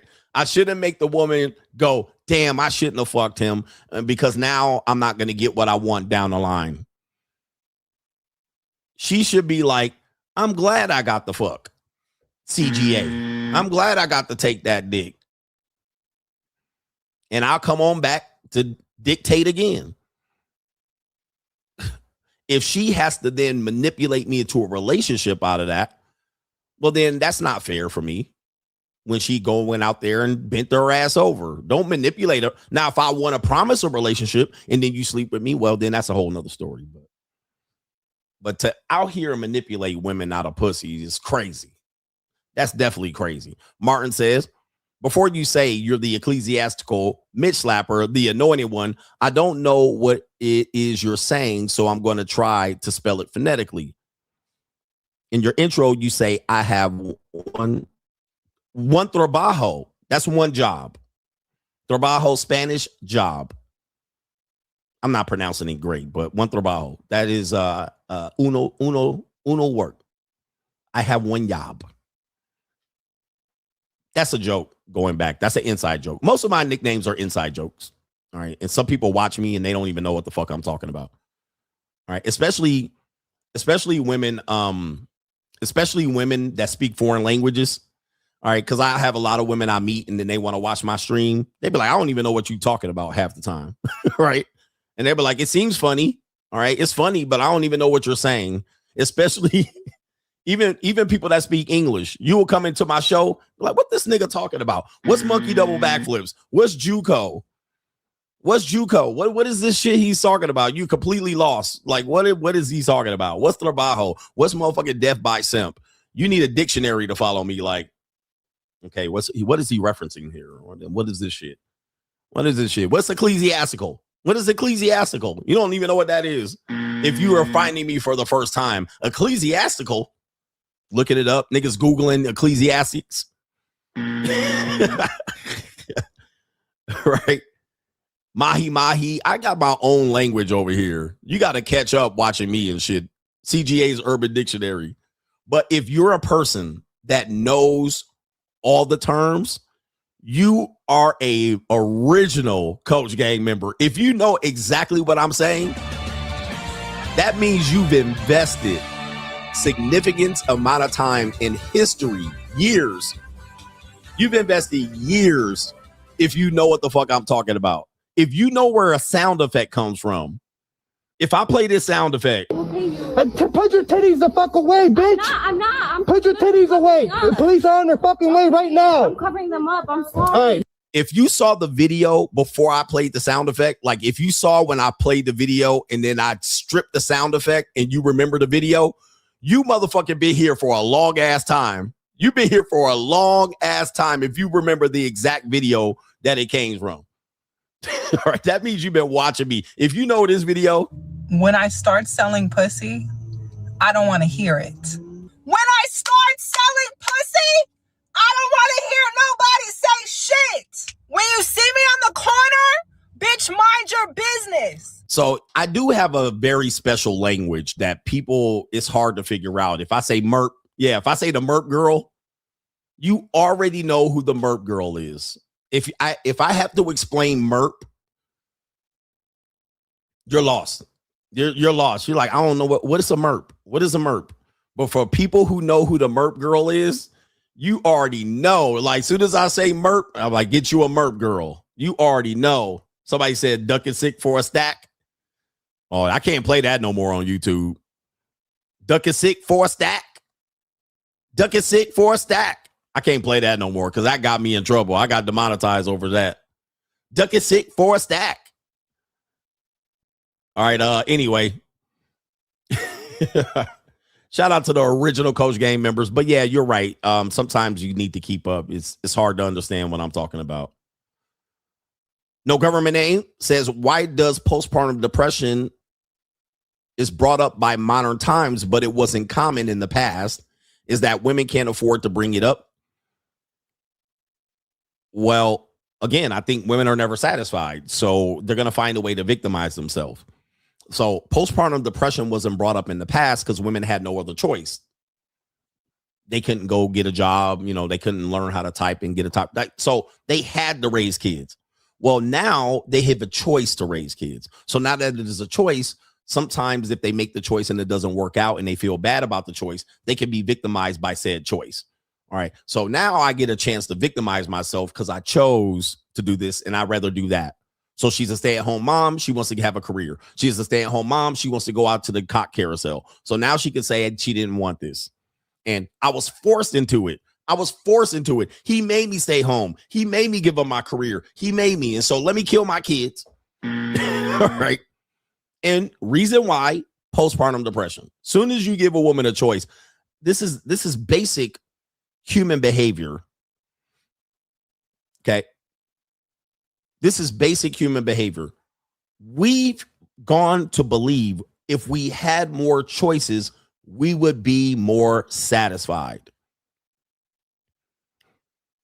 But the opposite happens. When you're given more choices, you have to be accountable for said choices. And of course, when you can get out of it and be victimized, you can actually make it seem like the choice was not yours.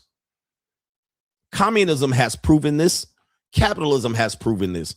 Communism gives you two choices. You go to a communist country back in the 80s, they had two color cars. That's it. They had a blue car and a red car and maybe a white car. Like you couldn't go in there and be like, let me get a gray. Let me get a silver. Let me get a dark silver or gray. Let me get a motherfucking purple car. You can't do that. You got two cars. Nigga, this is it. When you go into a communist store, there were bread and bread. The bag said bread, not whole wheat bread, not white bread, not cinnamon raisin bread. It said bread. All right, you go in there. You could just be like, I need some bread. You go over there. Rice, corn, milk. That's what it said. You didn't get all dairy milk, lactose intolerance milk, almond milk. Laundry detergent. It was no choice. All right. You just go up in there. All right, nigga. We just happy and miserable. We just miserable like a motherfucker either way. All right. Yeah. You know, over here, guess what happens? You get multiple choices. That leads to now you have to make a choice. And then when you make the wrong choice, you blame someone else. Look at all this laundry detergent. Mountain Spring, motherfucking Spring Air, the shit that gets out the whites. You go to the toothpaste. They got whitening toothpaste, bleach toothpaste with poison in it, toothpaste without poison in it, fluoride toothpaste, non-fluoride toothpaste. They got the cavity protection toothpaste. And you sitting there like, damn, now you pick one of the 80 choices. You go home with this shit. I don't like this shit. And then you find the reason why you don't like it. So this is what's happening. We have too much choice. Then we want to victimize ourselves when we choose something. The woman chooses to be a stay-at-home mom. Now she deletes the kids. Now she got to find the reason why that was the wrong goddamn choice and the reason to validate why she didn't crash out on the kids. Blaming the man and blaming the fact that she couldn't figure out how to go to a therapist because she was crazy in the head. Like, this is crazy, bro. Crazy shit. It's just people have too much choice, and choice makes people freeze. This is why I believe most people want an authoritative control. They choose authoritative people. This has been proven historically, despite the fact that we don't like dictators and fascists, despite the fact that we don't like bosses and managers, despite the fact that we don't like Bobby Knight as a coach. Most people want discipline. They want people to make decisions for them. That means you need to restrict choice. The minute you give people ultimate choice, they find a way to victimize themselves by choosing the shit that they chose. Most people want dictators. Most women want men to tell them what to do. This also gives you them the ability to blame the person for messing up their lives. It's okay, but you get things done quicker. I'm going to choose for you. I'm going to prevent you from choosing. I'm going to give you less choice. Most people love that shit. Men and women, they love that until they don't. Until they don't. They're going to pick being controlled. They're going to pick being dictated to rather than sitting up there picking the wrong goddamn shit and taking the blame. All right, let's continue. All right, this is why we can't let people keep doing this shit and giving people choice only for them to goddamn blame everybody else for picking the wrong shit. All right, anyway. That's why I'm the great Coach Alini. Kaylin says, in my 36 years on earth, I've learned from other men that you shouldn't never guarantee a woman monogamy. We let women down by lying to them. And then they let us down by reneging on us. He says right here, we cheat because of our want for variety. Denying a man sex isn't even helpful for her. Yeah, it's not a good thing. It's not a good thing. I think people are fooling themselves with monogamy. It's just fooling. And I think most women are not monogamous either. Statistically, you can show that women are not monogamous. Like even in their behaviors, they are using multiple men to get what they want. But women are not monogamous. I can prove that, variety. Ladies, jump up here and show me you're non-monogamous. I'm sorry. Is there a lady here that can show me they're monogamous? All right, any woman here, you want to put your wig on? You want to jump up on my show? Put your eyelashes on. Get your strip eyelashes on. Go get your mascara. Turn your wig sideways. Take your bonnet off. Unroll your hair. Take your rollers off. Women want to find men that are monogamous, but they're not monogamous by behavior. They want to find men. Now, I'm not saying they're whores and shit, but I'm just saying they operate non-monogamously across the board. Even their dating strategy. All right. She said, I'm not going to show my face. Okay. Damn, they don't want to show their grill. All right. So an example of women operating non-monogamously, I know people are going to say sex, but what gets women horny is not just sex, right? So they'll just say, I don't sleep with multiple men as a means to say they're monogamous, but women can connect to any human being, specifically men, and they can get value from a man without the sex. They can get the value from the man pursuing her sexually. And that's still operating in an extent. But women actually dating strategy is to date multiple men at once and let the best man win. That's non-monogamy. Right? That's non-monogamy. A woman that is has a kid by another man, and then that man somewhat supports that kid, either financially or he's there parenting time, and then she has a whole nother nigga living with her, supporting her, and then actually serving and helping that kid in any capacity, even minimally. That's non-monogamy. That's not monogamy. That's literally non-monogamy. All right. You have multiple men supporting one woman. All right. And even possibly having sexual access to the said woman. That's not monogamy or emotional access. Another example, women that have male friends. That man's serving those one man serving her emotionally, possibly psychologically, the other man supporting her sexually or financially. That's non-monogamy. How you gonna have male friends and all these niggas and homies and all that shit, and then a lover and a husband? That's non-monogamy. I'm not saying you can't be with those male friends, or I can't say a husband shouldn't accept you with it, but that's non-monogamy. That's not monogamy, bro. All right. That's not monogamy. A woman that advertises herself on social media while having a boyfriend or a husband. That is that's non-monogamy by definition. She is sexually making men wait in line for her for the other nigga to mess up. Right now. Texting the nigga right here now. Listen. With that being said, if she does that, I will not give her monogamy at all. So she don't have to be fucking these guys. These guys can potentially fuck her in any way. No, you don't get monogamy. I'm sorry. Sorry. No, you ain't getting no monogamy from me. There's no fucking way. All right. With niggas just waiting in line with their dick out. All right. Even if the guys aren't even heterosexual, it doesn't matter. She's still getting that support system. And Gay guys, I know ladies like to hide behind gay guys as gay friends, but it's not a hide behind. Just because you got gay friends, that don't mean that they're not a threat. Gay niggas are messy. They motherfucking cock blockers. They're gossipy. They in your business. So a gay friend is just as much as a threat as a heterosexual male friend, because they gonna fuck up your relationship by all in your motherfucking girlfriend's ear. They toxic. They messy. They gonna fuck it up. They think like bitches. So they gonna fuck up your relationship just as fast as a motherfucking nigga that got a dick. So don't fall for that. Oh, they gay. They not a threat. Yes, the fuck they are. They all in your business. And then them niggas gonna be telling her, oh, this nigga abusive. This nigga doing this. They gonna fuck your whole relationship up. All in her ear while she doing this bitch hair and shit like that. So, all right. By the way, that's non-monogamy. That is non-monogamy. So don't just be like, oh, they gay, they not a threat. I don't give a fuck. Look, you can seduce a woman, not sexually. Men, you can't seduce a man without sex.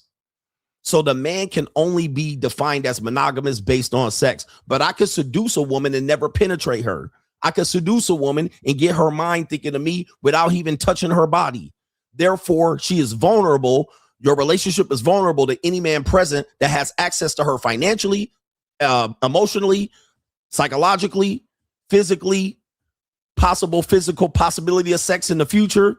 She is vulnerable either way. So she participates in monogamous, non-monogamous, or she'll participate in monogamous sex, meaning that she'll only give one man access potentially at times, but other men have access to her to sabotage your relationship. You can believe this or not. Okay. You can believe this or not, nigga. All right. Take it or leave it. Shout out to Hustle Every Day says, sad the Tates had the formula down pat. Now they're exposed. And I said this a long time ago. Dudes were trying to adopt these Tate strategies. And I'm like, bro, I mean, it's a short-term strategy. I've always told you social media is not short-term. Don't try to get the quick hit and rise fast, because, you know, how you came in is how you going to go. So you come in quick, you're going to leave quick. You get a quick rise on social media, nigga, you're going to be out quick. All right. Anyway. But again, you guys don't have relationship experience with this, and you're going to think that this is not the case. Gay dudes can fuck your relationship up real quick. All right. Because they will appear to not be a threat, and they'll fuck your shit up. Right. Shout out to Kendall says, my mom hated that I played video games. I became a pro gamer in 2010, won my first tournament in Dallas, and earned $25K. She wanted to charge me rent and ended up moving up at, moving out at 14. I haven't spoken to her in 16 years. I learned that my mom was my biggest liability. Shout out to you, man. And shout out to the moms. Shout out to you for overcoming that. Again, like I said, in order for a woman to raise a man properly, she's gonna have to have a dick. If she don't have that and the man has testosterone and he can get his dick hard, she might as well just step to the side. All right, step to the side. You don't know what this is. So shout out to you. And congratulations. Macaroni Tony says, we've retired so many clips. Your husband more than the 10 fingers. Yep. Your husband. Yes, indeed. And what about this? The ring game. Dad, what are you doing? Playing the ring game? That he made, which is okay with me, because he could definitely be fucking bitches right now. And he's playing a ring game in the kitchen. Leave my man. All right. So if we say he playing the ring game, you know the ring game. All right. Shout out to the ring game. We got the main event coming up here. I want to make sure I got everybody going here. Okay. Shout out to the ring game. All right. This is what y'all looking for in marriages. Let's see here. Damn. Shout out to Jaden says, send in a contribution. Respect to you, coach. Shout out to Jaden. Air Jaden.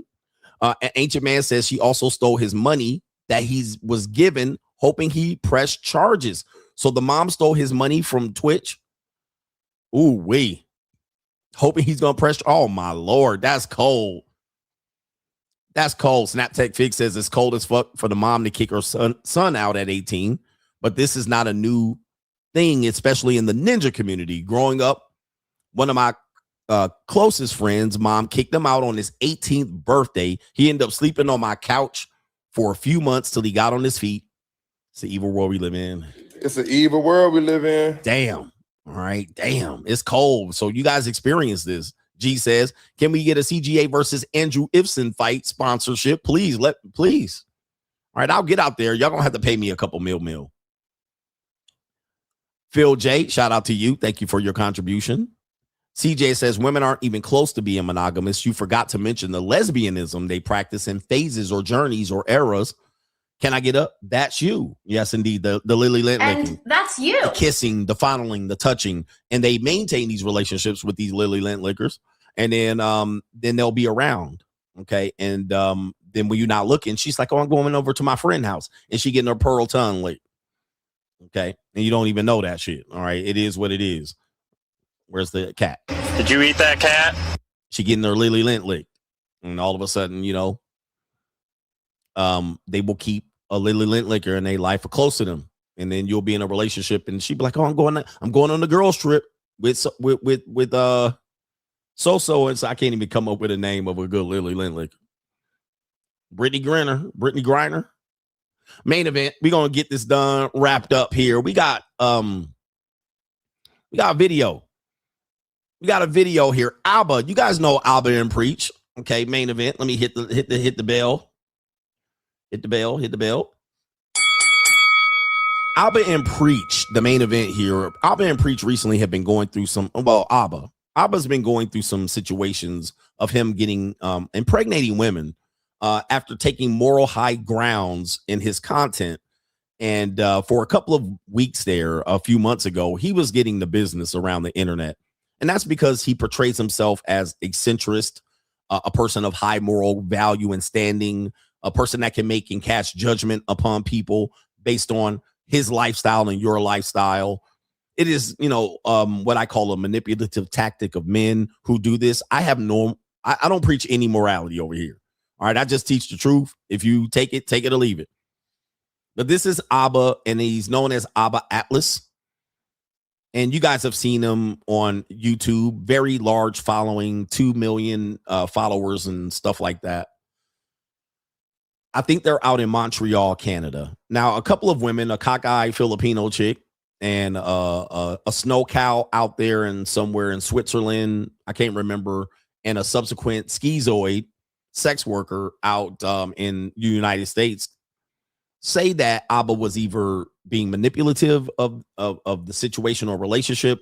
He was being narcissistic. He had kicked them out. They were providing evidence and receipts, and also claims that he impregnated them, right? Cream pied them, impregnated them. Some women said they got an early termination of pregnancy. Some women said that they had a eventual miscarriage.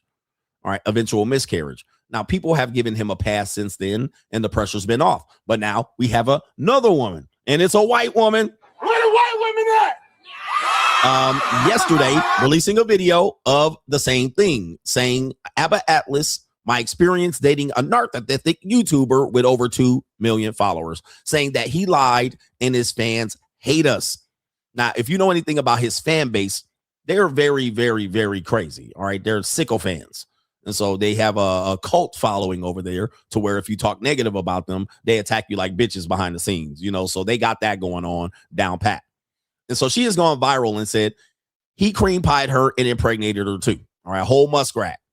All right. Whole muskrat. So we're going to get through as much of this video as we possibly can. And she has a 55-minute video. We're going to have to put this on 2x speed. Hey, any of the hoes that I deal with, if y'all come out and start doing this in mass on me, all right, just know that I already told these niggas I was going to do it. All right, so that's the difference, because hoes are like, yeah, coach, you too be cream pieing us and shit. All right, but look, see, my people already know that. All right, I'm not holding them moral high ground over here. All right, I told y'all I ain't shit. I'm a dog in the mud. Y'all see me out here on evidence with different women in different countries and shit. So if y'all think y'all trying to expose me with this shit, I'm just letting you know my audience is going to be like, yeah, and. All right, anyway, I just had to make that shit clear. They're going to be like, yep, CGA done told us. Anyway, let's continue. Let's see what we got here. to multiple women, impregnated multiple women, including myself, and who proceeded to dox.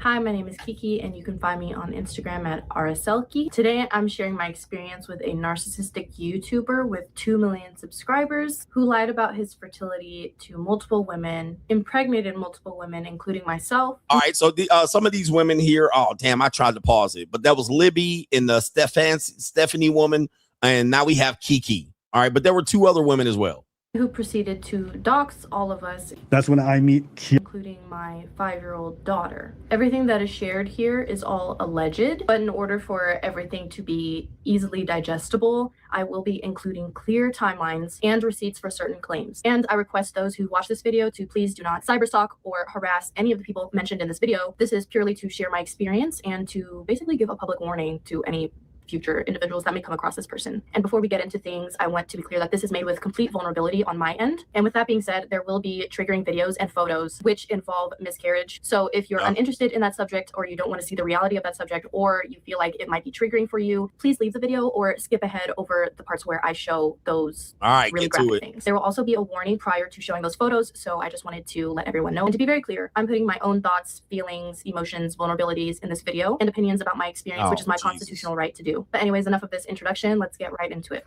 Okay, so first things first. How did we meet? What was his demeanor like? Before I met this individual, I wasn't really familiar with his past. For example, the past issues with other creators such as Fresh and Fit, Destiny, and other, crazy lore that I've come across after the fact. What I thought of this individual was that he was very mature. I thought that he was a very stand-up kind of guy. I thought that he was very kind. I thought he was very honest. His demeanor just comes off as someone who cares about other people. He talks a lot about wanting to be present. He talks about wanting to show up for friends and family and those that he considers loved ones. Before we started talking, guys, I just said this. All right, I just was trying to tell Joyce this. This is a manipulation tactics of men. All right, I don't particularly like this manipulation tactic. I think it's downright predatory and degrading. I think you do a lot of degrading of yourself by posing to actually care about people when you don't. All right, your intentions is to cream pie a bitch, all right, and treat her like this and ragdoll her, and then when she becomes vulnerable, you want to discard her. I don't like this tactic. I don't use this tactic. Not to say that I never have, but this is too much energy going in lying to a bit. All right, tell her who you is, tell her what time it is, and then that's how you win. If you got to lie, cheat, steal to get bitches and sell them a dream, this is eventually going to bite you in the ass, and then they going to come back mad, angrier than a wet hornet, trying to expose you. They're going to get their pound of flesh. Let's continue. I had made a Instagram account, and I found that he has a page on Instagram. He has, I believe, 4 different Instagram accounts. There's one for his main channel, and then there's one for himself, and then the other ones, I don't know what he does on those. The one that I followed is probably the main one that most people know about. I came across a video of him dancing with a woman, and she was very curvy, very beautiful. So I decided to comment on it and say something witty. There's this ongoing joke in their community where I guess dancing or doing stuff with women is gay.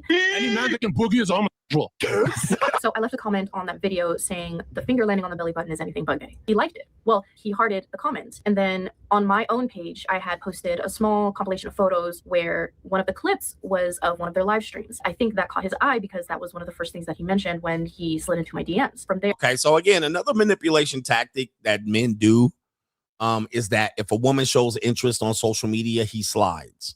All right. I don't use this tactic that very much either. I don't even check my DMs. All right. So I don't even know I check them every now and then. And then most of the time I'm checking to see if someone maybe related to me is in there. And then if it's a very beautiful, attractive woman, but I let them do that work. You slid in there, bitch. I ain't picking up the slack. Tell me what you want. You want some dick, money, what you want? All right. But I'm not trying to get in there, funny, and then develop this conversation and then lead you to fly out. All right. I'm not about to do all that because I got better shit to do. All right. But you better come in here and say what you want from daddy. All right, daddy, I want that lifestyle, daddy. Let me know. All right. What date you ready? Then I'm going to get right to the business. All right. But so men will do this cheap tactic of preying on women that you have some sort of leverage over. You have a big fan base following and she has a small one. And then you do the Andrew Tate lover boy strategy. You put some strawberries or some cherry. Guys, people teach you how to do this. And I'm like, bro, y'all wasting y'all time. Because these women eventually going to have some other way that they're looking at this. There, it's all history. After he slid into the DMs, he gave me his phone number. He was very flirty, very goofy, very silly, you know, I would say very charismatic. Our conversations went really nicely, I would say. They were very fun for me. Throughout our conversations, we would share anything and everything about the things that we want to do, our plans for the future, relationship stuff. To ask you a side question, since he was asking about me, how well do you find your mental state when you're on a very specific schedule versus when you're not? And how do you feel about it? Let's say like you do prefer one or the other, but you're not in that headspace. So let's say you prefer a more routine-based thing and you're not having that. How do you handle that? Tell me. Another thing that I'm going to tell you, gentlemen, they going to keep receipts.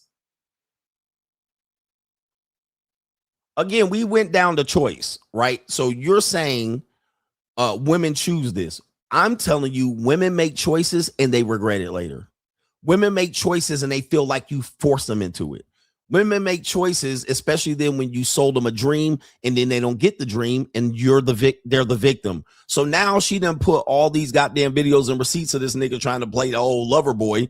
And then now she cooking this nigga with receipts. Let's continue. We have like what kind of expectations that we have for potential partners and things of the sort. A few days after we started talking, he wanted to know if I had a passport. I didn't have a passport at that time because my family and I, we've never left the country. Well, one of my family members has been traveling before, so she has one, but most of us haven't. We, you know, stay where we are. We settle down where we are. That's not my intention for my life. I would like to travel more, but at that time, I just didn't have a passport. So we started talking about getting one. And my plan was to go through the mailing process, which would take about 2 to 3 weeks, maybe 4 weeks max, maybe 6 weeks. I'm not entirely sure how that process works. He wanted me to do the 24-hour passport service, which was in Washington, D.C. And at the time. Okay, so again, now we got, you know, sex trafficking.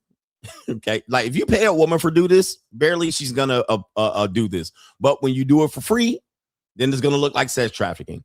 Now somebody's saying she's manipulating too. Again, as men, I try to help you understand this. A woman's manipulation is never seen as a crime. A woman's manipulation is never seen as a crime. When the man manipulates, it's a criminal act potentially. So who cares if she's manipulating? We know she's manipulating. We know she's acting innocent, and then she was out here being a whore ass buzzard. But it doesn't matter. A woman manipulating you is seen as part of the game. So never try to say, well, she's manipulating too. It don't matter. It's never going to matter. It ain't going to matter in court. Cassie went up there and proved that. It don't matter. She was up there participating in the dick sucking and the goddamn orgy and manipulating Diddy and winning, eating up all the food, drinking up all the drink, motherfucking on the flights, charter flights, had a whole career, had a 10-album deal, bitch getting paid for sucking dick. All right. And guess what? She walked away with $35 million. All right. She walked away with $35 million or so. Never try to think that, well, she's doing it too, bitch. Are you a man or a child? Her doing it too is not a defense.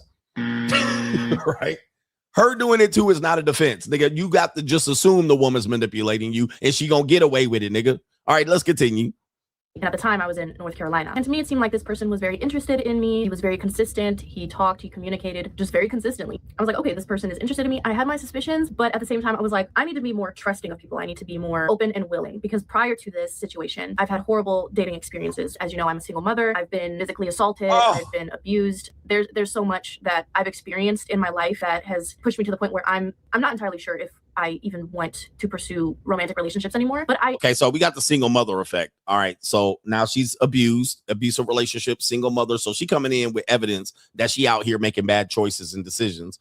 And now we're supposed to assume she's making good choices. All right, so let's continue. Here we go. I wanted to give it a shot. You know, I wanted to try. With the passport situation, it was my job to drive 5 hours to Washington, D.C., pay for the passport, and drive 5 hours back. And so in that day, I drove a total of 10 plus hours. I had to drive back home at nighttime, and my vision is really bad. It was. I mean, look at this. My vision was bad. I had to drive 5 hours uphill, back and forth in snow. Just for what? Just so Abba can fuck her in Montreal. She's making it. And look at this trailer park she living in. Look at this trailer park and shit. Look at this filth and slime she live in.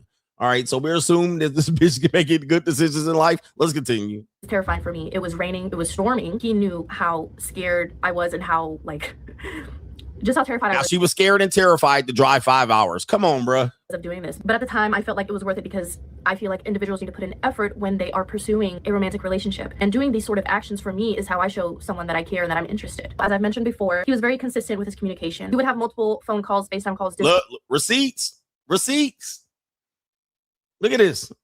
The 25th, the 24th, the 23rd.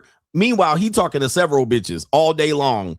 The 22nd, the 29th. This was in March. 28, 27. She got this nigga pegged. Wow, bruh.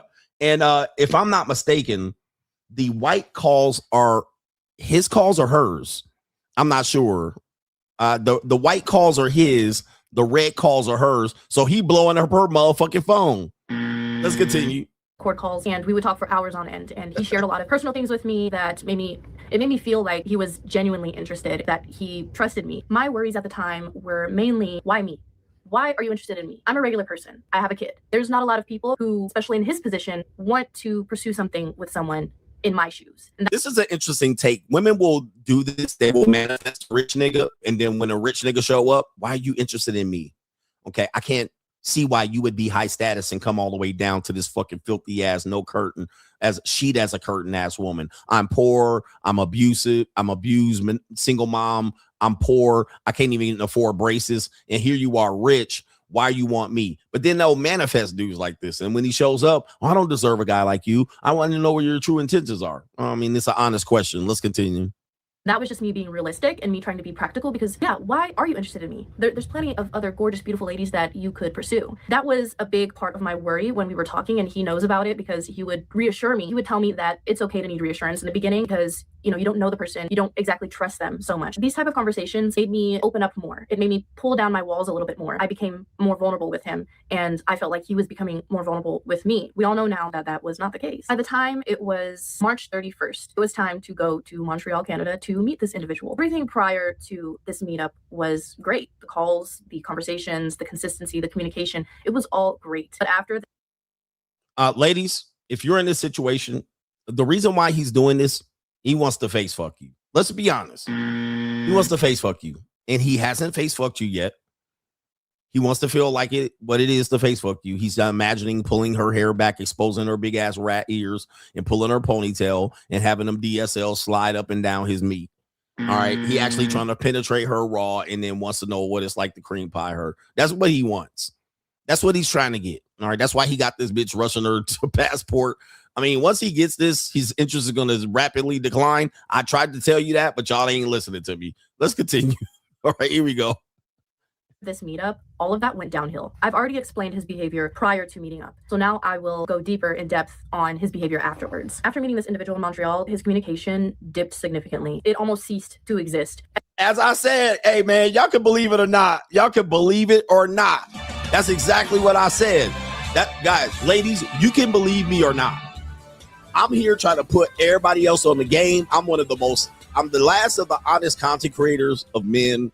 I'm the only one out here that ain't getting exposed. I tried to tell you. Soon as he nutted on her glasses with the nasty shit and tapped his dick on her forehead, he was like, interest gone. Now I'm no longer, the interest has rapidly declined. Let's play it again. Y'all gonna have to believe me, bro. Right? Soon as she flew back from Montreal and got back home in that little ramshackle ass apartment she living in that cesspool, he's lost interest. He beat it up, gone. Dick sucking lip, nutted on her glasses, did the nasty. She came in and dropped that neck. All right, all gone. Gotcha, bitch. All right, all gone. No more. I don't need you no more. And then he probably saw that she probably looked like a scrawny, naked mole rat without the hair. And he probably was like, wow. Or the cesarean section scar, right? He saw that homework tummy looking like balled up homework from her first kid. And he was like, yeah, it ain't what I thought. All right. Saw how ugly she was without the makeup, whatever it is. All right. He was like, yeah, I'm not interested. And he got other hoes to pick from and choose from. I mean, come on, man. It ain't that hard. Let me see here. What'd she say?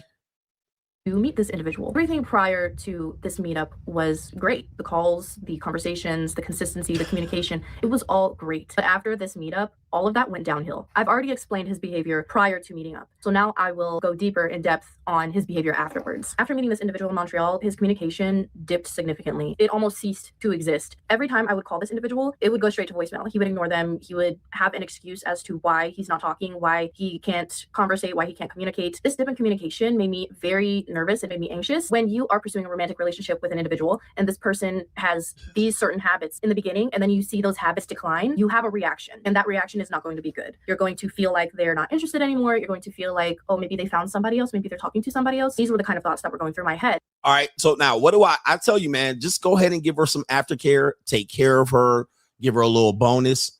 All right. Give her, okay, you did a little extra. You licked under the ball sack. Let me give you a bonus. Let me take care of you. Let me put you on the flight. Let me make sure you get an Uber home from the airport. Let me make sure. And then you aftercare them. Get the non-disclosure agreement signed. All right. You make her feel good. Did you get home? All right, baby. Let's plan the next visit. All right. The next visit is in March, nigga. And then March 2027. Okay. Then keep her on the hook. All right. You doing what you're supposed to do. But if you just go radio silent and just completely ignore her, no matter if she was the problem, you're going to have problems on it. All men pay. All men pay. Just go ahead and give her the bonus. Then if you give her the bonus, she going to feel like she sold that pussy to you. You want her to have that feeling. Because look, let me tell you, if she jumped on here and did what CGA does, and she jumped up here and she told you all this, and then at the end of it, he gave me $1,000. What y'all going to say? At the end of all of this shit, CGA did this and that nigga ain't shit. He ain't did that. And then he did give me a whole handful of hundreds and fistful of 20s.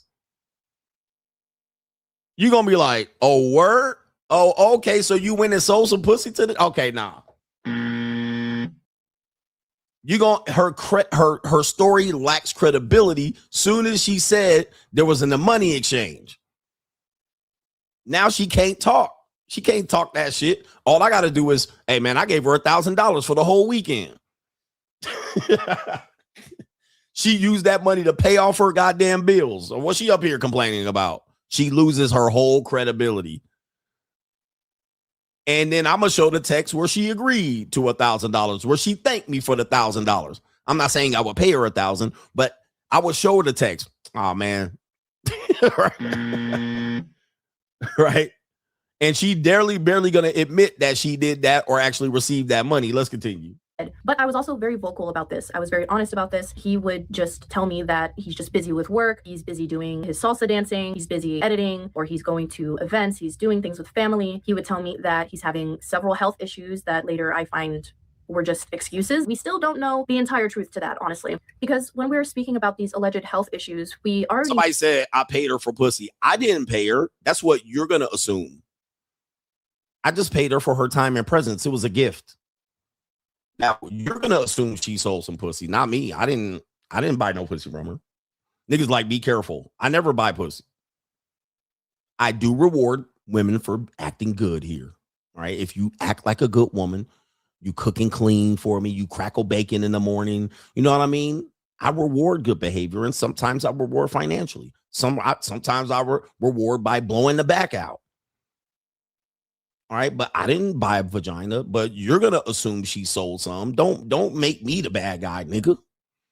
All right, she my special friend. I paid her for her special little time. She was probably could work at Baskin and Robbins, but she took the goddamn shift off, and I replaced her earnings that she would have earned scooping ice cream and pumping gas at the gas station.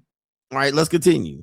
All right, because when a woman leaves work early for me, when she could have worked the shift and she comes sees me, I literally say, oh, what did that shift cost you? What was you going to get? $200 for the day? I'll take care of that. No problem. I bought your time away from work. All right. You travel to me. All right. I'll pay you for that. You had to Uber, and you had to pay the bag handler, and you had to pay the motherfucking, you'd have to buy a drink at the goddamn airport. I'm going to give you that.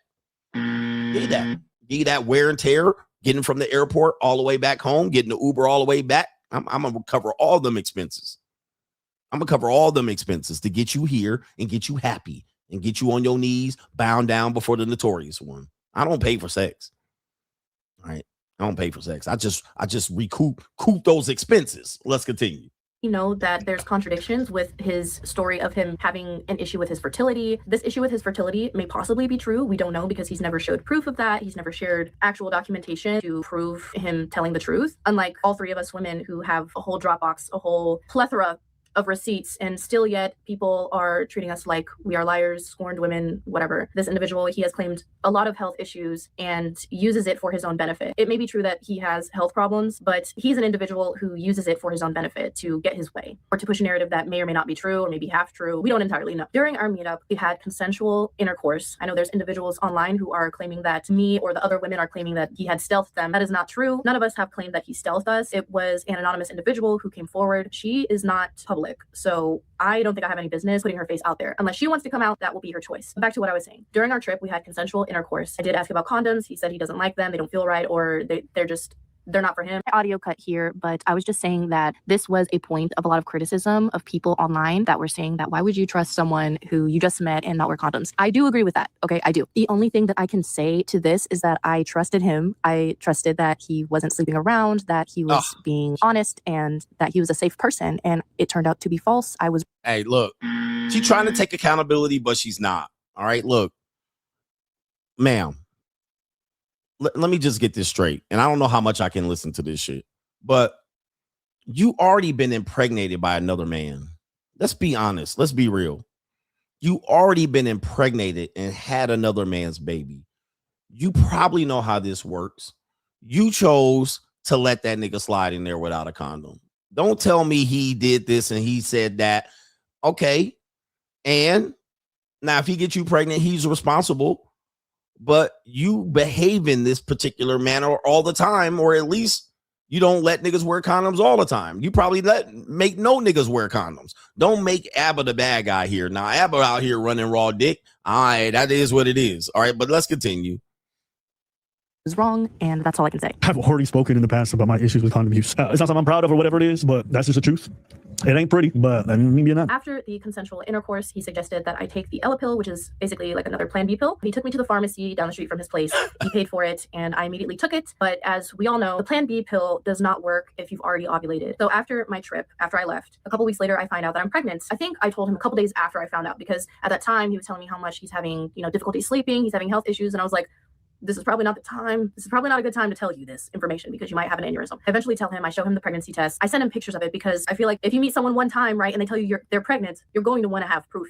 You want to be for sure. I sent him pictures of the test and I told him, here, I'm sending this to you because you probably need to see it. He told me immediately he didn't need to see it, that he believed me. Remember that whenever this fertility lie comes up again, okay? After I told him about the pregnancy, his words and his actions never really aligned. His words said one thing, but his actions said another. He would claim that he would support me, that he would be involved, that he would co-parent, but his actions to me after, as I've said before, after the meetup, he would ignore my calls. He would give me so many excuses as to why he cannot communicate with me. He would text every now and then, but it wasn't consistent the same way as it was prior to meeting. He seemed to have a lot going on at the time. I had so many worries and concerns. I felt like it was maybe my fault that I was pushing him away, making him feel a little bit overwhelmed. You'll see it in a lot of the messages. You may have already seen some of them. I would apologize for a lot of things. I would try to reassure him constantly. I would tell him very nice. And these bitches get long-winded. It's got a story. Look, let me see what happened here. Let me skip this shit. Like, this is a long, drawn-out ass story about some shit that she. Come on. All right, let's see here.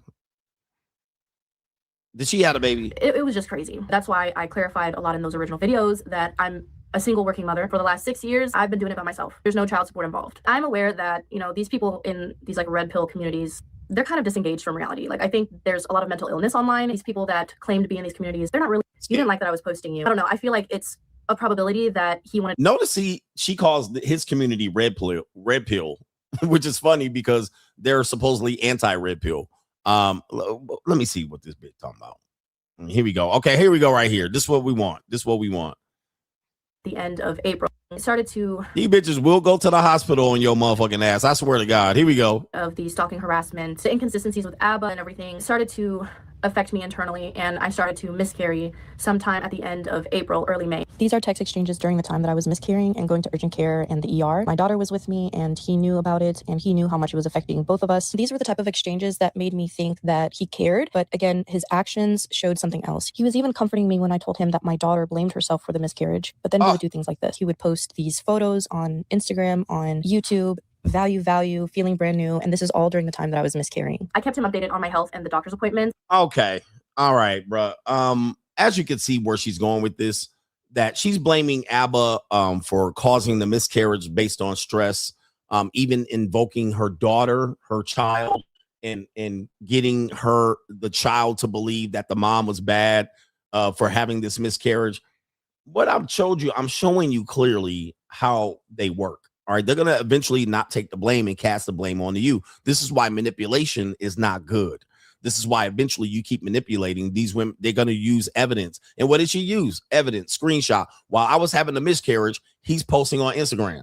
All right, he posted on Instagram of living his new life, being a free agent, if you will, a bad free agent. And then, boom, she's up there able to spin a emotional story where she's victimized, although she had 100% the choice. She was manipulating him. She knew what time it was, and he didn't aftercare, and boom, now she's out here throwing this long-ass winded story about being victimized in this case, which I don't believe she was. I don't believe she was. I wish I can. Now she got the cell phone fees up here, what it costs to pay the cell phone roaming charge. Look at all these receipts, bro. Look at all these receipts. She's showing. Dude, that's what I tell you, man. When you communicate with a woman, man, just know that shit about to be evidence, nigga. They building a case. They're building a case. So, by the way, this dude he impregnates a lot of women in a short period of time. I don't even have that much trouble if I am unprotected impregnating women. I don't really have that much trouble doing this. But a lot of these guys are doing this fertile right here. Fertile out here. This nigga managed to impregnate a lot of women. So we do see this. I think this woman's trying to be, let me see here. He was crashing out about his ex. Okay. But she's showing communications basically she had with him at the same time. He's dealing with this issue on the internet. So just send the money. It'll help. It'll help you feel a lot better. Just send the money. Is she trying to extort the nigga? I wish I could get the full concept. I got a massage appointment coming up here. So is she trying to extort him, send money so I feel a bit better? She trying to get aftercare, bragging to everyone who's in your DMs. Oh, she on this nigga neck, bruh. Oh, Lord. Okay, we got another girl. Yeah, she jealous. Fellas, there's a jealous girl in our town. Oh, and jealousy is a thing, bruh. Look. If you sell these women a dream and you don't live that out, jealousy is an emotion that will provoke them from chasing your ass down, okay, and exposing you. Okay, she big mad. She upset that she didn't get the relationship she thought she would have. He sold her a dream. The follow through wasn't there. And now she is now continuing the conversation with him, gathering evidence and receipts. She doing everything she can. Look at this. I mean, good Lord, there's nothing but receipt after receipt after receipt. All right, you manipulate a woman, just know, look, we got more. Okay, that's the snow cow. Let's see here. More receipts. You're hurt. Can't be contacting my stalker who's effing up my life. That was oh my Lord Jesus, man. I wish I had more time to break this down. I should have did the whole fucking show. Maybe tonight we'll come back. But I do have an appointment here that I get on with this. I try to teach you of these things, but even men don't understand that this is going to be something that you deal with. He got free pussy, but he did fly her out, but it wasn't as free. All right, he has to really reinvent himself the way he deals with women, because these women are out here doing destructive things to destroy his career. Big Boy says, Coach, if that chick carried the baby to birth, he would have. How would she be able to get child support being he lives in Canada. Guys, the United States has certain, I wouldn't even know what to call them, but I'll just say treaties where they can go after you in a different country. Okay. Don't think because you live in a different country that the United States child support authority doesn't reach there. Even in the Philippines. All right. You knock up, they can reach there. I mean, it ain't easy, but they can go in there and get it. So look it up. There's certain things that these countries can go into and get you. All right. So don't think you can just hide in another country and then move back home. If a woman's hell bent on getting your ass, they'll find a way, bruh. All right. They're going to find a way, and these countries will allow it. All right. It is fair. DG Seymour, coach, the NFL needs to hire you, the 49ers owner, arrested trying to buy street meat for $140. 49ers. All right. 49ers. God dang. Okay.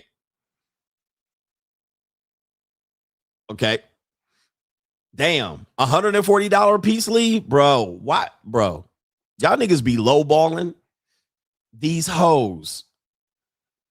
Always overpay. Niggas be like, don't overpay. Overpay, nigga. All right. Overpay. If you overpay, it messes up the marketplace. I don't give a fuck about the marketplace. Like what? Just pay. Pay up, nigga. You come on, man. Dudes be like, if you overpay, the other girl's gonna get it, and then that's not gonna be more expensive. I don't give a fuck what the expense is. Like, I ain't trying to get no $140 pussy. $140 vagina, bruh. And you got billions of dollars, bro. Man, bro, you can pay $1,000 and get the bad bitch, man. Just get a suite. You get the suite, $140 sex, and you a billionaire. That's egregious, nigga. You deserve everything you got. You deserve that shit. Where was he at? Where was he at trying to get some $140 pussy? In Ohio, of all places. In Ohio. Nigga, are you crazy? Arranged to have sexual activities with a female in exchange for $140. It was a undercover ad on a known prostitution site. Nigga. All right, let me see what the site is. Back page ass nigga. Unbelievable, bruh. You got to be kidding me. That's 49ers for you. 49ers going 49er. 49ers going 49er, nigga. All right, anyway. Oh, man. Is he a billionaire? He got to be if he's the owner of a football team. And you trying to go 140? You trying to go 140? Unbelievable. Oh, somebody said it was a transformer. San Francisco. San Francisco. Okay, so now it's making sense. It was a transformer. Robots in disguise. Transformers. More than meets the eyes. All right. Yes. Okay. It was a Decepticon. Could be, bruh. Could be. I don't know, man. Let me see here. San Francisco 49ers. That's par for the course. All right. I can't call what San Francisco what I really want to call them on the airwaves. But it's San Bundle of Sticks Frisco. San Bundle of Sticks Frisco. All right. Golly. All right. You niggas are a disgrace. You men out here, bro. Y'all need to listen. What happened? He got human trafficking. He was arrested upon meeting at the He was arrested upon arriving at the meeting location with the cell phone used to arrange the meeting. I mean, so many mistakes here, bro.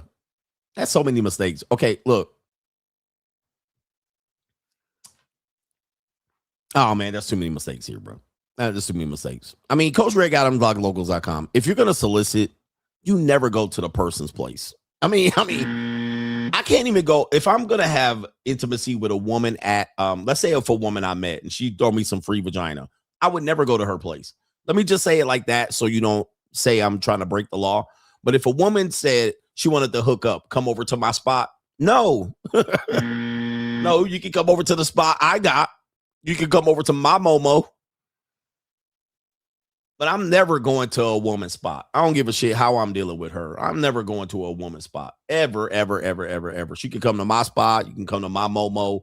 You can come to my domain, my domicile, nigga. You know, where I got cameras and protection. Otherwise, you just coming up, nigga, walking in the door and Chris Hansen on the sideline. Okay. So if y'all do that, that's y'all. You do it. All right. But I don't fuck around and operate that way. Shout out to Cesar Ramirez is in the building. Thank you, brother. And I'm going to get to this appointment. My goal is to come back tonight to discuss some of the things that I didn't discuss thoroughly and maybe potentially finish this Abner and Preach scenario. But I do have an appointment. But thank you for the show. Shout out to the Coach Gang. Hit the like button on the way out. Don't pass a scroll. Peace.